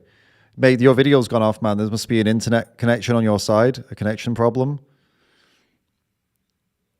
Can you still hear me? Yeah, but it says your video turned off to save bandwidth, so it must be something with your Wi-Fi, bro. While you figure that out, I'll just quickly respond to this comment. Someone in the comments said, people like the owner of this channel and the way they speak are a big factor in why more people are not vegan. I'd love to know, if you're still here, man, what did you hear that made you think that? Because I can't remember anything that I've said today that was particularly, I don't know, that would make someone upset about what was being said. So if you can let me know, actually, I'm not being sarcastic. I'm being dead serious. If you could pop in the chat what I said that made you feel that way, and you must have heard something, right? So just pop it in the chat so I know.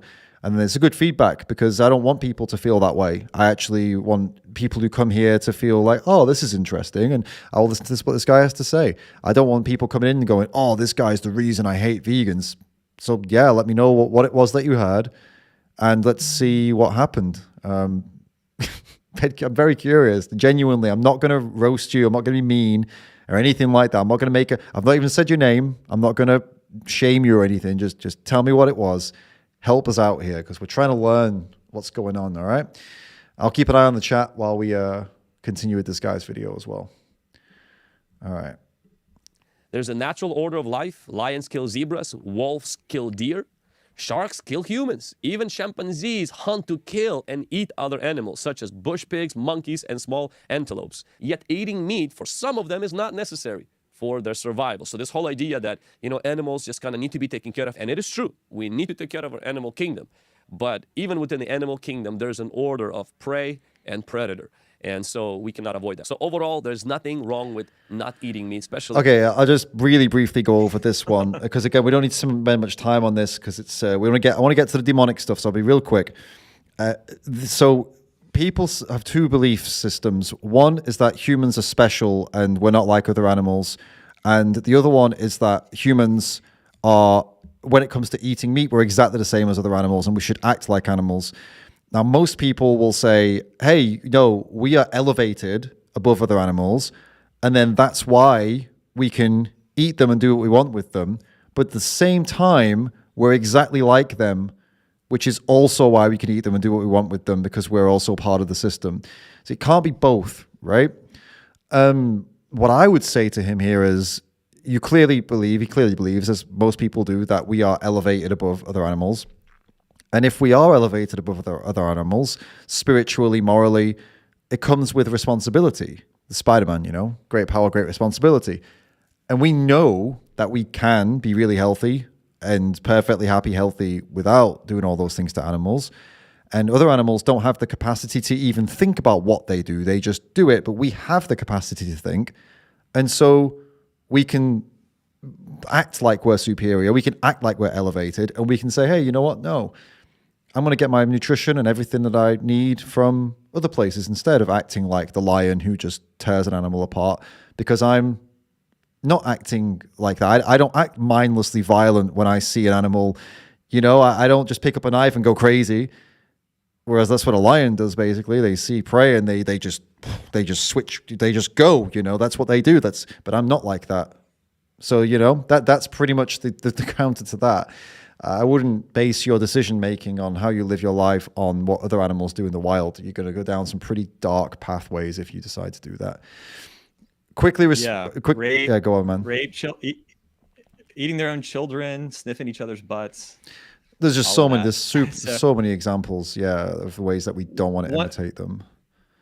One thing I want to just add, and I don't want to go too far down it either, just to keep it moving forward, but just because he's coming from a Christian or like Western religious philosophy, it seems with this video, with the title and everything, it's also ironic to appeal to nature and animals and predators, particularly because it clearly says in the scripture that even animals were not predatory in the original design. Right. I'm not saying that claim, we need to go down the there's a whole fun conversation we could actually have around science that could suggest some potentialities of animals and prey switching out of their predatory nature. But besides that, just going off of his belief that he's claiming in this film, in this video, that wasn't the original intention from a scriptural perspective either. Right. Just quickly, the same person in the chat who was saying earlier that they confirmed it was the way we're talking that puts people off, but they've not specified exactly what it is yet. So I see you're still active in the chat. Now that this person's claiming we're missing all the points, okay, that's fine. If you could clarify, I'm still very interested in what way are we talking exactly that makes people not want to be vegan? Like, what exactly is it? Because as far as I can see, I've been pretty calm and just focusing and reasonable and open. Kam, actually, we were talking about how earlier on we should try to be keeping the door open for people and not burning bridges and being welcoming. And so this is how we've been talking. This is what we've been focusing on. Obviously, we're going to prove this person wrong when they say things that we think are wrong, but it's not with any venom. As you see, we've not called the guy names. We've not insulted him or insulted his intelligence. We found some of the things he said funny because some of them have, to us, made us laugh, but we're not mocking him. So help us understand this. I don't know.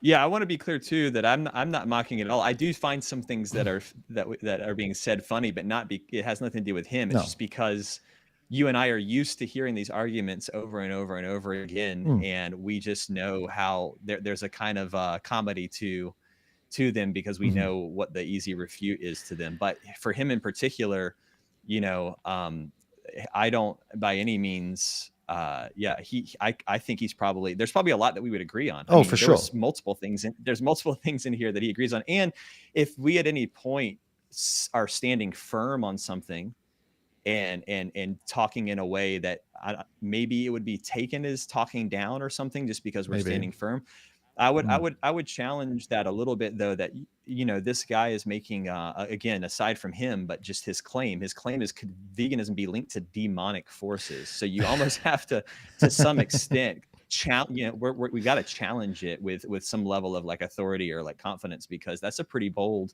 claim. I could say the reverse is actually the case, that this guy is, you know, using an argument to try to make vegans seem demonic or something. Right, exactly. Yeah. All right, let's get back. I think we get into the demon stuff now. If you have some health restrictions. Now let's move to the second thing, where veganism can lead to a disorder, or it could be a sign of disorder. There's this thing called psychology of compulsive good eating. There's a name for this psychological disorder. It's called orthorexia nervosa. It's an obsessive and pathological attitude toward healthy nutrition. Now, I know some of you may be like, man, I hope I could have this disorder. This could really make an improvement in my life, but it's actually not healthy. It's an obsessive pursuit of a pure and clean diet, where thoughts of breaking the pure diet produces feelings of fear. Controlling food validates your existence. While I can follow the rules, I am worth something. Your identity is connected to this. Now, Dr. Stephen Bratman, a medical doctor in San Francisco, coined this term in 1996 after noticing that one of his patients kept asking him, "Doctor, what food should I cut out?" Now, Bratman realized that the woman had a problem. Later, Bratman found out that this condition that he had named orthorexia was a widespread phenomena and that people actually died from it. He himself struggled with some form of it. Now, people with orthorexia are often misdiagnosed as having anorexia, as being afraid of being fat. But that's not the problem at all. Bratman points out that if your control over food is what makes you happy, if that is what is your primary refuge, your sense of security, then you're filling the space that longs for love with mere stuff. Ouch. If we take a step further, Emily Lee writes about ethical orthorexia. I'll let him finish this, by the way, this whole segment, and then I've got like one sentence, I think, to respond to it, and then we'll be on to the juiciest bit. Ethical orthorexia, and she says, is an excessive focus on eating and living in a way that individual deems as the most ethical and sustainable, and there's a guilt for taking up resources. And she has this whole quote about how she summarizes that ethical orthorexia. It's when you end up in a screaming match with your partner because they come home with non-organic pasta or threw their water bottle in the general waste bin. Ethical orthorexia is spending hours researching on the most ethical way to eat, feeling crippling guilt if you don't. It's saying no to lunch with a friend because the cafe's eggs were not organic, or endlessly researching the menu prior. It's cutting up the toothpaste tub to squeeze out the last bit. It's going to 3 different grocery shops to get organic pasta while feeling unbothered about your friend getting the regular one. It's walking around every thrift store in town for a pair of jeans and eventually giving up instead of just buying a pair new, because why on earth would you deserve that? This disorder can lead to undernourishment, ruined relationships, isolation, anxiety, crippling guilt, time-consuming rituals, and overall lots of bad stuff that does not really serve you or the planet at all. What it does serve is the eating disorder. Now, who is at risk of this orthorexia? According to one study, 58% of vegans, 24% of vegetarians are at risk of this. Individuals who have restriction on their diet, such... Hold up. How would you quantify... Okay, first of all, I'd like to see that study. How do they quantify the risk exactly? But we'll let him finish. In this case, meat or animal products are more likely to demonstrate a pathological preoccupation with healthy eating. According to another study, the more a person has orthorexia nervosa, the less likely they are to have compassion toward themselves. Another study said that vegans are more likely to suffer from depression and anxiety than meat eaters. Now, are you saying that it's unhealthy to follow a healthy diet? That is not what we're trying to say. Following a healthy diet does not mean you're orthorexic. There's nothing wrong with eating healthy, unless it's taking up inordinate amount of time and attention in your life. Deviating from that diet is met with guilt, self-loathing, and this is used to avoid life issues and leaves you alone and isolated. Then your pursuit of health is not healthy. It's actually a disorder. So it's not just a diet, nothing wrong with that. but it could become a compulsive, obsessive disorder, and that's not healthy. Number 3. Okay, so quickly to respond to this then, everything that he said may be true in that people will seek out, when they have these problems, they'll seek out different various diets and things like that. But that doesn't mean that veganism itself as an ethics framework or as a concept or as a free vegan friendly diet or as a vegan friendly lifestyle, that doesn't mean that that is wrong. This would be like saying, well, people get bigorexia when they go to the gym. They don't think they're big enough, they're muscly enough, or they don't think they're skinny enough. Therefore, people shouldn't go to the gym. That's not how it works, right? As for his point about depression and there have been some studies that show not a causality between veganism and vegetarianism and depression, but a correlation between veganism, vegetarian, and depression. So what that means is, and what is likely happening, is that when people suffer with certain issues like depression or whatever they go through, they could well be more inclined to empathize with animals and go vegan or vegetarian. So it doesn't mean that vegan and vegetarianism causes depression. It means that there is some correlation, there is some association.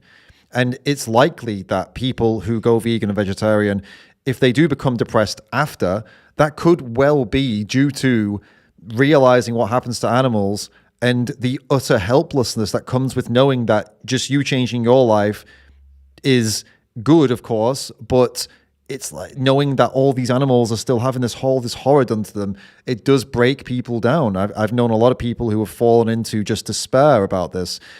And so there is that element of it too. But there has been no evidence at all that the nutrition of a vegetarian or vegan friendly diet has caused people to become depressed. There's not one thing that makes that link at all.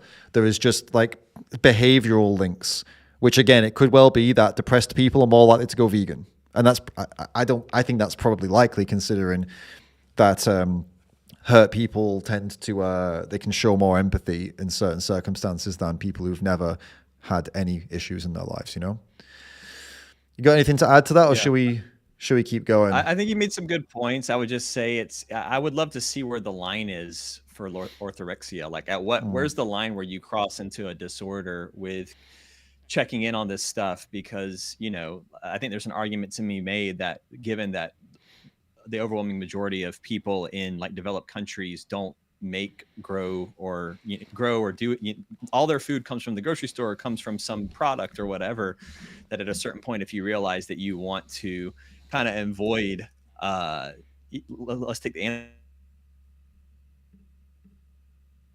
animals out of the equation, like he's saying, if it's some like kind of chemical compound or this or that, you might have to have a behavior where you're pretty diligent about it. And like people who are allergic to certain things, are they orthorexic because they're trying to, I don't know. There's a funny like line there that I'm not sure where that actually is, but I think your argument is even more solid that it doesn't mean that it's wrong,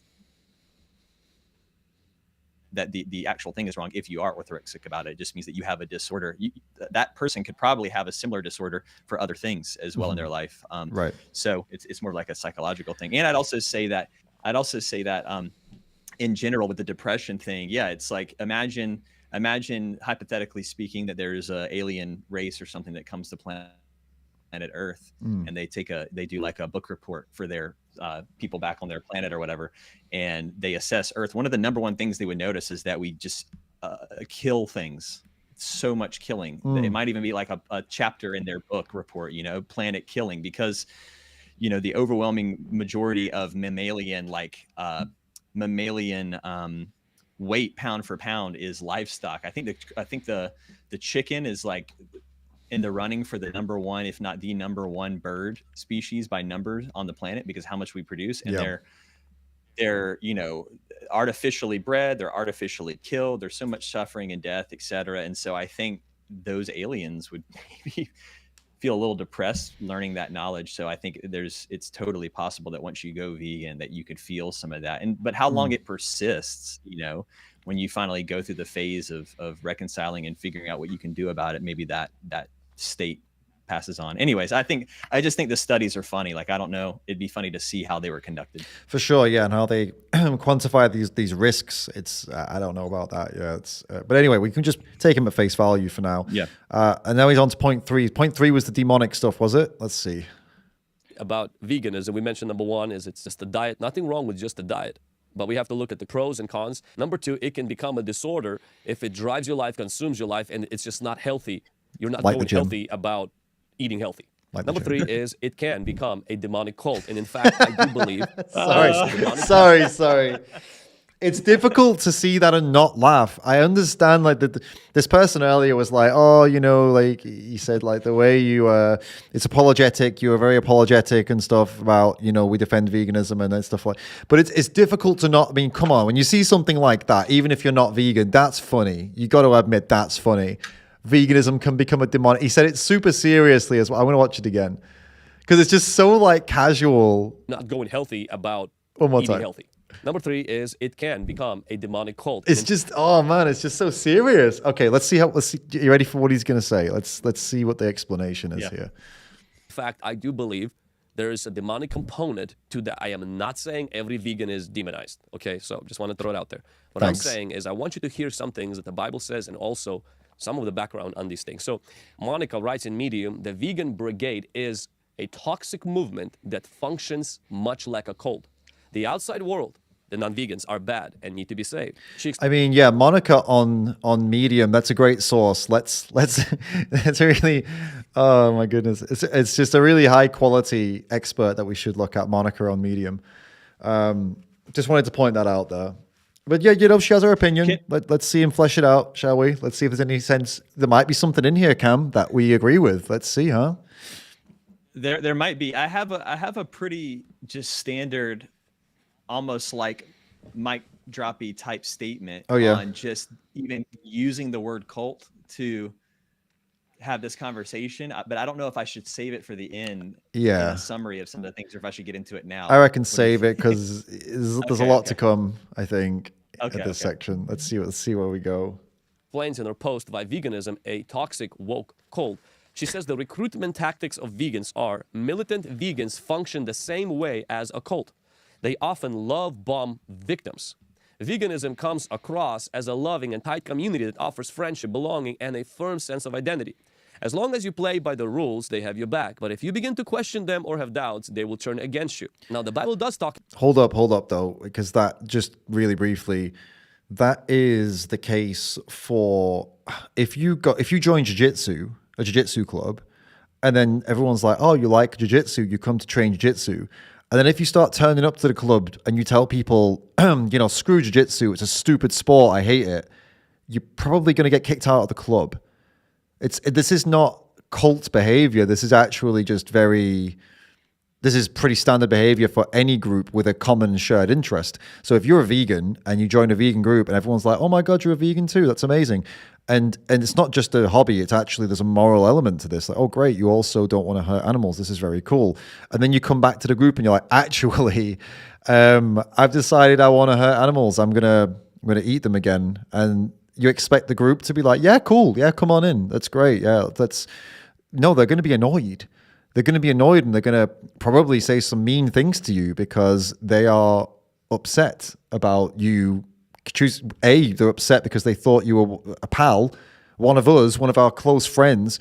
And more importantly, now you're going to be hurting the people, the animals they care about, their friends, their animal friends. So, you know, for two reasons, it's a lot more important than a jiu-jitsu club, but the reaction will be very similar and a little bit more intense because it's not just a hobby, it's actually like a real life or death situation and you've chosen to kill, right? So yeah, and I would acknowledge too that, and I feel you're doing the same, that absolutely there are cases where in the vegan movement people go overboard with the attacks on others. 100%. And I condemn that and think that that's ridiculous and we got to, you know, people need to get out of that habit.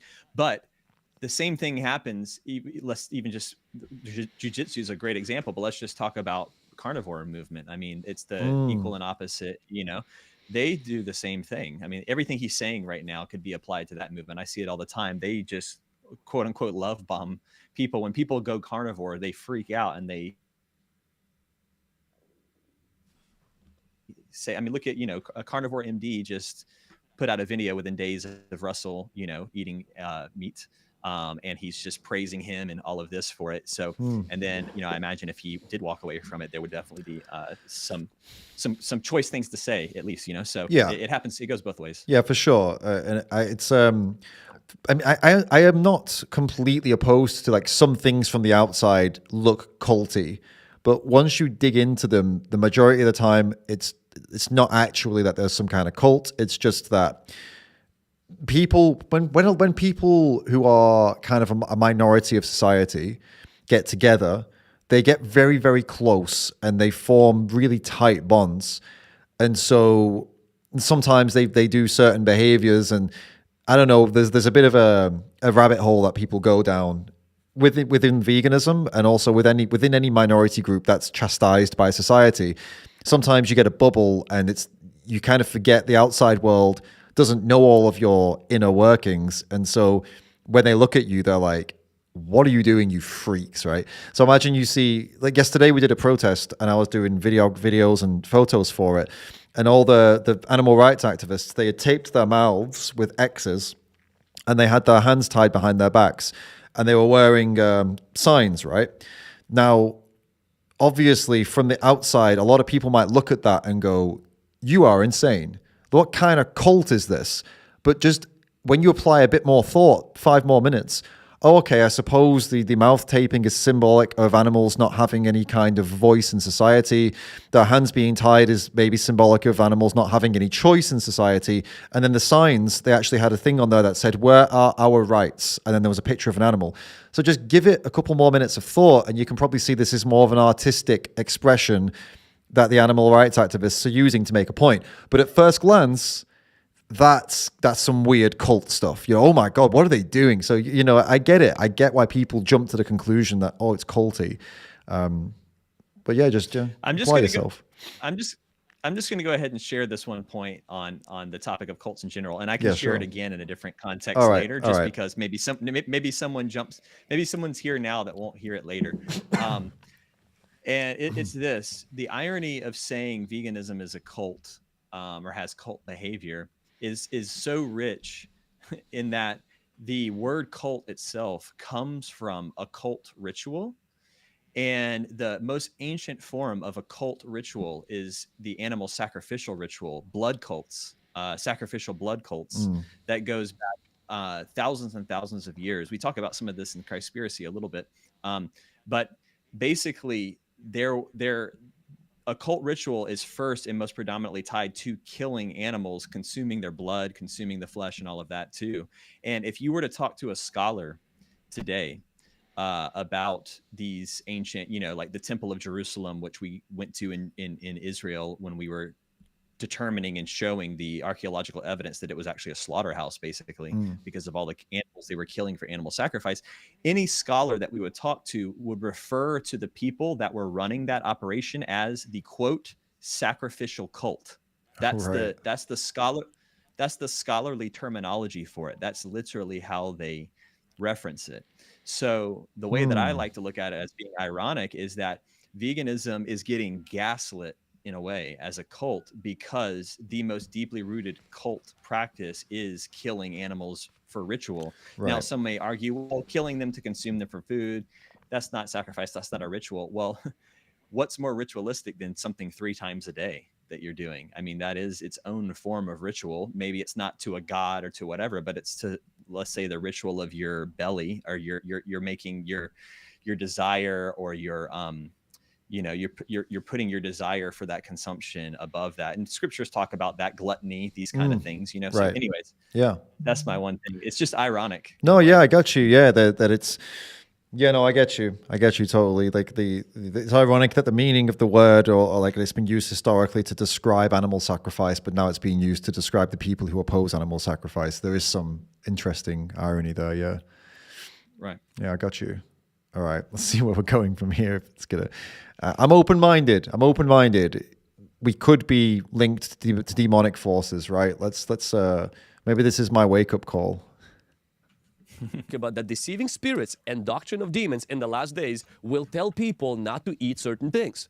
Now, 1 Timothy chapter 4, verse 1 says this. Now, the Spirit expressly says that in the last days or in the latter days, some will depart from faith, giving heed to the deceiving spirits and doctrines of demons. It's important. Last days, the Holy Spirit says people will depart from faith. So that's the foundation of everything. Then there will be deceiving spirits, and then there will be doctrines of demons. So kind of layer upon layer. Now, what we see is in verse 3 of that chapter, Paul begins to tell us some of these doctrines that these demons will be pushing on people in the last days. They will be forbidding to marry. They will command to abstain from foods which God created to be received with thanksgiving by those who believe and know the truth.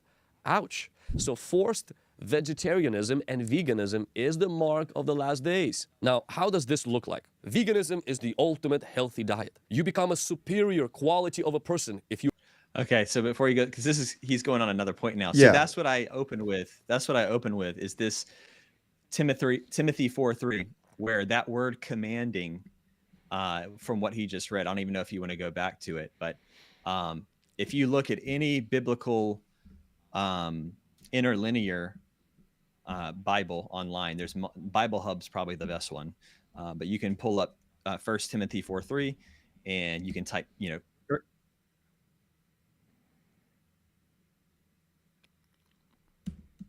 Are you Right. Are you still there? Oh, you cut out for a moment. I'm here. Okay, cool. I'm here. Yeah, because you were playing it and I couldn't hear. Oh, okay, But cool. Yeah, I just basic- muted it to get to this point. Yeah. No worries. So that word, if you pull up the interlinear of the Greek of this, that word commanding was added to the text. It doesn't exist in the original Greek manuscripts of this verse. Okay. And any Greek interlinear lexicon online, even your Bible potentially, if you have a particular translations, will show that word commanding in brackets. They have to do that because he's obviously removed the brackets here, but Right. but that word commanding is in brackets because it doesn't exist in the Greek. So essentially the proper way to read that verse is that these demons, this demonic doctrine will forbid you to marry and from abstaining from foods which God created. And so basically the forbidding carries over. That word forbidding carries over to the second part of the phrase. Right. They'll forbid you to marry and they'll forbid you to abstain from foods. So it's the opposite of what he's saying. Okay. And this is not very well known, is it? This is why your movie's so important, why Cowspiracy is so important, to put the record straight on this. But yeah, and the irony is textual critics all around the world. There's a big field of scholarship that's exploding right now more than ever called textual criticism, and it's people that study the Bible and find all the different variations. It's a critical approach to the scripture. It doesn't mean that they're critical of the Bible, like they have something to say theologically, like God doesn't exist or this or that. It has nothing to do with that. They just look at the text as historical documents to observe and obtain what the actual truth is and highlight any particular variations or interpolations or mistranslations that we have from over the last 2,000 years.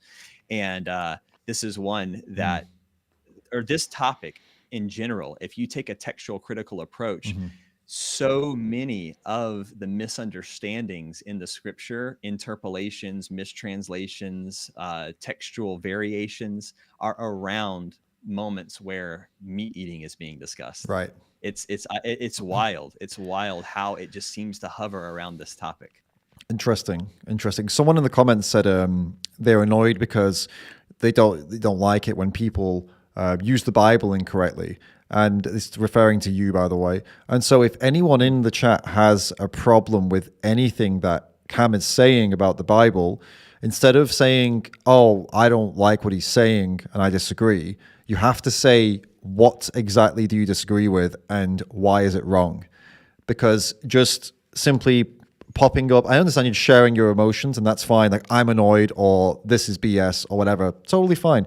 But it would go a lot further if you said, this is BS because, and then I can tell Kam, oh, look, someone's saying they disagree because of this specific point. Then we can actually talk about it, right? Because just expressing. Yeah, and can I say? Yeah, go ahead. Can I say too on that? I'm not sure this particular. I didn't see that in the chat. Yeah. But, this particular person, maybe even if you come at this verse from the idea that the word commanding exists, which again it doesn't, but let's say it did. Paul is also that word foods, as you can see, it means in general, foods in general. It's not animal flesh. It could be talking about any type of food, really. And the reality is, what Paul is really talking about in all of these texts is he's talking about food sacrificed to idols more than anything, because the earliest converts to the message of Jesus were Jewish or Hebrews, and they had strict rules around not eating foods that were sacrificed to idols. But when Paul is going out to the greater Greco-Roman world and sharing the message, and people are starting to get interested in converting, they begin to say, wait a minute, a lot of leaders and people in your group say that we shouldn't eat food sacrificed to idols. What do you think? And he would often just say, oh, it doesn't matter. None of that matters.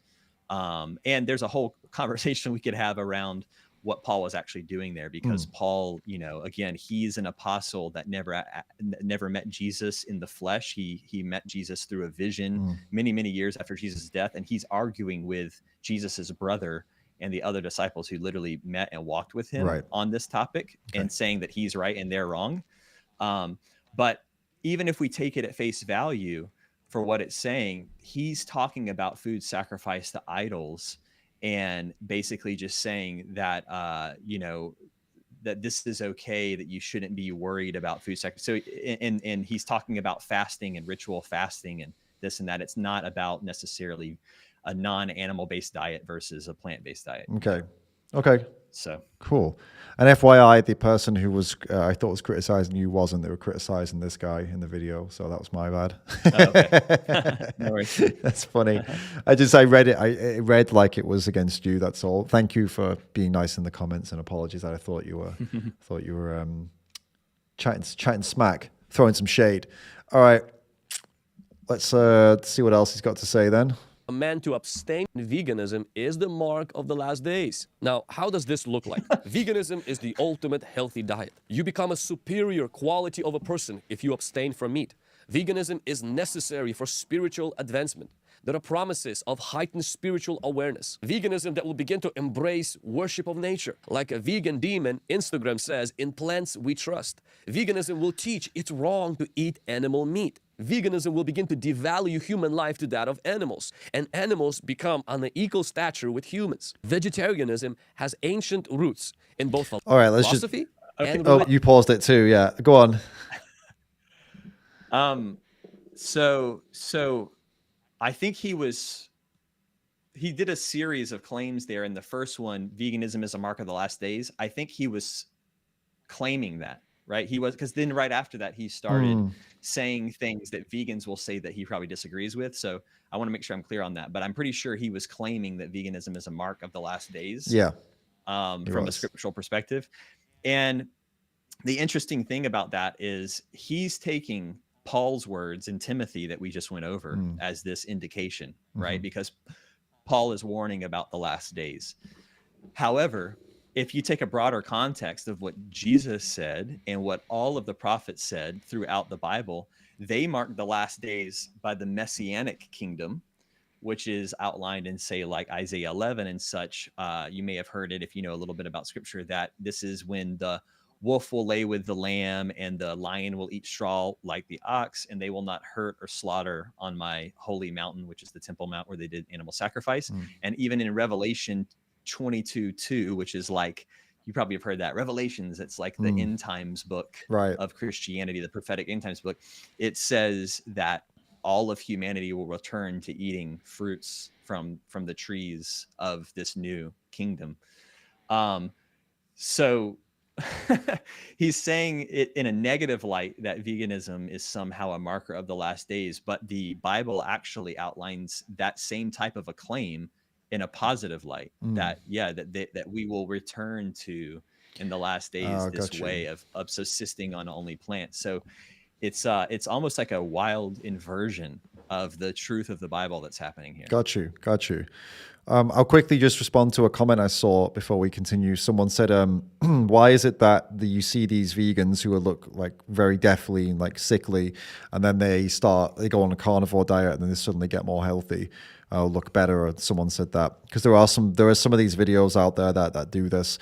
And the reason for that is it's very simple. That there's only one way to become unhealthy as a vegan, and that's by not eating properly. And I don't mean that, they did it wrong, but I mean as in a lot of people who end up to being very, very, very, very skinny as a vegan and looking like they're going to die is because they're doing things like long fasting, juice cleanses, a very, very inefficient, I suppose, or what's the word I'm looking for? Insufficient, that's the one. Insufficient raw diet, or I just eat bananas and nothing else, or I just do juices with some fruit in them and things like water with fruit in it or whatever, infused water. And they follow these really weird fad versions of a vegan friendly diet, and it makes them look, they might be healthy, I don't know, but it makes them look very unhealthy. It makes them look like they've got no muscle, they've got no fat. And yeah, I don't know what their markers would be, blood markers and things like that, but visually they don't look very good. I admit I don't find that to look good either, but they seem to like it. A lot of these people that do these kinds of crazy crash raw diets, they seem to enjoy being that slim, and okay, as long as they're healthy, it's fine. And then what these people tend to do when they make the switch into a carnivore diet or an omnivore diet, they tend to also make the switch with a gym membership. they go from not doing any training or anything and just doing yoga maybe or stretches, not eating a lot of food, and then all of a sudden they're eating copious amounts of meat and eggs and butter and going to the gym. And then all of a sudden they put on a load of weight and now they're all muscly and they go, see, the vegan diet was killing me. And you're like, no, you've completely changed everything about your life. You're eating a lot more food. You're eating more calories and more protein. You go into the gym. You're actually lifting weights. Beforehand, you were just eating fruit and sitting in the sun meditating. So anyway, yeah, if you want to take a look at some very, very, very healthy looking vegans, go check out Nimai Delgado. Go and check out Tori Washington. On Instagram as well, Nimai Delgado, Tori Washington. Go and check out Simnet Nutrition. Go and check out any other ideas, Cam? Any other super muscly dudes or dudettes? There's a lot of them, but I wouldn't discredit yourself. I mean, you're a pretty handsome, strapping guy. I mean, both of us. I'm not as I'm not a professional bodybuilder like Nimai, but I'm also not gaunt or and all of that. And I've been eating this way for 15 years now. So I think it's just, I think too, a lot of it is kind of getting back to that same correlation idea that we were talking about earlier with depression, that it tends to be a lot of people that are in the anarchist camp and punk rock, right, and these types of lifestyles tend to go vegan, and those, for whatever reason, those people tend to be indoors a lot more. They're not as they're not as adamantly focused on other aspects of health, which may reflect on their physical appearance. And I do think too, there's a big chunk of them of vegans as well that go like you said, the raw vegan type of route, and maybe just go skinny, prefer to be that way. They're doing tons of cleansing and fasting and all of these things that's throwing off a lot of body weight and everything. But if you just do a normal standard, well-balanced vegan diet, you won't see those kind of results. No, totally. Getting out in the sun. Totally, man. Yeah, it's a good point. It's a good observation with the anarchist kind of punk scene, because there is you kind of touched on the subject, but you kind of avoided it. But if we're being honest with each other, the kind of punk, a lot of the anarchist punk scene, they are very big on the kind of, how do I put this without being offensive? And I'm sure they'd agree. Let's say the unwashed vibes. Do you know what? That's the point though. It's a rebellion. It's screw your fancy, clothing. Screw your fancy, trimmed beards and trimmed hair and like taking care of your appearance. Like that's what punk is, the opposite of all that. It was supposed to be, wasn't it? And anarchy is the same.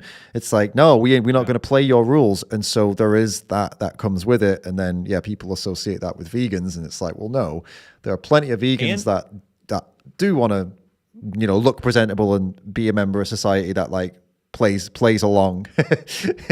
Yeah, funny enough that's the hippie side too that you were talking about, like raw vegans and stuff. I would say generally speaking, without going too far down like a stereotype, but they definitely less care for like a certain type of physical grooming and certain things like that, when typically armpit hair with ladies and this, that. I'm not saying that's bad or not bad. I'm just saying that that's a typical thing that may or may not contribute to the greater society's perception of what a vegan looks like. For sure. I want to say one thing. We've been a little bit ignorant actually, because saying punk, I don't want to upset the punks. Saying punk is really that's putting everyone in the same bucket. Obviously, someone's pointed out in the chat that the hardcore scene is very big on, looking after your body, straight edge, no drugs, no alcohol, stuff like that. And actually, they are really big on that. What I was trying to get at was that there is a contingency of punk that is more destructive than that, and they don't care about their bodies, they don't care about how they look, and that's the rebellion. But hardcore vegan, like hardcore punks, hardcore vegans they're a little bit more on the on the looking after yourself side of things, and straight edge and stuff like that. Exactly. So let's not tar everyone with the same brush. For sure. I don't want those guys coming after me, man. Oh yeah. They're scary. They're more scary than any meat eater towards us. Those guys are dangerous. I was a punk musician for a lot of years, so I kind of come a little bit from that world. Along with I was half gospel and half punk too. I toured a lot, and so I come from that world in some ways. And like John Joseph and those guys, they're all my friends and everything. So I totally get it. I'm like not trashing it at all. I think the punk scene is super cool. Now you're scared because these guys are serious. You're remembering. You're like, wait a minute, these guys are pretty tough people. Like, we shouldn't have said that. John Joseph and the Cro-Mags are coming after me. Yeah. But is there any way to just go back to a couple of he rattled off like 5 claims. All right. That maybe just go back a little bit. Yeah, all right. There was this bit. This vegan demon, 1,419 followers of really huge channel he's picked out here, In Plants We Trust. So this random vegan Instagram that says In Plants We Trust, this is apparently some kind of problem. It's clearly just a silly joke. It's just a weird, silly thing. I think it's probably even a food stall. I think it's just, come on, man. Like, and again, this isn't the trash, but it part of that is coming from that more anarchist or whatever scene. Typically, there is a similar play on like questioning authority through religion and this and that, and maybe gravitating towards like saying like Satan, like the food we eat, Satan, like hail Satan and stuff. Like there's a restaurant in Utah where where all the Mormons are, that's called like the Beast 666 restaurant or something like that, because it's at 666 Avenue. I've been to it, and it's heavily influenced by this kind of culture,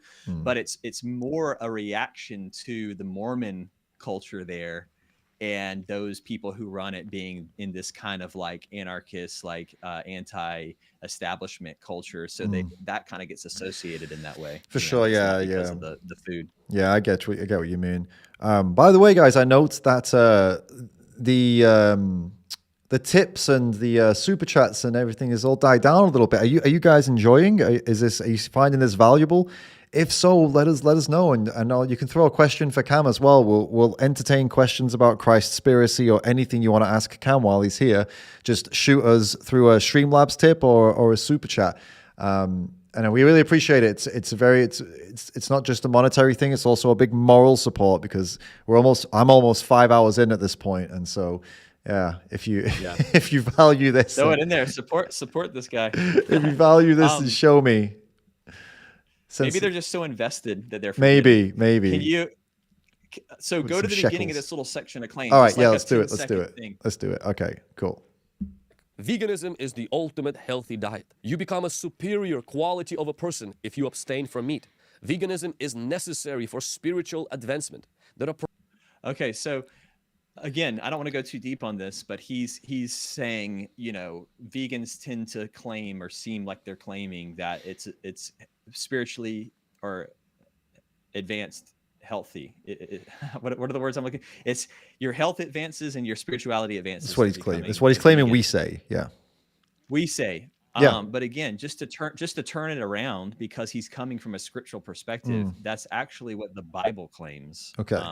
And I'm not even saying that I like just to sincerely come from his perspective. I think that he would it would be interesting to see what he has to say about, say, Daniel on this topic, who he brought up earlier but kind of breezed by, where it literally says that he's healthier, stronger, and wiser. And that word of wisdom there is kind of like Solomon's wisdom. It's a spiritual wisdom. It's being adept in understanding the stars and dreams and God's transmission to the prophets better.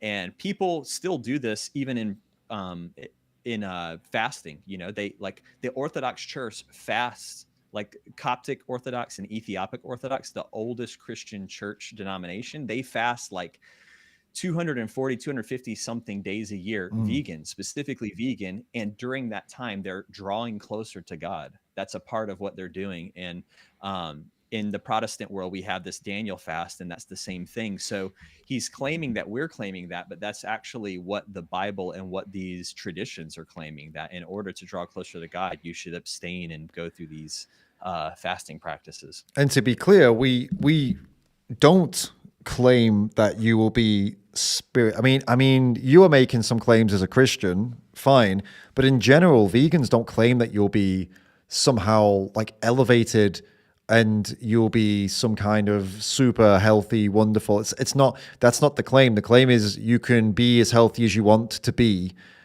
without involving animals. So it's all about, like, you can just be the same as you are now and live exactly the same life as you're living right now without involving, using, exploiting, killing animals.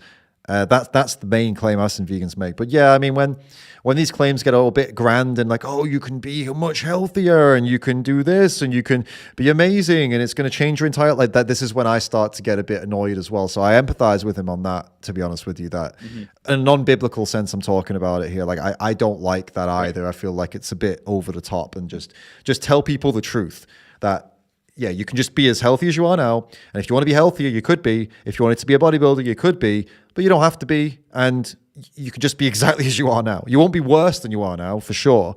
If you follow the advice, if you get your nutritional stuff sorted, if you relearn how to eat and cook and all that, you'll be absolutely the same as you are now or better. How's that? All right. That's kind of like health-wise, that's what I say anyway, so as not to go crazy. Yeah, let's go into these few claims he makes now, because as you said, he does fire some pretty, he does fire off quite a few now. Promises of heightened spiritual awareness. Veganism that will begin to embrace worship of nature. Like a vegan demon, Instagram says, in plants we trust. Veganism will teach it's wrong to eat animal meat. So wait, the worship of nature thing also is a bit silly. Vegans don't worship nature. It's a very simple concept of just being against the use of animals, basically, specifically exploitation of animals. So that's what it is. It's living without that. So that includes using them for any of the things that come out of them, killing them, using them for entertainment.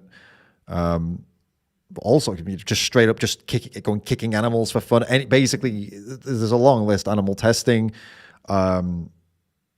clothing. Yeah, it's just opposing animal exploitation. It's nothing to do with what he just said there. Yeah, and I think present day, I'd be hard pressed to find a vegan who's out there worshiping nature. But then, in a culturally or ancient sense, kind of what I feel he's alluding to as well is kind of this pagan, let's call it pagan practice from the context of what people from a historically Christian perspective would call it. Pagan worship of nature, etc. But the irony is, if you look at all the pagan cultures, so many of them sacrifice and kill animals. And though they're worshiping the trees and they're worshiping the water or this or that they're claiming like the trees want blood, and the tree, in order to get our crops, we need to kill animals and put blood in the ground and this kind of thing. There's a lot of animal killing that goes along with nature worship in those ancient kind of ways as well. Just to add some context to some of those claims and thought paths that I could see him going down. Thank you, Carol, for the super chat. She says, I don't agree with the Bible telling us to fear God.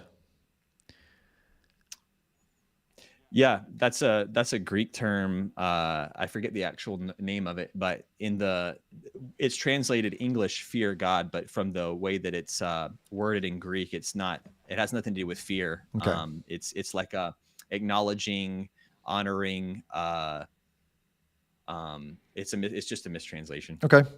And then we have another one from Vegan Cat Lady. And before I read this out, I'll just advise you to, I would advise staying relatively vague on this topic because it's not one I really cover on the channel at this point, and it does tend to get people a little bit riled up. So I'll advise you to be succinct and vague. Cam, you can take my advice or not, up to you. Cam, could you talk a little bit about your perspective on wild animal suffering? In the end, in the Bible, all animals will live in peace. Is it possible that we are the ones that need to make that happen ourselves? Thank you for the tip, Vegan Cat Lady, by the way. I'm curious why you want me to be vague on that one. I think, not vague, but just succinct, I would say. And because you'll see, when you start doing YouTube, you'll see how quickly things escalate on this topic. Oh yeah. Well, I'll come at it just from the scriptural perspective, because Sure. that's what you're bringing up, is that there's a prophecy in the beginning of the Bible, in the Garden of Eden. There's no predation at all, and there's animals don't even eat other animals. And it says that in the prophetic kingdom of heaven to come, that it'll return to that. The lion will lay with the wolf will lay with the lamb, the straw with the ox, or the lion will eat straw like the ox. So, I mean, again, this is biblical text. Whether or not you believe that's possible or not, that's a whole other thing. But it's definitely what the Bible claims. So it's a good thing to talk or bring up to a person potentially like this guy that we're reacting to his video.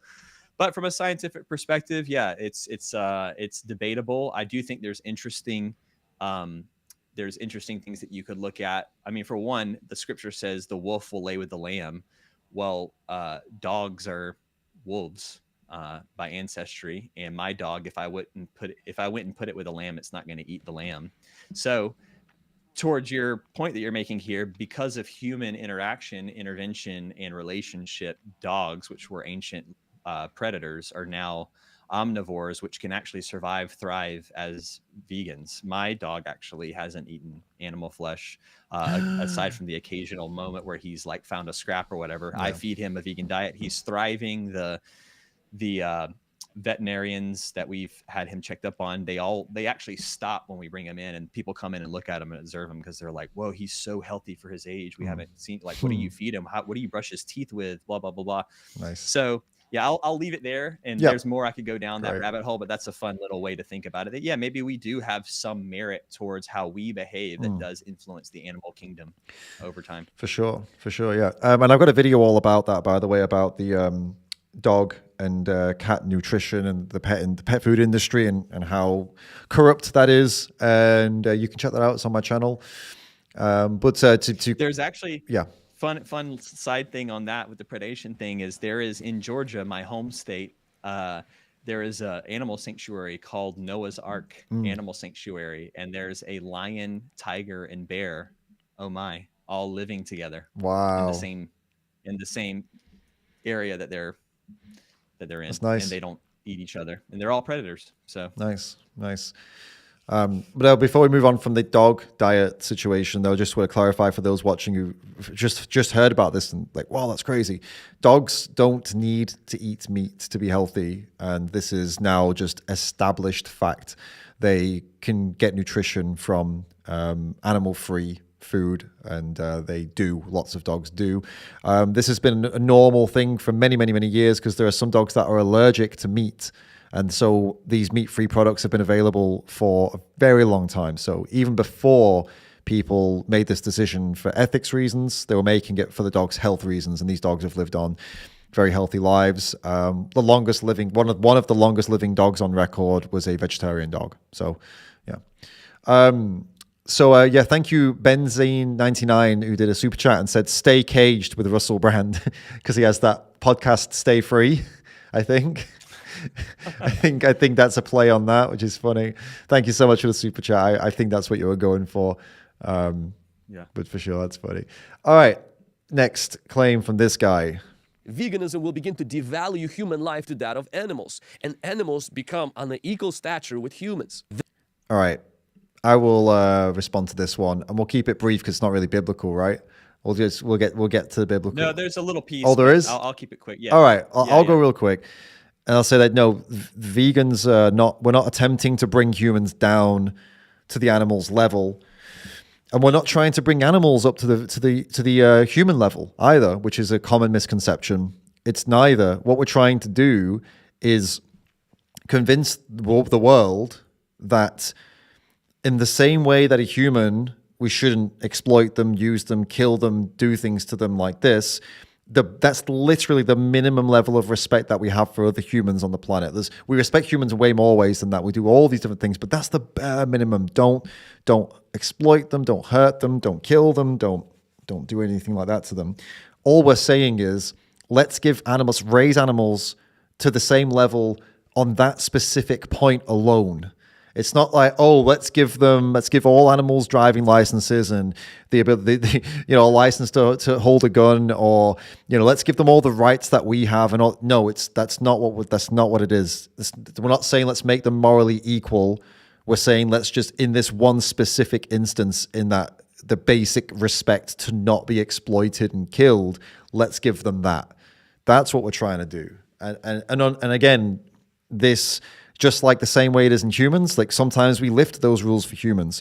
For example, if you're defending your country and there's some invaders that want to come in and kill everybody, you lift those things and you no longer give them that respect. You kill them. It's the same thing if a bear's running at you in the woods and you have to shoot the bear, you shoot the bear. We lift these rules occasionally with humans. We lift them occasionally with animals. We're not trying to make them gods that can't be touched. We're just trying to give them the same in that sense that we give to humans, which I don't think is equalizing us or anything like that. I think it's just a basic respect, right? It's a basic respect. That's all we're saying. Right. So yeah, biblically, go on then. What's the biblical angle on this one? Well, what he's getting at here from the biblical side is the idea of dominion, and that the Western world in general, it's not even just Christians, it's Muslims as well. The religion of Judaism, they all have this kind of idea of a dominion over animals that's presented in the first chapter of Genesis. And the idea is that we as humans, we have a divine image of God, like we were created in God's image, which separates us from the animals.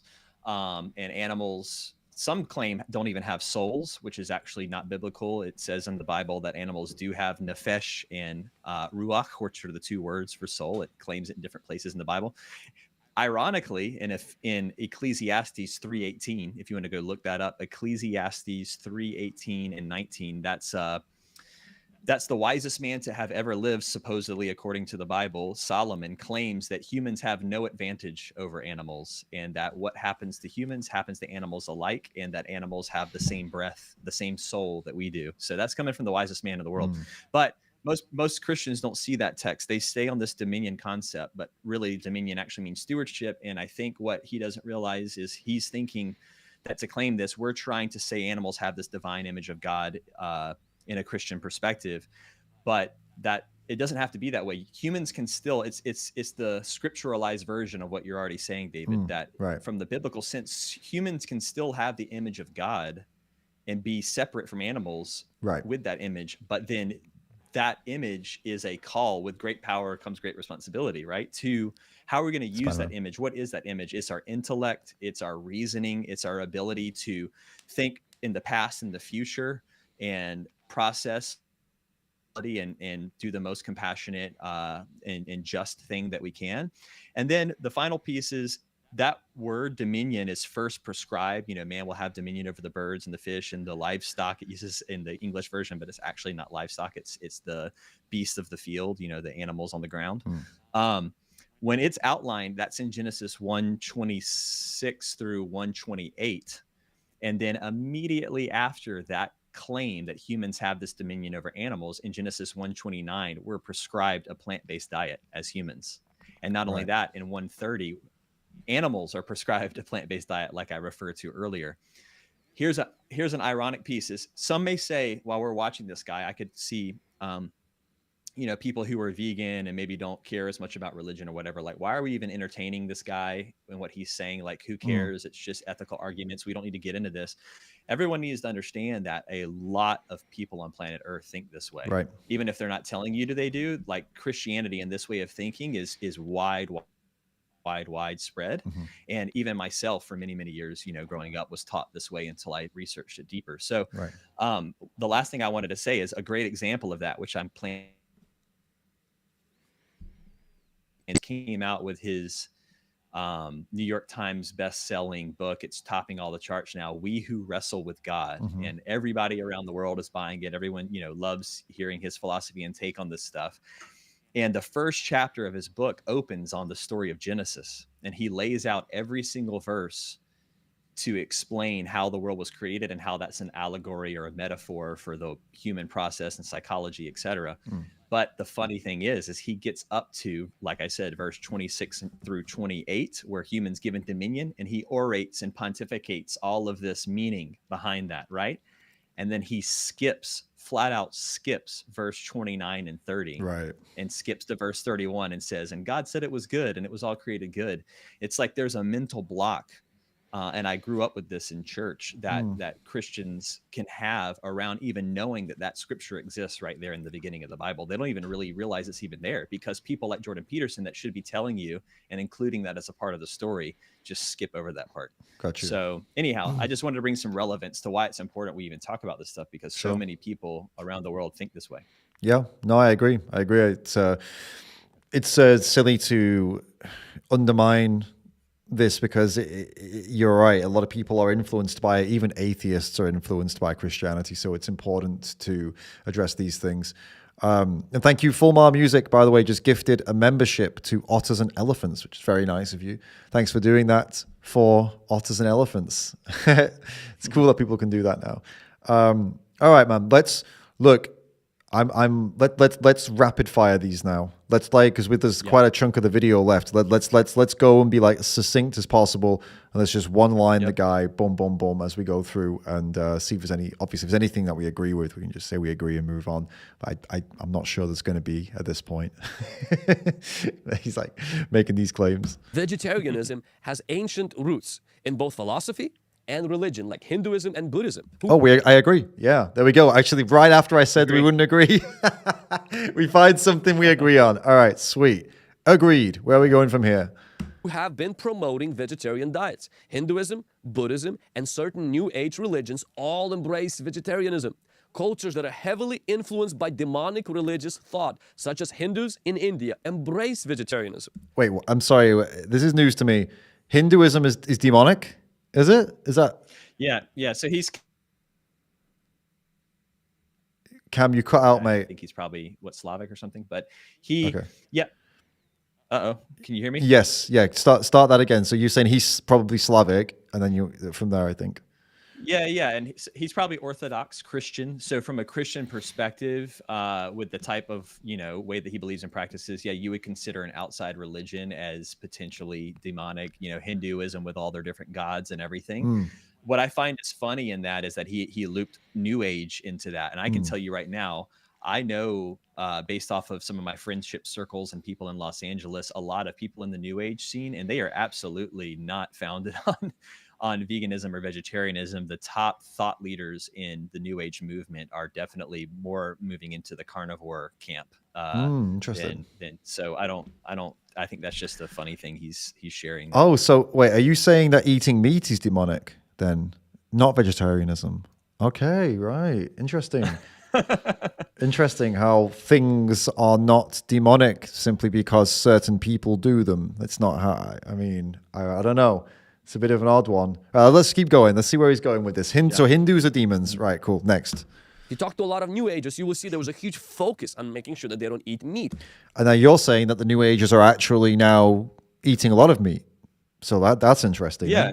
Yeah, you look at some of the guys who are the top of the top right now, like what's his name, the meditation guy. I mean, Sad Guru flexes in and out of his opinions on that.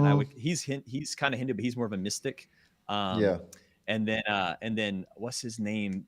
Dr. He's the meditation guy. Well, Eckhart Tolle eats meat.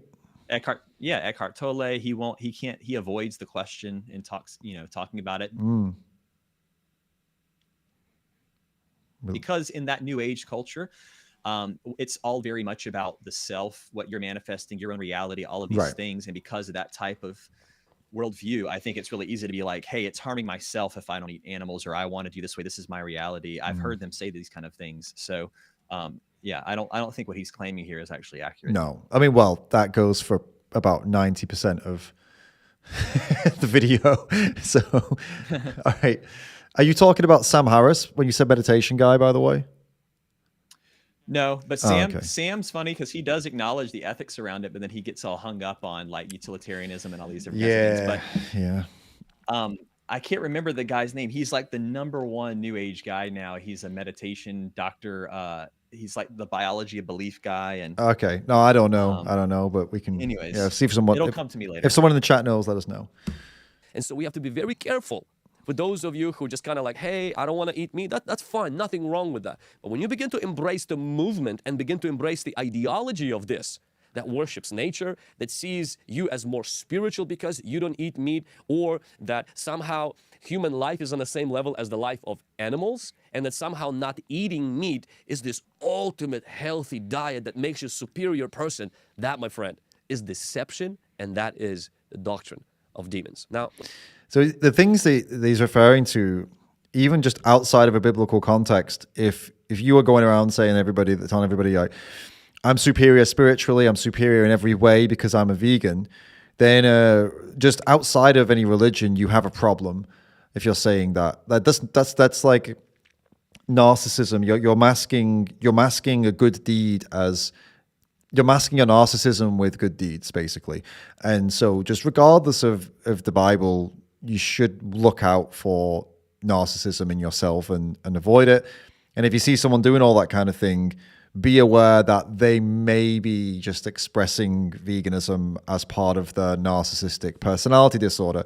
And that could happen in the carnivore diet too. That could happen in any thing, basically anywhere that someone joins something and does something or gives to charity or does recycling, or all because they're a narcissist and they just want to show the world that, I feel better than you. That can happen with anything though. It's not nothing to do specifically with veganism.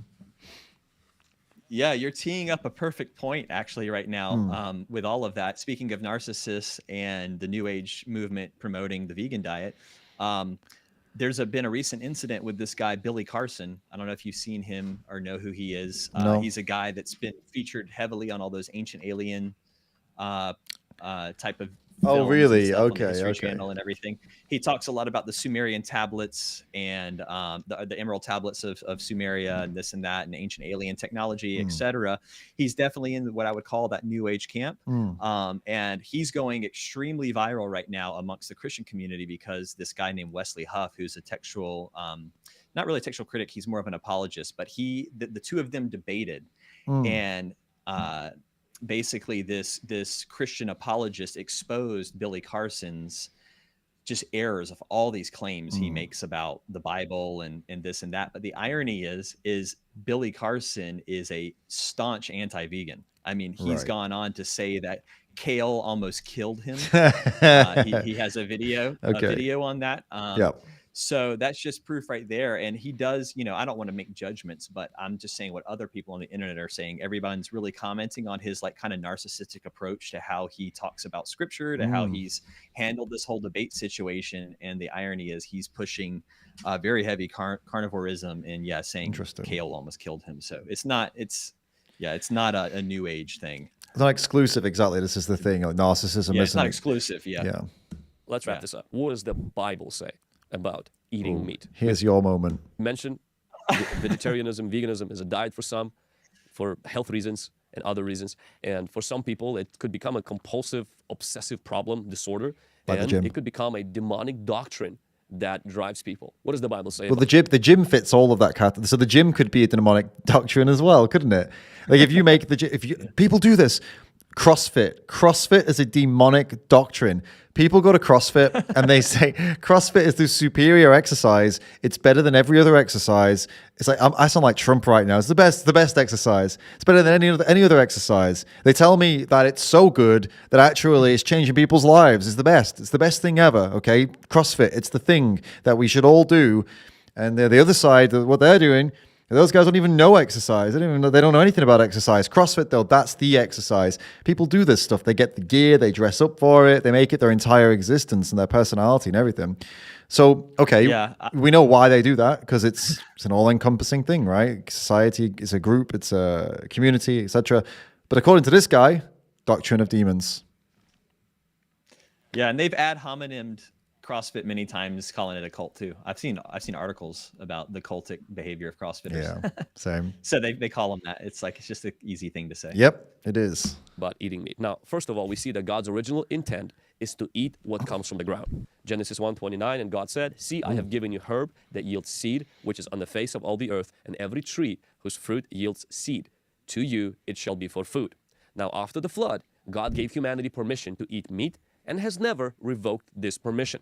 Genesis 9, verses 2 and 3 says, "And the fear of you and the dread of you shall be on every beast of the earth, and every bird of the air, and on all that moves on the earth, and on all the fish of the sea. They are given into your hand. Every moving thing that lives shall be food for you. I have given you all things, even as the green herbs." Great. Oh, it's going away. Yeah, I can get it back. Go ahead. So great. It's awesome that he acknowledged Genesis 1:29. So let's just say first, and I'll try to keep this succinct, but let's just say first that you accept this verse at face value, that we have permission and maybe even should be eating meat because of this. We still have to acknowledge that the beginning, the original design, which is the ideal design, this verse is a compromise for quote unquote fallen man or compromised man in their folly. The ideal is the plant-based. So I'm glad he brought that up. That's cool that he did that. But this verse specifically, just to keep it quick and point out, the fear and the dread, this is all after Noah just rescued all the animals, right? He's put them on this ark. And remember, people often say like, well, God flooded the earth and killed all the animals. He clearly doesn't care about animals. The Hebrew says God allowed the earth to be flooded, not God. Again, I'm just speaking from the text, not my beliefs, anyone's beliefs, literally what the text says. The Hebrew says God allowed for a flood. It's very clear that it was circumstantial to humans' intervention and human folly and not preserving and doing things right in that time. So the earth gets flooded. What does it say God did, though? It says that God asked Noah and his family to preserve all the animals and build an ark for them. There was, according to the scripture, if you do the math, it's over 16,000 animals are rescued in this one event, and there's only 8 humans rescued. Right. So to those who say, oh, God flooded the earth and doesn't care about the animals, you're just not reading the story properly. God goes way out of his way to instruct this one family how to save 16,000 animals all at once, according to the story. Then when they get off the ark, Noah goes out, and because there's no vegetation on the ground, he slaughters an animal and creates a sacrifice out of it. And if you read the text, God gets upset with this and immediately after says, because of this, the fear of you and the dread of you shall be on every beast of the earth. This is a response to what has just happened. So he says, because again, the idea before the flood happens is that humanity has devolved from that Garden of Eden state where everything's peaceful to this debaucherous, like humans are eating other humans. Cannibalism's happening at this point. The book of Enoch says. So everything's devolved. Noah and his family get off, and the first thing they do is they do this, according to the text. And it's an idea that, they've just come out of this extremely corrupt world. So then God says, well, you know what, if you can't get away from this and go back to Eden, I understand that if there's a flood, all the vegetation has been crushed, there's nothing growing to eat. So you're quote unquote allowed to eat, but let's see every moving thing. That actually in the Hebrew, if you go back, that's 3 words in English, but it's only 1 word in Hebrew. It's the Hebrew word remus. And that word means bugs. It doesn't mean it's in the creation account, you know, it says God created the birds first, and then the fish, and then the animals on the ground, and then it says he creates everything that moves. It's separate from, you know, livestock animals, quote unquote livestock animals, the birds of the air, the fish of the sea, is the remus, every moving thing. It's a subcategory, it's bugs. So if he's pushing right now that Genesis 9 is an allowance for eating animal flesh, he's just not reading the Hebrew. He doesn't understand what it actually means because it's a mistranslation. What it's allowing for is the consuming of bugs, because you could make the argument that at that time, there's no plants on the ground because the earth's just flooded, and so that they have to eat something. And so there's this, but it's known as a concession. And all people who, like in the Talmud and ancient Jewish thought and everything, they understand without any question that this was a concession. This was meant to be for a period of time to wean them back off and bring them back towards that ideal state. And it goes on to say after this verse that there's they can't eat any blood or flesh. It literally says that. And then it says, and for every animal that is killed, there will be an account for that, meaning like in the afterlife, you're going to kind of have to answer to it. Right. So I think it's, you just got to provide more context to that verse. Okay. Good. Cool. I've got nothing to add, obviously. You're the expert. Moving thing that lives shall be not to eat certain foods, but that I have given you all things, even as the green herbs. In the Old Testament law, the nation of Israel was commanded not to eat certain foods, but there was never a command against eating meat. Leviticus chapter 11, verses 1 through 47 gives us the breakdown of what Israel wasn't allowed to eat. They were not allowed to eat animals that chew cud and that have split hooves like pigs, camels, rock badgers, and rabbits. They were not allowed to eat fish without fins and scales like catfish, like shellfish, lobsters, and shrimp.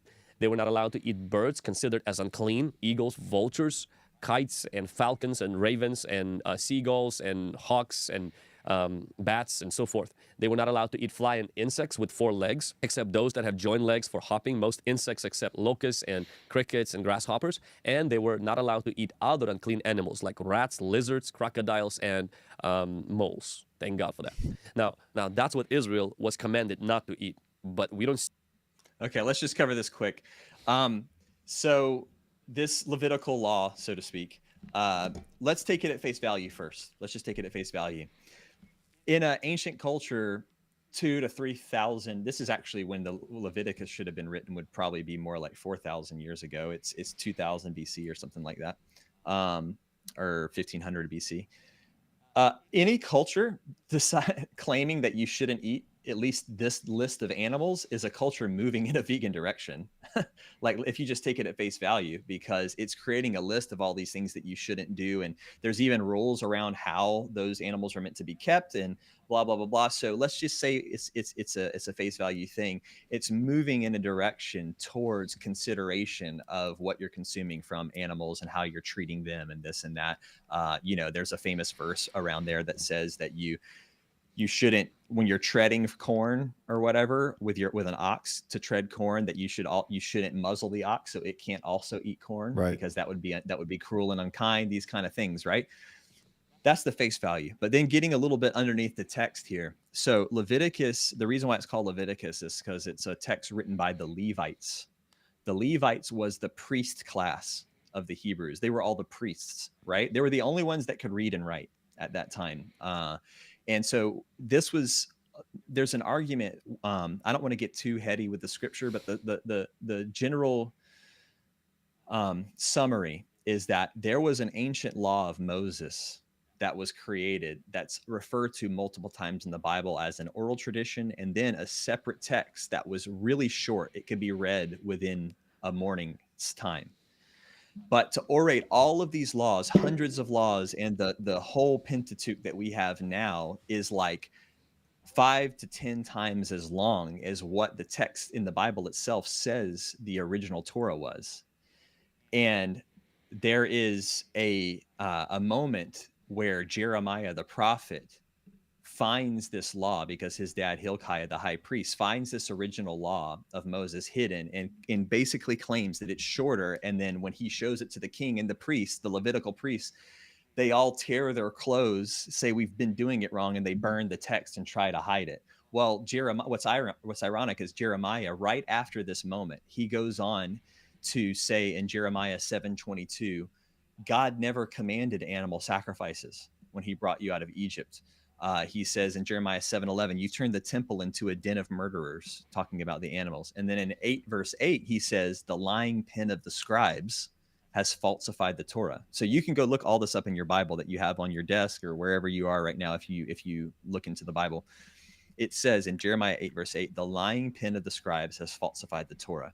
Now I'm not going to go any further because it gets to be pretty intellectual and in like a, you know, like a biblical class, but basically the summary is this book of Leviticus is a priestly text that was added on way later when these priests were being influenced by Babylonian ritual and all of these things, trying to create all these laws.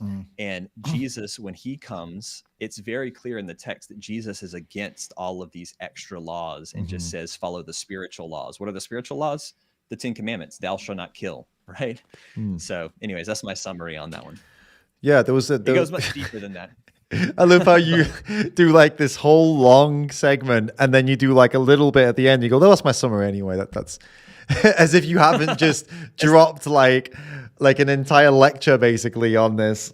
It's great, man. It's great. Well, I'm just joking. It goes so much. I'm just busting your balls. It goes so much deeper. Yeah. It goes so much deeper. It's impressive. At what you know is really impressive, man, and that you know all this stuff off the bat. I don't know if this is completely relevant if I followed you, but I spoke with I went and spoke with some Jewish people that were out protesting in London, and one of them knew a lot about scripture, and he told me that you can tell me, just confirm or deny this from what you know, but he said that there are many people within the Jewish faith that wholeheartedly believe that the only reason that the Jews eat meat at all was a concession to make the Romans happy, apparently, so that they wouldn't continue to treat them badly, like so they could fit in. And actually, before that, it wasn't common at all, and actually, it was mostly like not a thing, which is interesting. Absolutely, yeah. That's evident in the Bible when you study the story of Paul, when you look at the historical record of like the correspondence between Pliny the Elder and Emperor Trajan when all of the first Jewish Christians were infiltrating the Roman Empire. They were like forcing them to eat meat or die, right? Or sacrifice an animal or die. They were snuffing them out that way. So yeah, I think over time they just began to adopt that culture. And the same thing with Orthodox Judaism as well. And they had to do that back with the Babylonian culture as well, long before even the Roman Empire. And yeah, it's a concession. And there's been like 70 some odd rabbis that have come out and said that actually veganism is the new kosher. It's the kosher. Okay. There's a label. If you look at the kosher labels, there's a particular one. There's like 3 different types of kosher. And the ones that the actual Orthodox rabbis have to follow is called pariv, is what it's called. You can look it up. But listen to the words Eve, of Eve, meaning of the Garden of Eden. Okay, so like, right. There's no because they get into kosher, you can't eat meat next to milk and this and that, and you come to realize that like all the rabbis are realizing I can't follow kosher eating animals this day because everything's mixed and matched and not followed. So the best thing to do is just to be vegan, anyways. Right. Yeah. Awesome. All right. Let's see if we got any more interesting facts or not facts, opinions from this dude. I've got a feeling he's saving the best to last. What do you think? We'll see. See them not being allowed to eat meat at all. God himself gives animal meat to Israelites in the wilderness, Exodus 16. God commended animal sacrifices. So God, who created animals, who loves animals, who will have animals in his kingdom, commended animal sacrifice. Bulls, sheep, goats, doves were killed for sacrifice. Jesus was not a vegetarian. Bible records Jesus eating meat. The Bible records Jesus eating fish and lamb. Jesus miraculously fed the crowds fish and bread, a strange thing to do if he was a vegetarian. Jesus declared all foods, including all kinds of meat, to be clean. Jesus, after resurrection in his glorified body, ate broiled fish. Now, in the book of Acts, we see Peter was given a vision of animals and a command to kill and eat. Acts chapter 10, verses 9 through 16. This vision is often translated as signifying the removal of the dietary restrictions of the Mosaic law and the acceptance of Gentiles into the Christian community. So I guess you're going to want to say something about all of that. Yeah. I'll try to keep it as quick as I can. So the first thing he said, we already covered the fish stuff. Should I just? He said touch Jesus on that at ate all, or should- meat. He said Jesus was eating lamb. He said Jesus. First he said the sacrificial ritual. Mhm. So again, yeah, I just mentioned that to you. All the prophets is evident. Even a fundamentalist biblical scholar or theologian would have to agree and does admit that Jesus, when he came and his crucifixion, everything completely did away with the animal sacrificial ritual. We haven't done that since then.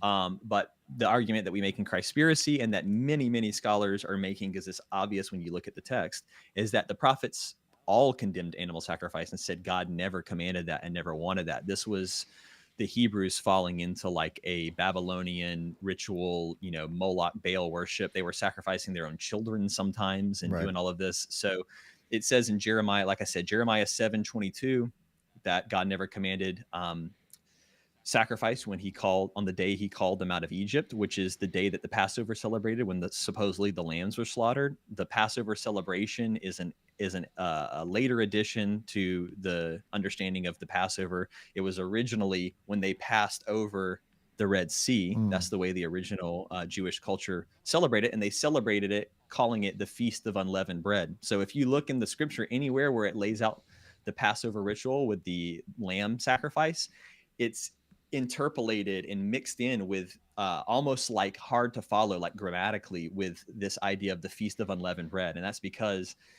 the Babylonian and Zoroastrian ritualistic stuff was all getting mixed together, and they basically turned the Feast of Unleavened Bread into the Feast of the Lamb sacrifice of Passover.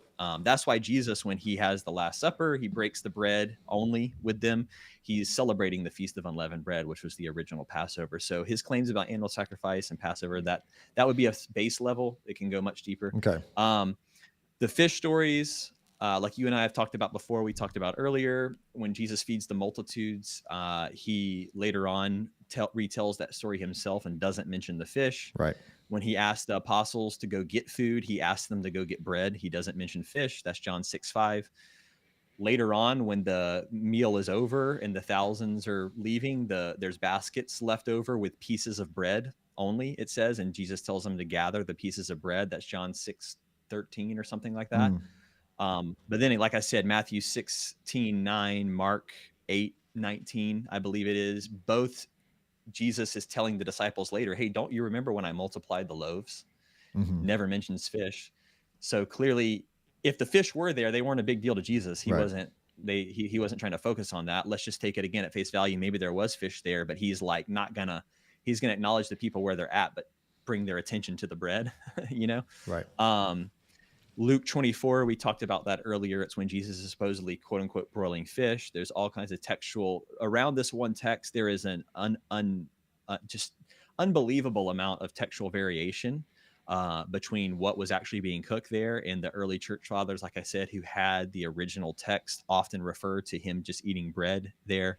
And then that Luke 24 verse also correlates to John 21 when Jesus is catching them fishing after he's resurrected. And again, remember, all of this is when Jesus is in his resurrected body.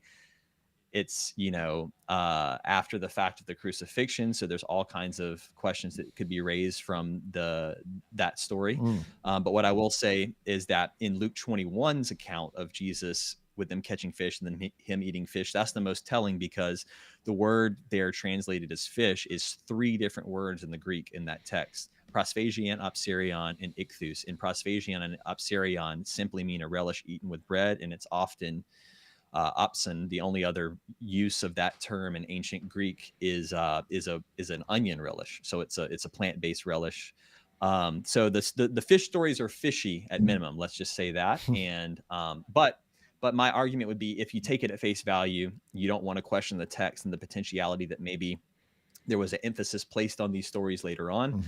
The fishing practices that these fishermen, Jesus for sure called the fishermen away from fishing. They left fishing behind. There's something to be said about that. They left their profession. But just at face value, fishing back then is nothing like the industry we have today. I mean, they're using these small nets and pulling out just enough for their families or whatever, whereas the big nets for the fishing industry today are scooping up the entire ocean, all the dolphins, whales, turtles, all of these things. So would Jesus really approve if he did, which I'm not saying he did, I believe he didn't, but if he did approve of fishing back then, would he approve of it today? It's highly unlikely with the practices. Then let's see.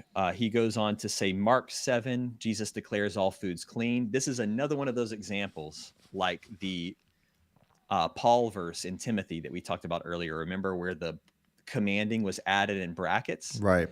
And while I'm explaining this, you can pull it up if you want screen share for people, or you can just look it up. But if you look up Mark 7, at the end, there's a statement that says, thus saying this, Jesus declared all foods clean. And you'll notice that on any biblical site, that verse is in parentheses. Why? Because it doesn't exist in the text. Right. They just added it. And textual critics later on had to admit the fact that this text was added. So they've now put it in parentheses, almost as like a commentary. We can just call that line as a commentary. The people who put this scripture together want you to take from it that Jesus declared all foods clean, but he doesn't claim that at all. Why would they do that? Why would they have to do that around this subject? Because what's actually happening in the text is Jesus is being challenged by, again, these Levitical priests who made all those kosher ritual laws that we were talking about. They challenge him because his disciples are coming to the temple and they're not washing their hands. They're not doing the ritual hand washing. And the priests are like, hey, Jesus, look at you. You're defying the Torah, and so are your followers. They're not washing their hands. What do you have to say about that? And Jesus says, it's not what goes into your mouth that defiles you. It's what comes out of you. Basically, he's making a joke about defecation in a funny way. Right. If you look at it like he's talking about the toilet. He says it's what goes in, not what comes out that defiles you. And he's talking about basically like germs or like not washing your hands. He's not talking about the literal food itself. Yeah. So the translators of the text had to add this verse in parentheses, and that's what he's referring to. So again, it's just, or go ahead. You're going to comment on that? No, I got it. Yeah. I showed people, by the way, the brackets, that it was there. Yeah. Yeah. And this is what I mean. I don't want to like rattle off forever, but if I had one day, this is what I want to be doing on my live streams, is going through these pieces and showing all this so that people can really see. It's literally every time that this subject comes up in the scripture, there is some folly around it. It's absurd. So he says that, then he goes on to, I may be skipping some of it, but just from memory, he goes on to Acts 10, another place where God's supposedly declaring foods clean. The story of Acts 10 is Peter, Jesus' disciple, falls into a trance. It says in the scripture. Which, funny enough, I wonder what this guy making the video, what he would say about trances. Like, are trances godly? When you fall into a trance, is that something of God? Is that a demon? What is that? But ironically, Peter falls into a trance and he hears from a voice. It says it doesn't designate that the voice is God. It says he falls into a trance and he hears a voice that rolls out a vision of a sheet being rolled out in front of him with all of these animals all over it. And the voice says, "Rise, Peter, kill and eat, slay and eat." And Peter's response is telling. Peter goes, "Oh, Lord, I've never eaten such an unclean thing." And then he wakes up from the trance, and immediately, this is all in the text, immediately he hears a knock on his door, and he goes to the door, and standing at the door is a Gentile, meaning a non-Jewish person. And back in those days, the way the Levitical priest taught, the same ones that were saying you need to wash your hands and that you need to eat the hooved animals, they would tell you also, don't defile yourselves with non-Jewish people. They would say, don't mix and match and let them into your house. Peter takes that vision as a test to not eat the animals, but then when the Gentile knocks on his door, he invites the Gentile in. And it, metaphorically speaking, within the text, it tells you that's how Peter interprets that vision. He says he interpreted it as it's time to start accepting or allowing us to mix, with other races of people. And any biblical scholar would agree, it has nothing, like Peter didn't get up and just start killing animals and eating them. And it's telling that he says, Lord, I've never eaten such a thing. And what we know about Peter from the historical record, there's a guy by the name of Clement of Alexandria, who was one of the first writers on the earliest Christian movement, or Jewish Christian movement, pre-Christianity, post-Christ. And he outlines that Peter claimed that he lived only on olives, bread, and sometimes vegetables. Like that was his diet. So it matches and corroborates with Clement. And Clement is thought by the Orthodox religion to be the first true pope. So I think he's a pretty reputable source. He supposedly followed around Peter and watched his stuff. So that would be he said some other stuff, but I don't remember what it was. By the way, have you changed position? Because I've just noticed you're really high up right now. I'm gonna have to change you if you're gonna stay there. Let me. I can't see myself. Let me go to. Because you were different before, right? I just noticed how high up you are. We can fix it though. So it's probably just my. I'm using my. What do you call it? My teleprompter, and it's maybe weighing down and sagging. Right. Okay. Cool. I'm just tightening it up here. While you're doing that, okay, I will keep going? Yeah, I'll read a couple of tips out while you're doing that. Cam, greetings from Rome, Charlie says. Thank you, Charlie. I live right near the Vatican, and we've been getting as many people as possible to watch Conspiracy. Keep up the good work. The movie is breaking through to many religious people that before would have been unreceptive. It's awesome. Amazing. That is awesome. By the way, little secret, we're doing a theater run in Italy starting... I think March is when it's going to happen, and we've got some massive stuff happening with that. It's going to be really, we're trying to make it go super viral in Italy because of the Vatican, because of this conversation. We're doing some campaigns targeting the Pope to watch the film, stuff like that. Awesome. So that's awesome. Stay tuned for all of that. We got a tip from Ravel. Thank you, Ravel, for the tip. Good job, David Rams and Kam Waters. I think Jesus, Buddha, Mahavira, etc. were for animal rights. Nobody has a soul. We are the soul, the self, and have bodies. Soul is the same. Bodies are different. Animal equals soul being from anima. Exactly. Yeah, I mean that's all over my head. But do you do you vibe with that? Yeah. It's high level spiritual stuff. Is there somewhere I can read that? I don't see that chat.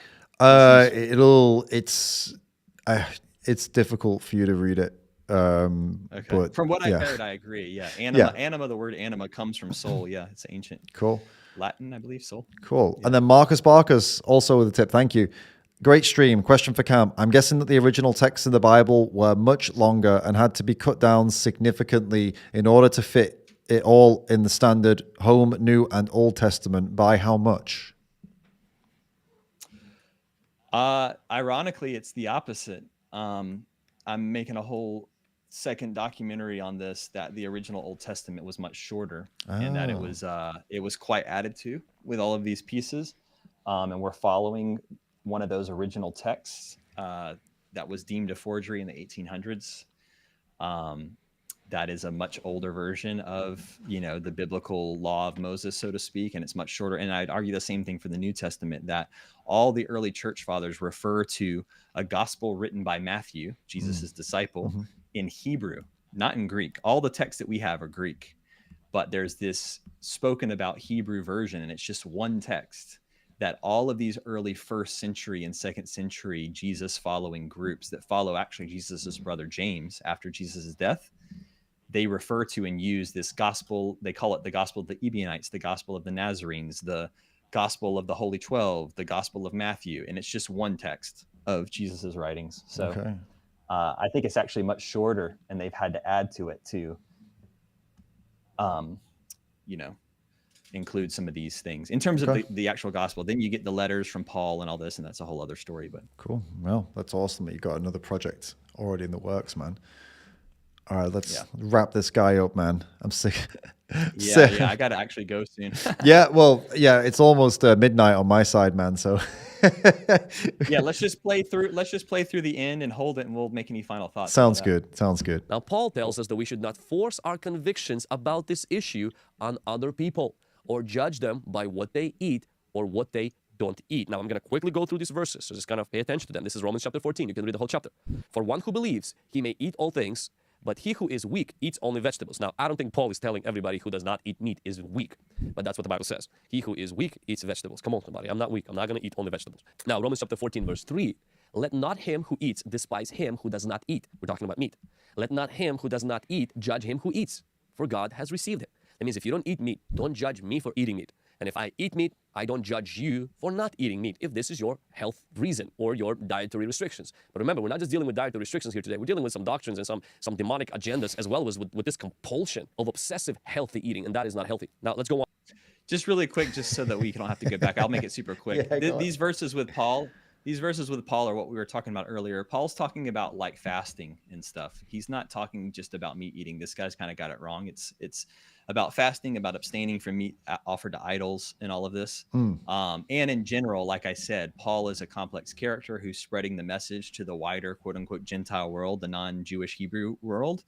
And he contradicts the writings often of James, the brother of Jesus, and Peter and the others, specifically on this topic, because he was trying to make the religion more palatable to the wider world, just like what you were saying earlier. And so he kind of had to drop this idea that we shouldn't be killing, sacrificing, and consuming animals, and this whole claim of they're weak if they eat only vegetables.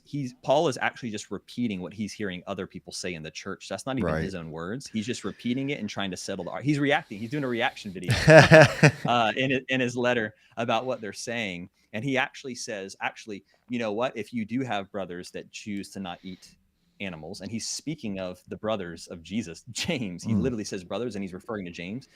He says, for those brothers, he says, even I won't eat meat or animal flesh until the end of the age, which is his poetic way of saying forever. I'll never eat meat again if it causes my brothers to stumble in their faith or whatever. So he's acknowledging that the original 12 believed this way. So anyways, just wanted to highlight that. Cheers. I appreciate it, man. It's good information. Romans 14:20. Do not destroy the work of God for the sake of food. All things indeed are pure, but it is evil for the man who eats with offense. The next verse, he says, it is good neither to eat meat nor drink wine, nor to do anything by which your brother stumbles or is offended or is made weak. Verse 17. For the kingdom of God is not eating and drinking, but righteousness, peace, and joy in the Holy Spirit. In the coming kingdom of Jesus, Isaiah 11:6-9 indicates the relationship between the predator and the prey will no longer be operative. In eternity, instead of killing other animals, the lion shall eat straw like the ox, and no further blood will be shed. So, as Christians, based on what the Bible teaches us, how should we look at this issue? We should understand that while we are stewards of God's creation, we are not to worship nature. We also should understand that animals do not have the fundamental right to life that human beings do, but they do have interests in being protected from needless suffering. And animal cruelty is not accepted for us as Christians, because part of our responsibility is to take care of the environment as God's creation. We must understand Jesus, nor biblical writers, never argued for vegetarianism or veganism, even though that what was before Adam fell, and that is what most likely going to happen after Jesus restores his kingdom. Jesus did not argue for that eating pattern. The Bible does not command us to eat meat, nor does it prohibit us from eating it. But it is a doctrine of demons that departs from God, the last days, worships nature, demonizes eating meat, advocates for vegetarianism as some superior ultimate diet that enhances your spirituality. So is veganism demonic? There's nothing wrong with not eating meat. But if you embrace worshiping nature, departing from God, and you demonize eating meat, and you advocate for this diet as some ultra-spiritual way to enhance your spirituality, that is demonic. Hey, thank you. So I'll quickly just comment one thing here. This whole video, basically, the guy's trying to dunk on vegans and veganism. Some nuance sometimes, but ultimately just a big dunk. And in the final moments, he then says, as Christians, we oppose animal abuse. We oppose animal cruelty, right? Which is amazing. I'm really happy to hear that he said that. But that is literally, you ask a vegan, why are you a vegan? They don't say because I want to be superior and enlightened and I want to be perfectly healthy. They say it's because I oppose animal cruelty, and exploiting animals is cruelty. No matter how nicely you do it or how humane you claim it is by definition wrong to breed an animal and then, keep breeding them and separate them and all the things that we do, milk them, take their eggs from them, and then kill them. So that it depends on how you define cruelty, but the majority of people, if you described animal agriculture to them, they'd say, yeah, that's pretty damn cruel, right? And when it comes to the dietary reasons, to not eat animal products, well, that is because the animal products, it's inherently cruel. You cannot extract animal products from animals without cruelty. It's impossible. Which is why it should only be reserved for the same reasons why we would shoot somebody. You absolutely have no other choice. It's either survival or self-defense. Because in those moments, we take away the rules and we say, hey, human life is not as valuable in moments where you're defending yourself or your family, right? Their life is not as valuable as it would be if they were just a person in the street. You wouldn't randomly attack somebody. That should be how we see it with animals too. You don't just randomly breed animals and kill them for food, because that's cruel and horrible. But if you absolutely needed to at some point, in the same way, if you absolutely needed to shoot a person, you would do it, and it wouldn't necessarily be a good thing, but it would be justified, wouldn't it? Right? And so like this is where I kind of lose it with Christians, really. And I've said this to Christians face to face on a few occasions now, where I say, you lose me if you're trying to get someone like me to be more into your religion and more of a believer and join you and come to your community and come to church. I can't take you seriously when in one breath you say you completely oppose animal cruelty and violence to animals, and in the next breath you tell me that, oh, but animals are here for me to eat, even though I could just not do that. You know what I mean? It's a very frustrating. And it's what this guy's just done, in my opinion. The whole video dunking on veganism, and then right in the last moment, oh, but I'm against animal cruelty. It's like, come on, buddy. It's disappointing. It's both promising and also disappointing, because it's like, how have you not made that connection yet? Totally. Well, what I'll say, there's so much I could say about that last bit we watched, but I'll actually just sum it up, because I got to jump over to this other next live stream Q&A was about to happen again already. Wow, that's awesome. Yes, a big day. We have 3 of them today. That's amazing, dude. But this is what I would say, because I just really want to hone in on what he's really claiming. Really, I guess for the whole video, but especially in this last piece, he's saying, fine if you don't want to eat animals or whatever, but if you say that we shouldn't, then that's demonic, coming from a biblical perspective or a Christian perspective. So what I would push back on that with is I'd love to read a quote from St. Jerome, who is the church father who created the first ever Bible that we have. Oh, okay. It's the Latin Vulgate. Before, when they were all a collection of random Greek texts, right? They're just scriptures. They decided they wanted to put it together into a Bible, and St. Jerome was the one who was commissioned to literally translate that all into Latin so that the wider world could read it. He's one of the most famous church fathers there is. This is what St. Jerome had to say on the topic. He said, "The eating of meat was unknown up until the big flood.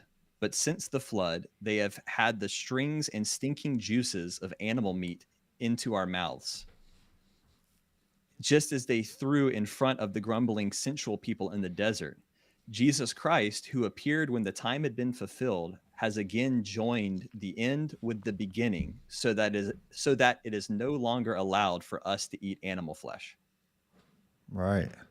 That's Saint Jerome. Okay. So is he claiming? So my clapback or my ask to him would be: so are you claiming that Saint Jerome, who created the first ever Latin Bible, is demonic?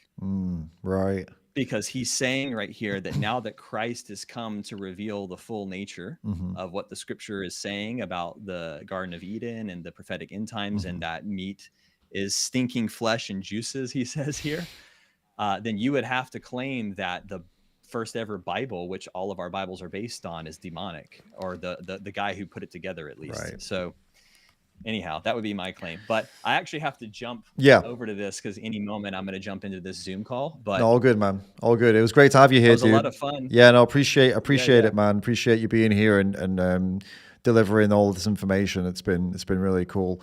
I'm still going to forget the majority of it, because it is just so much. I'm going to ask you these questions again next time you come on, and you're going to have to repeat it all to me, because it's so much, dude. You're like an encyclopedia, and I can't keep up. And I'm sure the chat feels the same.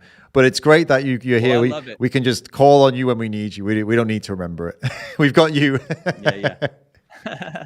It's what I love it. It's fun for me. So, Amazing, dude. Cool, man. Anyway, good luck Well, with thank your you so next much. chat, man. Keep it up, man. Keep up the screenings and the chats. It's really cool. And yeah, we'll keep in touch, bro. Thanks a lot. Everyone, go and check out Cam, Cowspiracy on Instagram. Go and follow them. Go and do all the good stuff. Share their videos, everything. Give them all the love and the attention that account needs to blow up as big as possible. Go to Cowspiracy.com. Watch the documentary if you haven't already, all right? Thanks again, Cam. Legend. Thank you. See you later, See man. ya. Damn, guys, we're almost at 6 hours, and I've got to be honest with you, tough. I didn't expect a 6-hour stream. If I was mentally prepared for it, I would probably still be pretty up and high energy, but we started at 6 p.m. my time, and it's almost midnight now, and I haven't had dinner. Can you believe it? The things I do for you guys, huh? No, this has been great. I did not expect Cam to stay that long. It's been fantastic to hang out with him there and get his takes on these on all these topics. I guess in conclusion, let's conclude with some final thoughts for you guys. So 1, Russell Brand, come back, bro. Come back. Go back to what you truly believe. Go back to your own words about how the society will push you the other way and you need to stand up for yourself and keep questioning the narrative and this new narrative that people are pushing on you that, oh, veganism is stupid or whatever you're being told. Question that, because you know deep down it is good to be good to animals. It's a very basic concept. Russell Brand, come on, man, spin it round. What do we do next? Christmas. It's Christmas, time of peace and kindness. In the poll, we said a time of peace for all. We had 70% of people said Christmas is a time of peace for all. If you believe that Christmas is a time of peace for everybody, and not just the humans, but for everybody, including the animals, make your Christmas an animal-free Christmas then. Show an act of kindness. Maybe up until now, you've never really had proper animal-free meals and animal-free food. Maybe you've never made an effort. What about if you made Christmas the time where you make the effort? Because Christmas is supposed to be a time of kindness and peace and giving and compassion, not a time for taking. Not a time for taking from animals, not a time for taking their lives, taking their animal products, like milk and their eggs from them, skin from them. That's not what it's supposed to be about. So maybe if you're a religious person, follow in the footsteps of Jesus and be compassionate, loving, and kind to all, not just the humans, but to animals too. Maybe give it a go for Christmas, huh? Go on, go online, just go on my video. I posted a video the other day, literally about how to host vegans at Christmas, and you can find out recipes and all this amazing stuff, the food you can buy right now at the supermarkets. Get some of this animal-friendly stuff in and give it a go, guys. Get on board with it. It's a great time to do it. Christmas is as good a time as any, but especially a good time. It's all about peace and kindness and loving. And what about this guy, the Doctrine of Devils guy? So this guy, look, there's some nuance there. It wasn't entirely terrible, but for sure, Cam pointed out the guy's got it a little bit wrong. Well, a lot of a bit wrong in a lot of cases. Maybe when Cam does his video response, this guy will maybe they could arrange a good debate. Maybe him and this guy, and we'll get to the bottom of that. But ultimately, Christianity is supposed to be a religion about peace. Peace and compassion. Jesus taught peace and compassion. So the religion that follows Jesus' footsteps should also be peaceful and compassionate to animals. I don't think you need a Bible to tell you that. I think Jesus made that pretty damn clear with the messages that he brought, regardless of how the Bible has been manipulated and changed over the years. Jesus' core message was of peace, compassion. And so we should stay by that. And that's why we should be living in, first of all, eating an animal-free diet is the biggest, most important thing you could ever do for animals. Probably the biggest and most important thing you could ever do for peace, full stop, really. There's nothing else in your life that would result in the abuse and killing of others. It's only what you eat that does that. And an animal-free diet would be a huge way of mitigating a lot of that. So definitely you should do that. That's my advice, and I would hope that as many people as possible would do that. Vegan Jesus, thank you for the tip. I'm sorry Cam's already gone, but I'll read it out. Can you give your thoughts on Cain and Abel's roles originally being reversed in the Essene Gospel? I would love if you talked about this since it wasn't in Cowspiracy. Vegan Jesus, I would recommend you DM Cowspiracy about that, and maybe Cam could do a video about it. That would be really cool. So go to their Instagram, Cowspiracy, and DM that over to them, and I'm sure they'll get back to you, Vegan Jesus. Thank you for the tip. Thank you to everybody who tipped today. Everyone who dropped donations and tips means a hell of a lot. Thank you so much. All great questions. Thank you everybody who's joined for the first time. Thank you so much for being here. And everyone who's regular, thank you guys for being here. Thank you, Annie, for moderating. It's been a somewhat of a journey today, almost 6 hours journey. It's been nice to be here with you on this Sunday evening for me. Please keep speaking up for animals as much as you can. Please share my videos, like my videos, leave comments on my videos. All that stuff goes a hell of a long way. Please always do it, especially sharing. Share my stuff, guys. Share it on Reddit, share it on Twitter, share it on Facebook, share it on YouTube itself, on your community tab. Share it on TikTok. Share it, I don't know, wherever you can share my videos, please share them. And especially share this last video I made, which is literally aimed at people who aren't vegan, who may be hosting vegans. Go on my channel. It's the last video I posted. Please share that with as many people as possible because it's literally designed for people who aren't vegan to learn about how to have a vegan in the home over Christmas. Right now, when it's Christmas time, it's so valuable, and it's only going to be, you know, something relevant for a couple more days or weeks before it's going to be a whole year before it's relevant. So please get that video link right now and share the hell out of it. Friends, family, WhatsApp, Facebook Messenger, everywhere. Please share that everywhere, okay? You see it there on my channel? I'll show you which one I'm talking about just in case you're unsure. Because this one, I feel like it's got a lot more potential for more people to see it. But you guys need to help me make it happen, all right? It's this... Wait, what just happened? It's this one here. See that top left here? Avoid Christmas stress. Vegan guests made simple. All right. That is 7.5 minutes of helping people with vegans at Christmas. And there are pro-animal messages mixed in there quite subtly, but in a way that hopefully people would be like, oh, okay, this is pretty, I get this. This is good. That's the intention of that video. So help me get that out there, please. All right. Amazing. Thanks, everybody. Keep it up. Keep up the good work. Obviously, stay animal free. Keep speaking up for animals. I'll see you all in the next video.